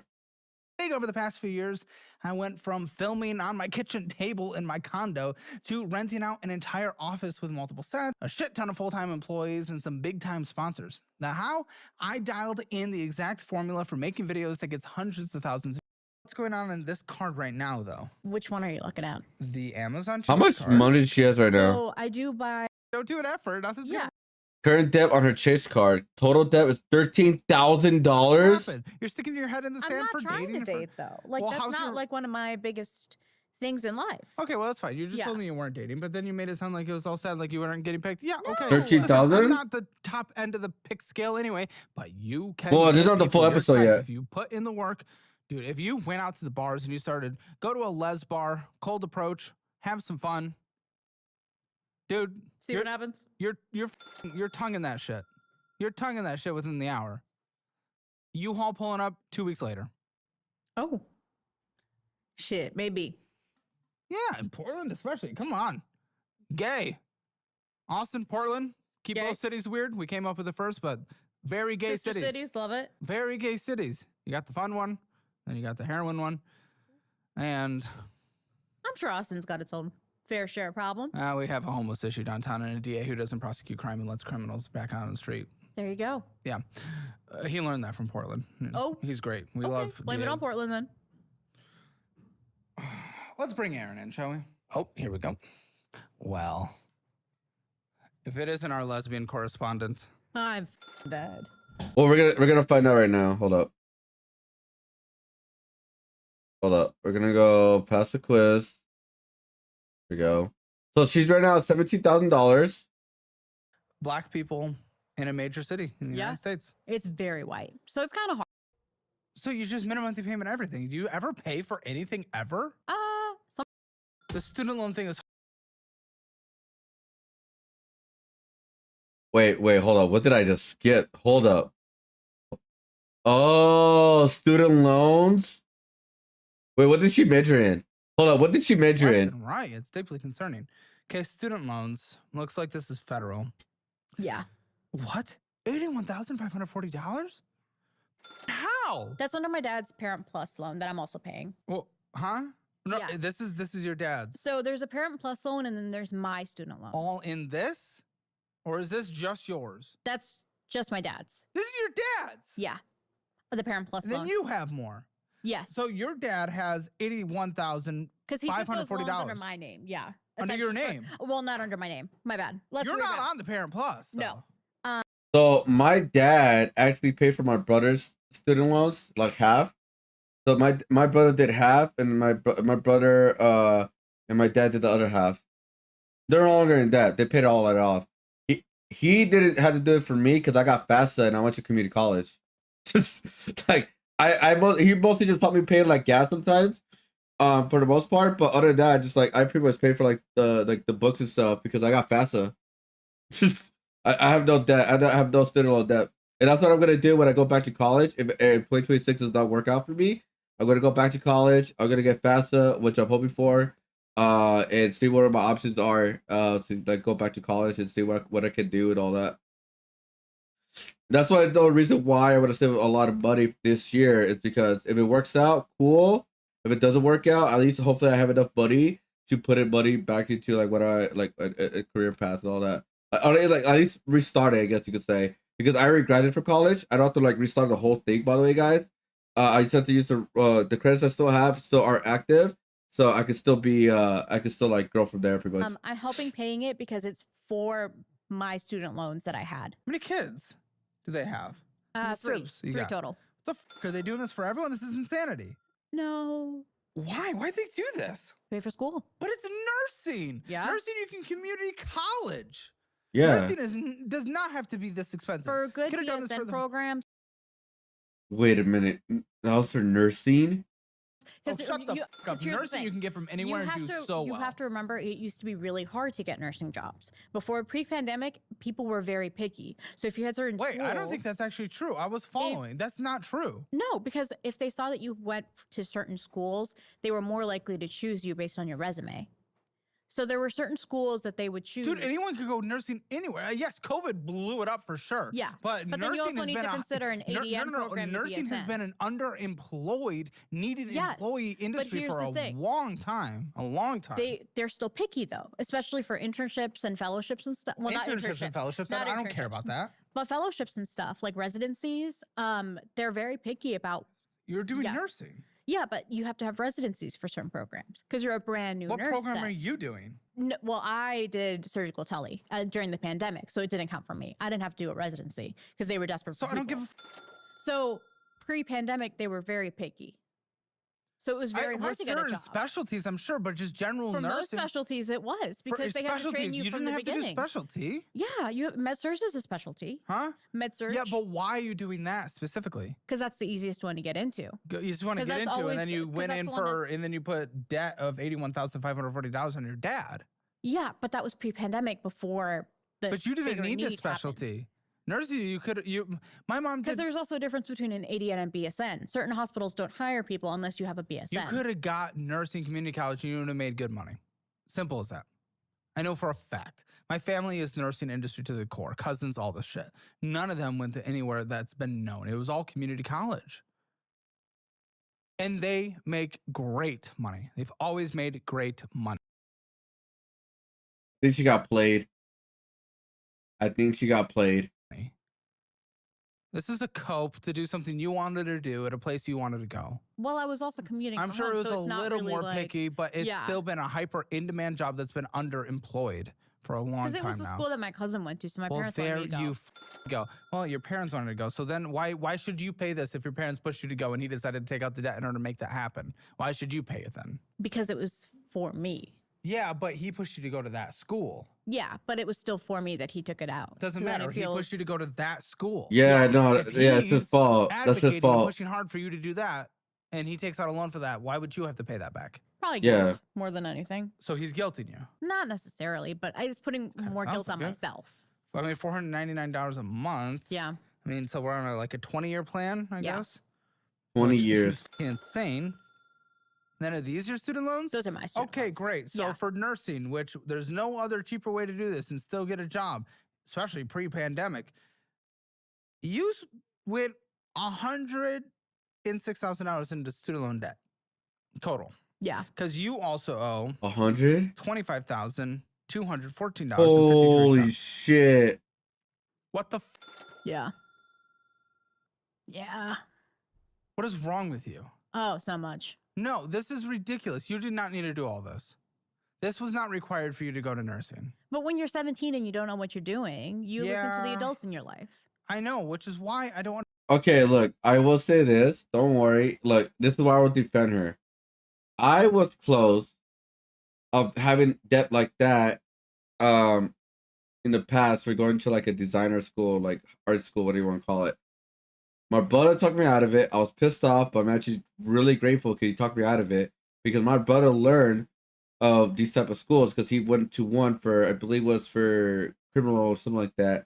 But he still had to go back to college anyways to finish some classes in order to get it, become a cop.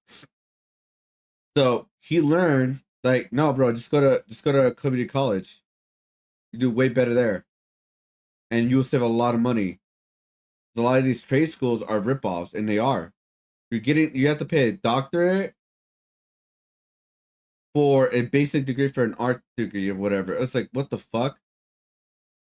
But at the time, I was like, again, when you're 17, you're young, you're like, I want to get this done, I want to do this, I want to do that, and like, yeah, it's all bullshit. It's literally all smoke and mirrors, bro. It's all smoke and mirrors.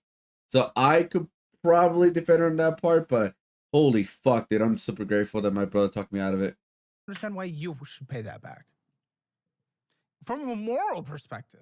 From a moral perspective, but also Your you need dad's. to understand, like, Your dad's. it's the Yours, guilt. yes. Yours, yes. Like, it's like the personal Why do you feel the guilt, guilt when where they're it's the like- one that pushed you? Because I feel like I should be at a better place in my life where I should be able to pay it back. Well, I agree with that, but why would you? I don't want Because the logic was always, okay, she'll get a better job and then she can help pay it back. Dude, if you were pushing hard for a school and they borrowed money in a Parent Plus to get you there, yes, I'd be like, pay it back. Yeah. He pushed you to go to that But that's school on and he them. Yeah, borrowed it's to on make it them. happen. But I also wanted to go to that school. That doesn't matter. Okay. Because I was 17. Okay. They were telling me, hey, Well, this exactly, is a great they were school. telling you. Yeah. And so I was like, yeah, It's you on know them. what? I'll go to that school. Sure. $230.44 is your minimum payment on this. Is that all your debt? Yes. You have no car debt, no vehicle debts? No. How are you f***ing this up?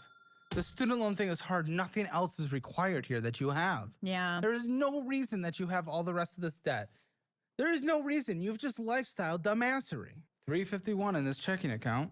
So that's the one that I use for my employee health job. Okay. Why do you need it per job? I don't. Okay.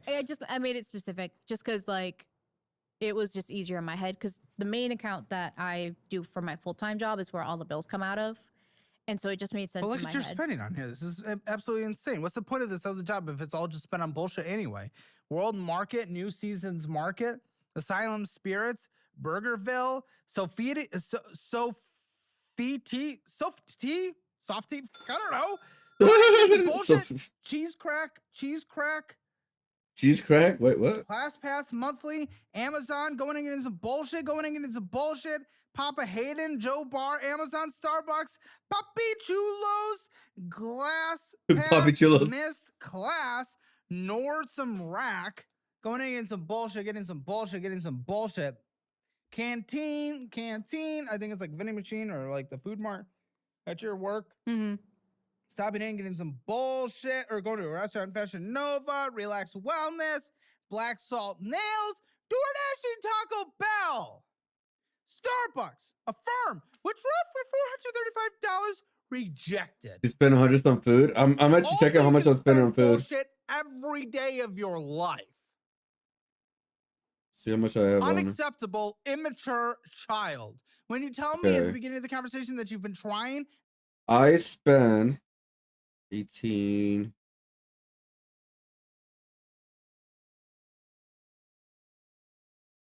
Really that much? Holy fuck. 32. 36. 46.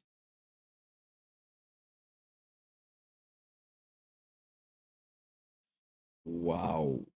46 plus 52. No fucking way. I spent 62, 66. Really? No fucking way I spent that much. Oh, what the fuck did I do this month? $73 on fucking fast food this month, and it's like half of the month? What the fuck is wrong with me? Are you kidding me?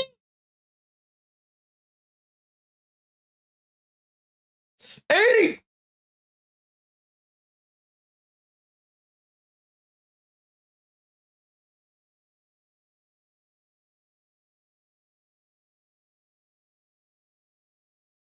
I spent $80 in stupid ass fast food all in all in 18 days. What the fuck is wrong with me, dude?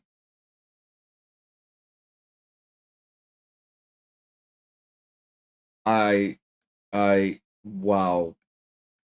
I did not know. I thought I spent like $50 or something like that. Nope, it's fucking $80.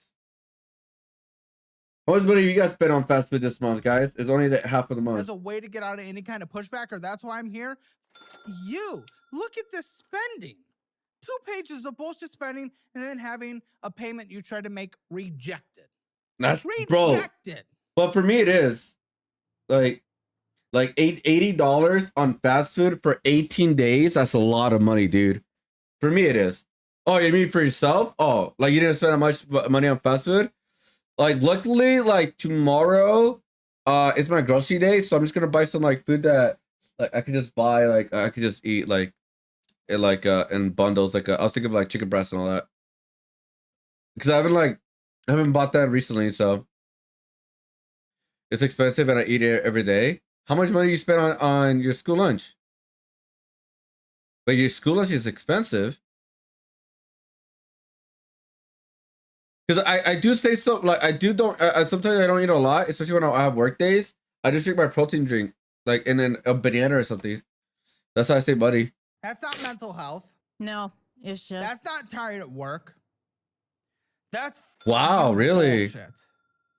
Every day? Well, you go 40, but that's different. That's I mean, you're in a whole different place, This is our so. bills account. Yes. Okay, bills account, which is why we're getting Starbucks, Amazon, Taco Bell, vending machine again. Oh yeah, of course, yeah. Bullshit. Walgreens, Patreon. Who are you subscribed to on Patreon? That was just a Patreon thing for this local hobby person that I follow. Local hobby person. I guarantee you it's not as good as Hammer Elite. We provide more value than anyone. That's why we're #1 on YouTube for a reason. Literally. Home Depot. What did it serve you? Yeah, you just went and got a drink. It was like $2.69. Like, what the f are you doing? You stop in and get a snack from Home Depot? Amazon. Those are like chip prices? Amazon. Go in and get some bullshit. Metalon Cafe, White Oak, Boo, Vancouver. Why is it okay, yeah. I ate at Farmer Boys, I think one night. I think it was when I was getting sick. I just want to eat something, like I was sick. I just want to get something to eat, and I spent $16 on fucking Farmer Boys. And guess what? It was just a basic combo. Never going there ever again. I don't know what it was. I remember it was around Monday or something like that.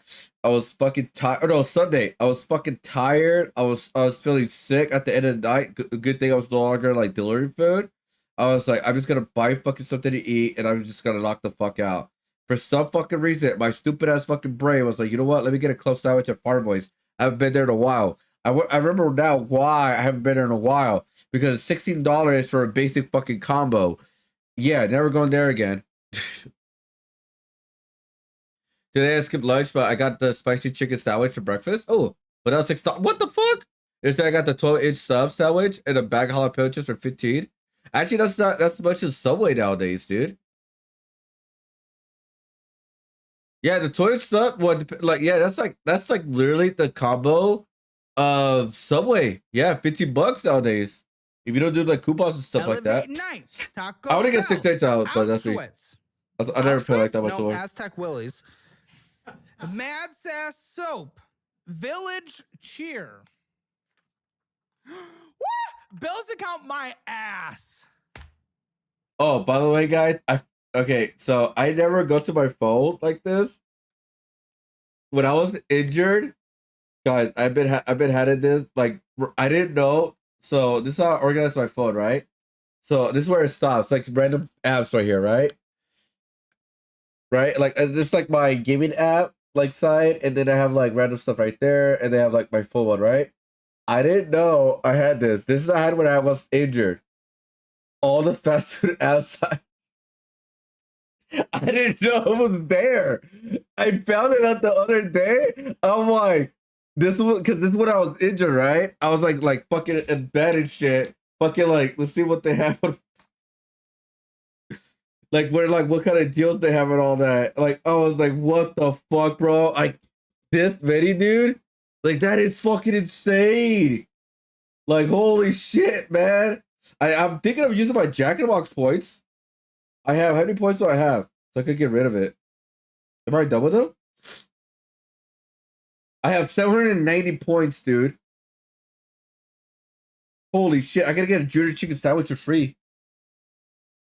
For free. No, wait a minute. I could get a cluck sandwich for 700.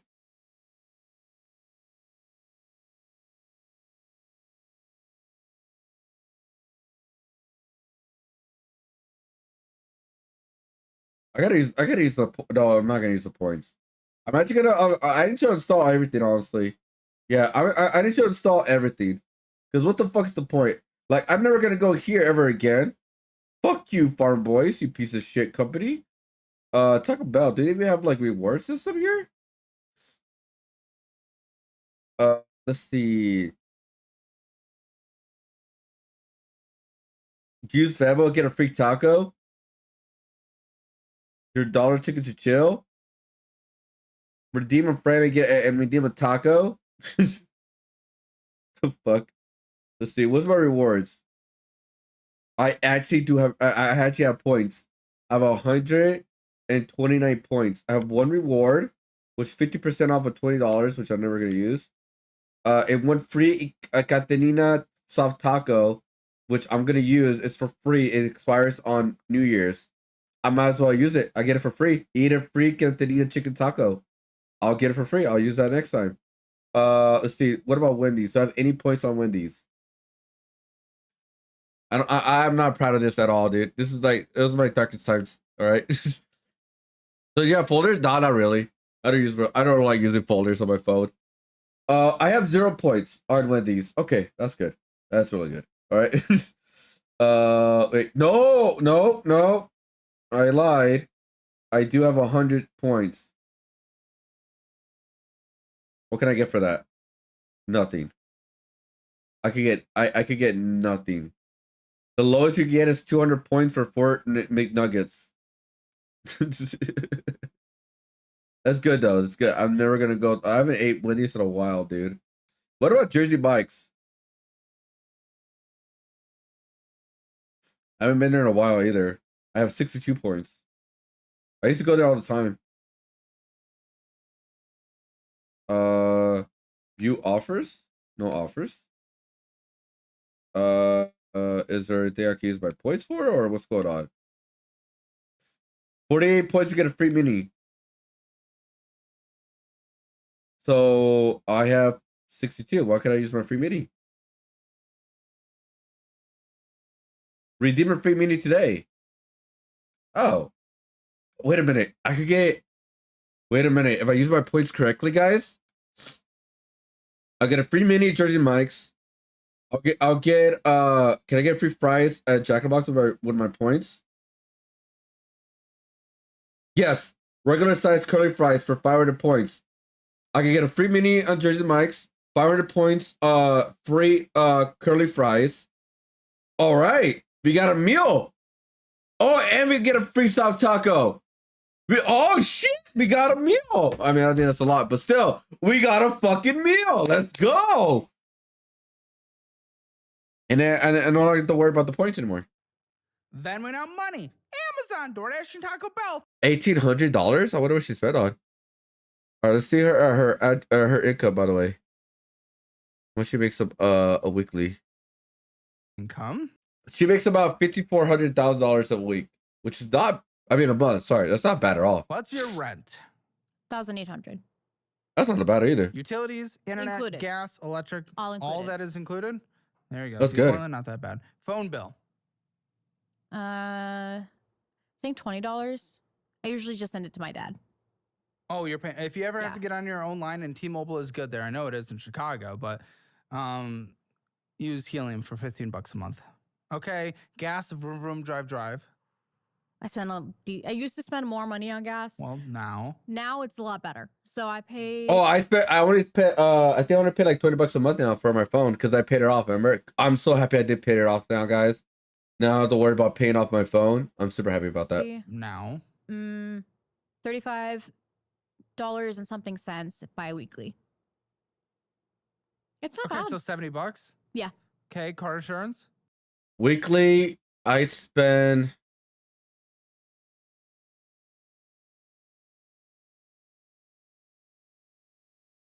No, I spend a lot of money on gas because of the job, but I do get money back. So right now with Prop 22 on Uber, every 2 weeks I get paid about $150 back. That's extra. That's not like me working. That's just extra. And I spend about $50 or to $60 a week on gas, which is a lot. So about 4 weeks, I pay like pretty much 300 a week, a month for gas, sometimes less. But I get paid every 2 weeks. I get 150, so I get paid my gas money back. I get my $300 back. So I technically do not pay anything for gas, technically. But I don't know if people like, because I do get paid 150 every 2 weeks because of Prop 22. My dad helps me with that. Okay, dude. $300 for food. Yes, use the meal plan and the budget-friendly cookbook. TP fund. Anything else you need to survive? Makeup, tampons, whatever. $100. Yes, I know. It's not great for women. Man, there's the woman tax. This is minimum survival budget. We're seeing what we can do, and you can afford that. No, here. Co-pays? Monthly basis? Do you have any? You're not in therapy. Someone like you? Oh, no. I have Lyra through work. I don't know what that is, but that's okay. So it's like we get a certain amount of therapy hours at work because Portland. Is it enough for you? Yeah. So I see a therapist maybe once or twice a month. Subscriptions, let's try $40. And you have no pets, I remember you saying. No pets. Anything else that needs to be in your budget that I have not taken into account? I don't think so. I think the only subscription I have right now is Prime, but my dad uses it, my mom uses it, so it's like a good subscription that everybody uses it. So that's the only one I keep. Because my mom uses Netflix, so she pays for that. My brother uses Disney Plus, so he pays for that. I pay for Prime, Amazon, and then I pay for the internet bill, obviously, because I'm the one using it. The one thing that I need to figure out is paying the electrical bill this month, because most of my money is gonna be going towards like trying to pay off the money back as soon as possible. But I don't know how much money I'm gonna get when I sell my stuff, so we'll see how that goes. And also, I got another commission hopefully, so we'll work on that too. Gas is incredibly low. No car insurance. Phone bill's great. I mean, what the there's not going to be any issues here. $5,400 comes in, $3,031.09 goes out. Great. I'm giving you $500 for bullshit. And then I That's also not bad. 150 $500 for bullshit is good. for my Roth IRA as well, usually. No, because you're not getting a match. No, we're paying off debt that gets a better return on investment all day, every day. But I'll give you $500 for fun. Okay. That's not bad. Sure. Okay. That's not bad at all. Have it in your budget. You just have to budget it out. So 500, you can just add it to food if you want to do. That gives you an extra $1,868 a month. Okay? Mm-hmm.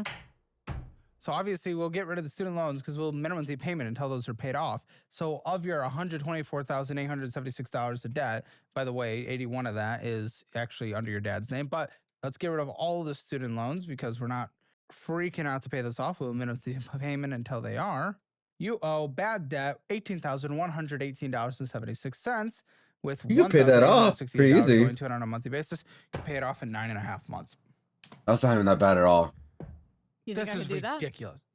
Yes, dude, I literally gave you fun money. I never am able to do that. Yes, you can do it. Okay. And then save up a 6-month emergency fund. Then you can do whatever the fuck you want. Then you contribute 20% to investing on a monthly basis. After that, and you'll be perfectly fine. All right, join us in the post show, guys. I'm gonna get the Hammer Financial Score, but make sure you join Hammer Elite. Hammer Financial. Not bad, I bet. Budget, you overspent 0 out of 10. I mean, the reason I wrapped that up so quick is this is one of the easiest debt payoffs I've ever seen. Yeah. I don't even want to hear it. This is so simple. While you get fun money to spend, you're just acting privileged and just spoiled and just stupid and irresponsible. Debt, no collections, bad debt, but not like, okay, it's about a 2 out of 10.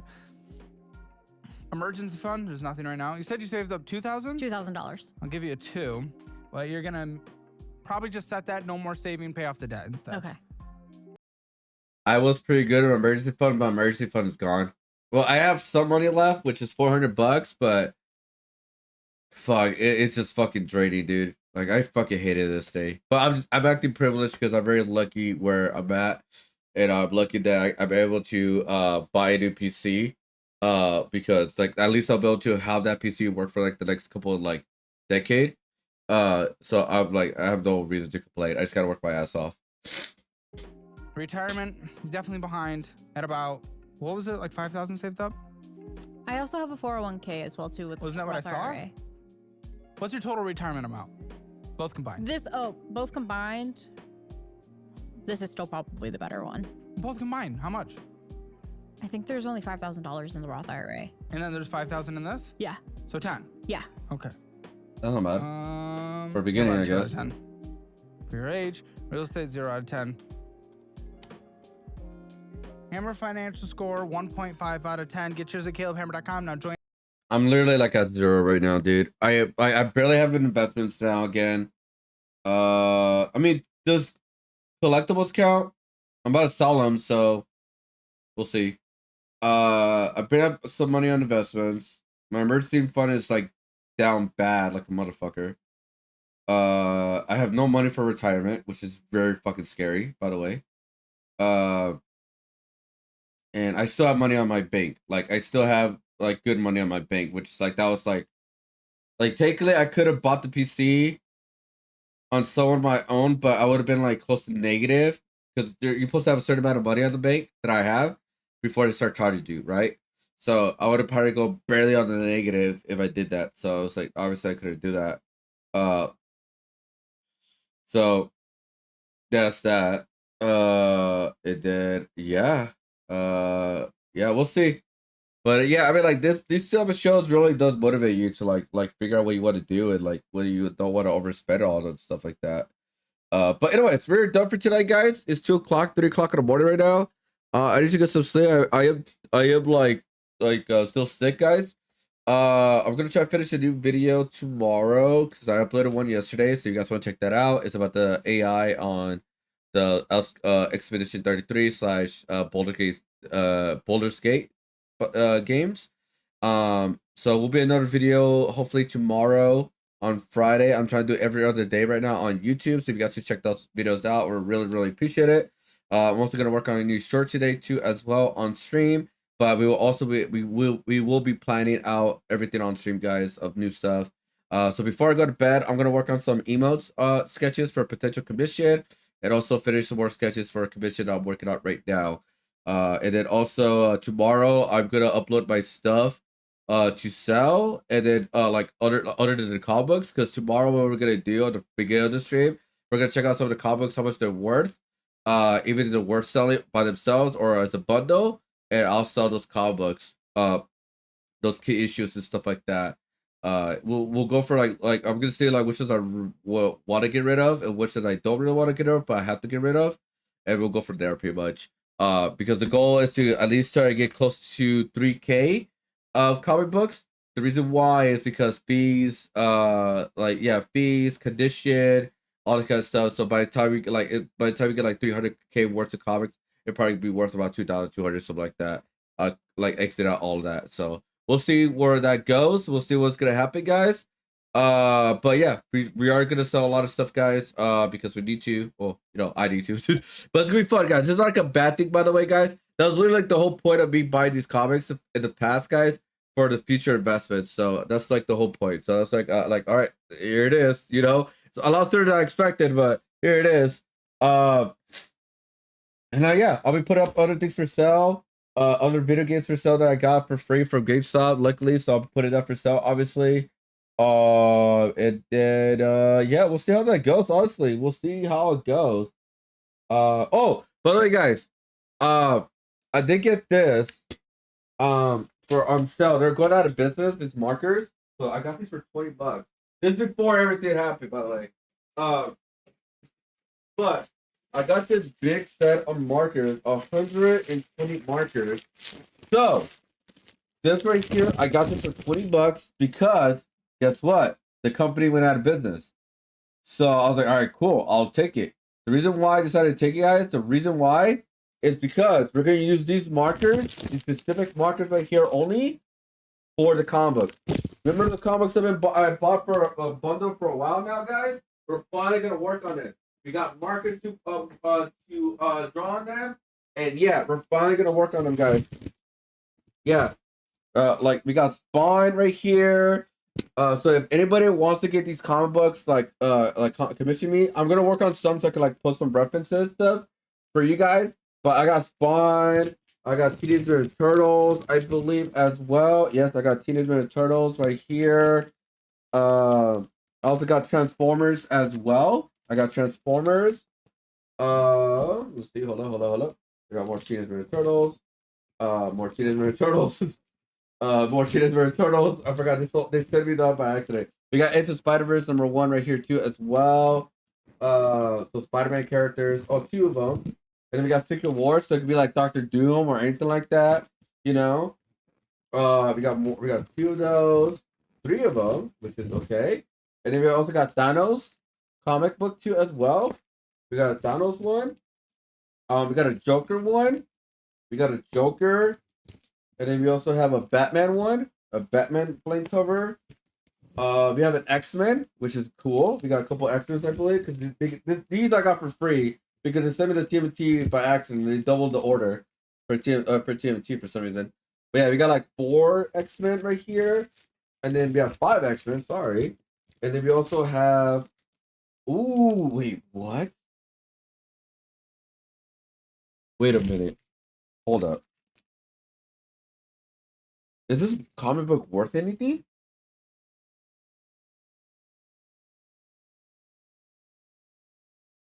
Guys, you ain't gonna believe.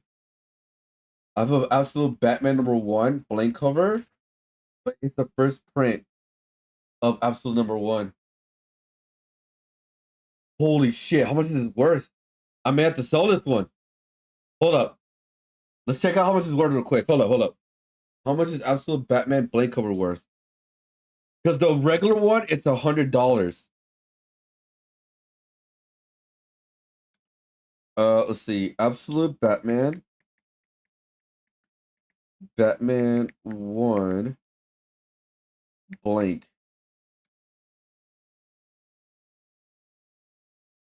Mine is a blue cover. $139?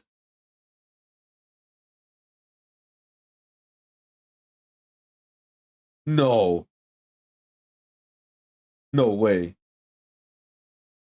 Okay, they're fucking with me. Okay, so for some reason someone put... Yeah, mine is cardstock and has the other cover above it too as well.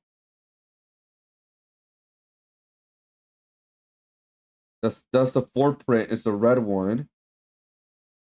Hold up. I want to make sure.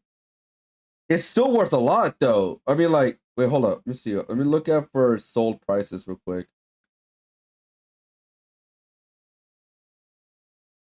Sold. It's worth $100. Oh shit! Let's go. I bought it for $6. All right, we're not gonna do this one, guys. We're gonna sell it. We're gonna sell it. All right, we're gonna sell it. We're gonna sell it, guys. Yo, what up, Midland Bats? How's it going? What's up? How you doing? Oh, sorry. I was talking about my blank covers. I'm gonna do because I bought some markers. They're going out of style, so we got 120 markers. I'm super excited. And we're gonna do like custom like marker. Do you think you could like design slots? Oh yeah, 1%. Oh yeah, dude.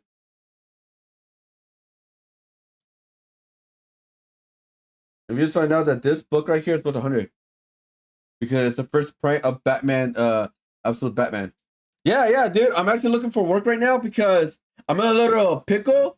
Because long story short, AI is ruining my life. So I need to buy a new PC soon because my PC is about 6 years old now, going on. Yeah, it's about to be 6 years old, and so I need to buy a new PC soon because I use it every day for for work, for streaming, editing, everything like that, and like all a bunch of stuff all in one, right? And so I need to buy a new PC, and I kind of took a loan from my dad, which I'm not truly proud of, but I took a loan from my dad to buy a new PC or to get a new PC soon. And so I'm kind of like I'm selling a lot of things right now. So I'm actually gonna sell this comic. It's actually worth about $100, which is pretty cool. So I'm gonna sell this one for 100. And I'm also like gonna try to get commissions for some of these like blank covers. And then I'm also gonna sell a lot of my other comics that I have right now. That I'm gonna sell those out. I'm gonna sell a bunch of stuff. I'm gonna try to raise some money for the loan as soon as possible, so I don't feel bad and stuff. It's just because like I thought I was gonna have a whole year to raise up money for a PC, but that's like it went out the window when the whole thing like of like them like of like the company's like gonna be cutting everything off by 2026. So long story short. But yeah, I will totally be down to design slots. Yeah, of course. I'll be down to do anything right now, man. Yeah, I mean, like, we just worked on this right now. Like kind of like a back of a foot car, of a card art. We're not done with this, by the way. We still obviously need to work on it still. But we just I'm working on this one right now. We do have a Spider-Man artwork I'm working on, and I also got like I'm working on a video game artwork, which has been postponed right now. Where it's like we did these right here, and they're like video game money. Again, these are just sketches. They're not the final or anything like that. And I did one for like Jackpot, like an idea of it. Like, you know, again, that's just simple sketches and stuff. And we got like a bunch of like different like card stuff, and then we got like food right here, and then we got like the ramen one, and then we got like an arcade one and stuff like that. So I got like these are just like sketches, and then here's like some like coin sketches ideas right here as well. But yeah, like I said, like I've been working on some stuff. And yeah, so if you want to at least message me anywhere. I do have a Discord. If you want to join my Discord and send me a message there, I could also talk to me there. Again, no pressure at all, but I will be at my Discord as always. Or even better, actually, I need to start doing this more often, guys. Even better, I do have a website. You can just send me an email there. Like whatever you fill out, you can fill out a little form on my website. It will send me straight to my email if you want to do that. If you want to like more like instead of just Discord. Which some people would like to do instead. Like right here. This is my website, and you can check out a lot of my work here. If you go to commissions right here, you can read the terms of service or my commissions options. It doesn't matter which one you click, it's all the same. On the form, like contact name, whatever you want to use, real name, not real name, email, and then write your message and stuff like that, and go from there. And yeah. So if you just want to do that, you can also do that too as well. No, like whatever is more easier for you. But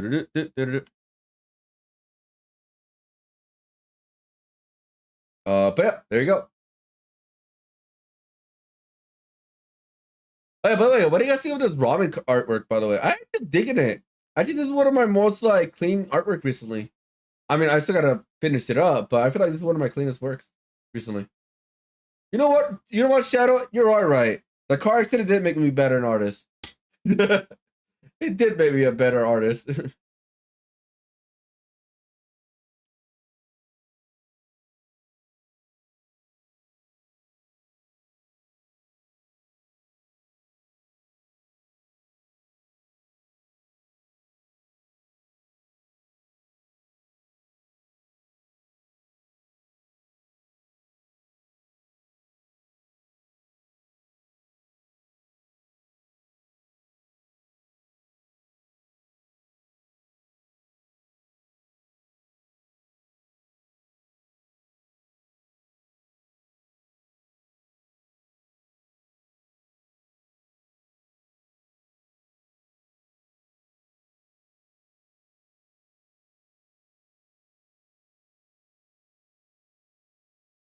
What? Nina Lane got permanently banned on Twitch? Oh, it's probably a joke because it's also Fortnite, so I don't know.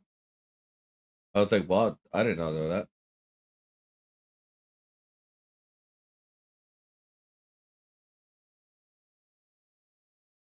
Yeah. Send me a message on either on Discord or through my website. That's go straight to my personal email, like my working email.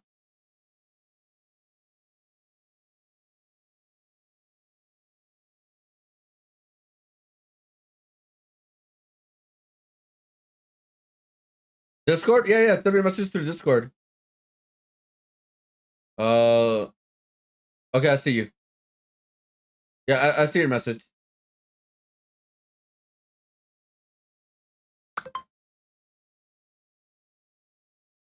Yeah, I'll write to you actually as soon as I get out, which I'm about to get. I'm about to turn off right now because I am sick right now. I am sick right now, guys. So yeah, I'm just gonna work on some sketches right now, and I'm gonna go to bed. All right. All right, guys. So have a great night, or a great morning. I'll see you guys later on today. I'll have a full out planned stream today, guys. Like I said, we're gonna sell some combos, and we found one that's worth about $100. This comic book right here. I'm gonna sell it because we need to pay up my dad. Well, I mean, not we. I need to pay up my dad. So, as much as I want to keep that as the collectible, I gotta pay it off. You know what I'm saying? We gotta do what we gotta do. Anyways, I do have a backup one, like the regular one, but I will end up selling that one too if I need to. All right, because priorities, guys, priorities.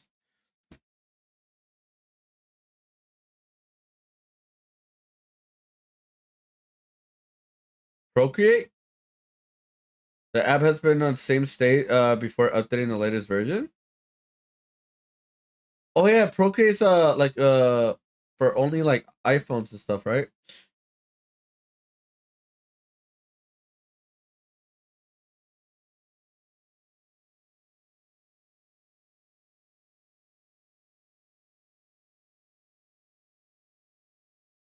Let's see.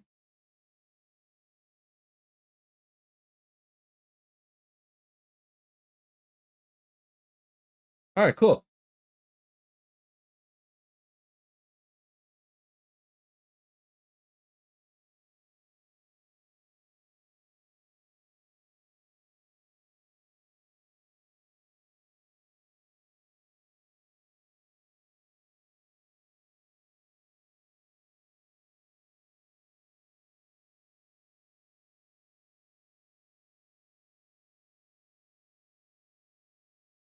Let's see.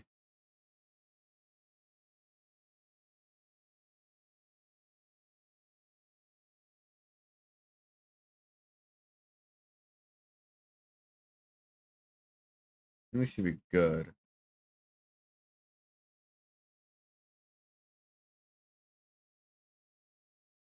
Oh, that's so smart for stickers. I wish I thought about that. Look at this, guys. Like the P group, Ed group. Hey, that's actually really cool. Really, really freaking cool. I'm actually doing something similar, but like in my own way. I'm doing character select screens for like fighting games or whatever part of the game of, or I'm gonna make my own, like for like face, to like kind of showcase like these cool designs of stickers.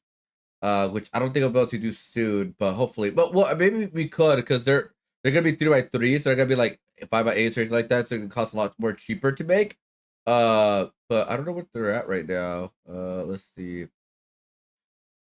Oh, here it is. So here's like one right here for Mega Man. Oh, this is the test one, by the way. This is a test one. That's not the right one. Hold up. Let's see if I can find it real quick before I get off. Cause I've been wanting to work on it again, but I haven't had a chance yet. Sadly, right now. Did I post it on my Discord? I gotta start posting more art on my old Discord, by the way. I really need to. No, I didn't. Articles. All right, guys. I'm gonna call it here, guys. I'll be back on later today. Full plan stream out. It's gonna be super fun, and yeah, we'll see what we're gonna do for today. I think we'll do more digital artwork, guys. We're gonna finish the ramen, and we're gonna start on Spider-Man. I think that'll be the idea. And then maybe maybe we'll do more sticker art. The one that we already done. We're probably could work on more of the sticker art too. I said they'll like make their own folders so I can know exactly where they're at. 'Cause honestly, I don't know where they're at. But it'll be similar to this, but it'll be in a more unique way. Anyways, guys, yeah, we're gonna call it here. I'll see you guys on the next stream. Thank you guys for hanging out. I really do appreciate it. All the support. And yeah. By the way, guys, do you like little people? Yeah, they're people, of course. How you doing? Fine, turtles. And yeah, I'll be back on later on today. Plan out stream, all that good stuff. And then yeah, so yeah. One more thing, guys. Next week, guys, we're gonna work on the community artwork, guys. So if you guys want to be part of that, you guys can use your Twitch points to be added into the community artwork, or use join my Discord and use your Discord points to join the community artwork. I'm still trying to find point system for Kick, so you guys can use your Twitch, your Kick points to be added into the community artwork as well. So you guys don't have to subscribe, you guys don't have to give money or anything like that in order to be added into the community artwork. You guys could do that, but I'm trying to like incentivize the other stuff more. So please roll with me, guys. I will find a bot that will do the point system, or I want to see if Kick has the point system right now. Maybe they do. I'm not sure, but we'll figure it out. All right. Bye, everybody. Have a good night. I'll see you guys on the next stream. Thanks for hanging out. And yeah, thank you guys for hanging out. Hope you guys have a good night. Bye, everybody. I am sick.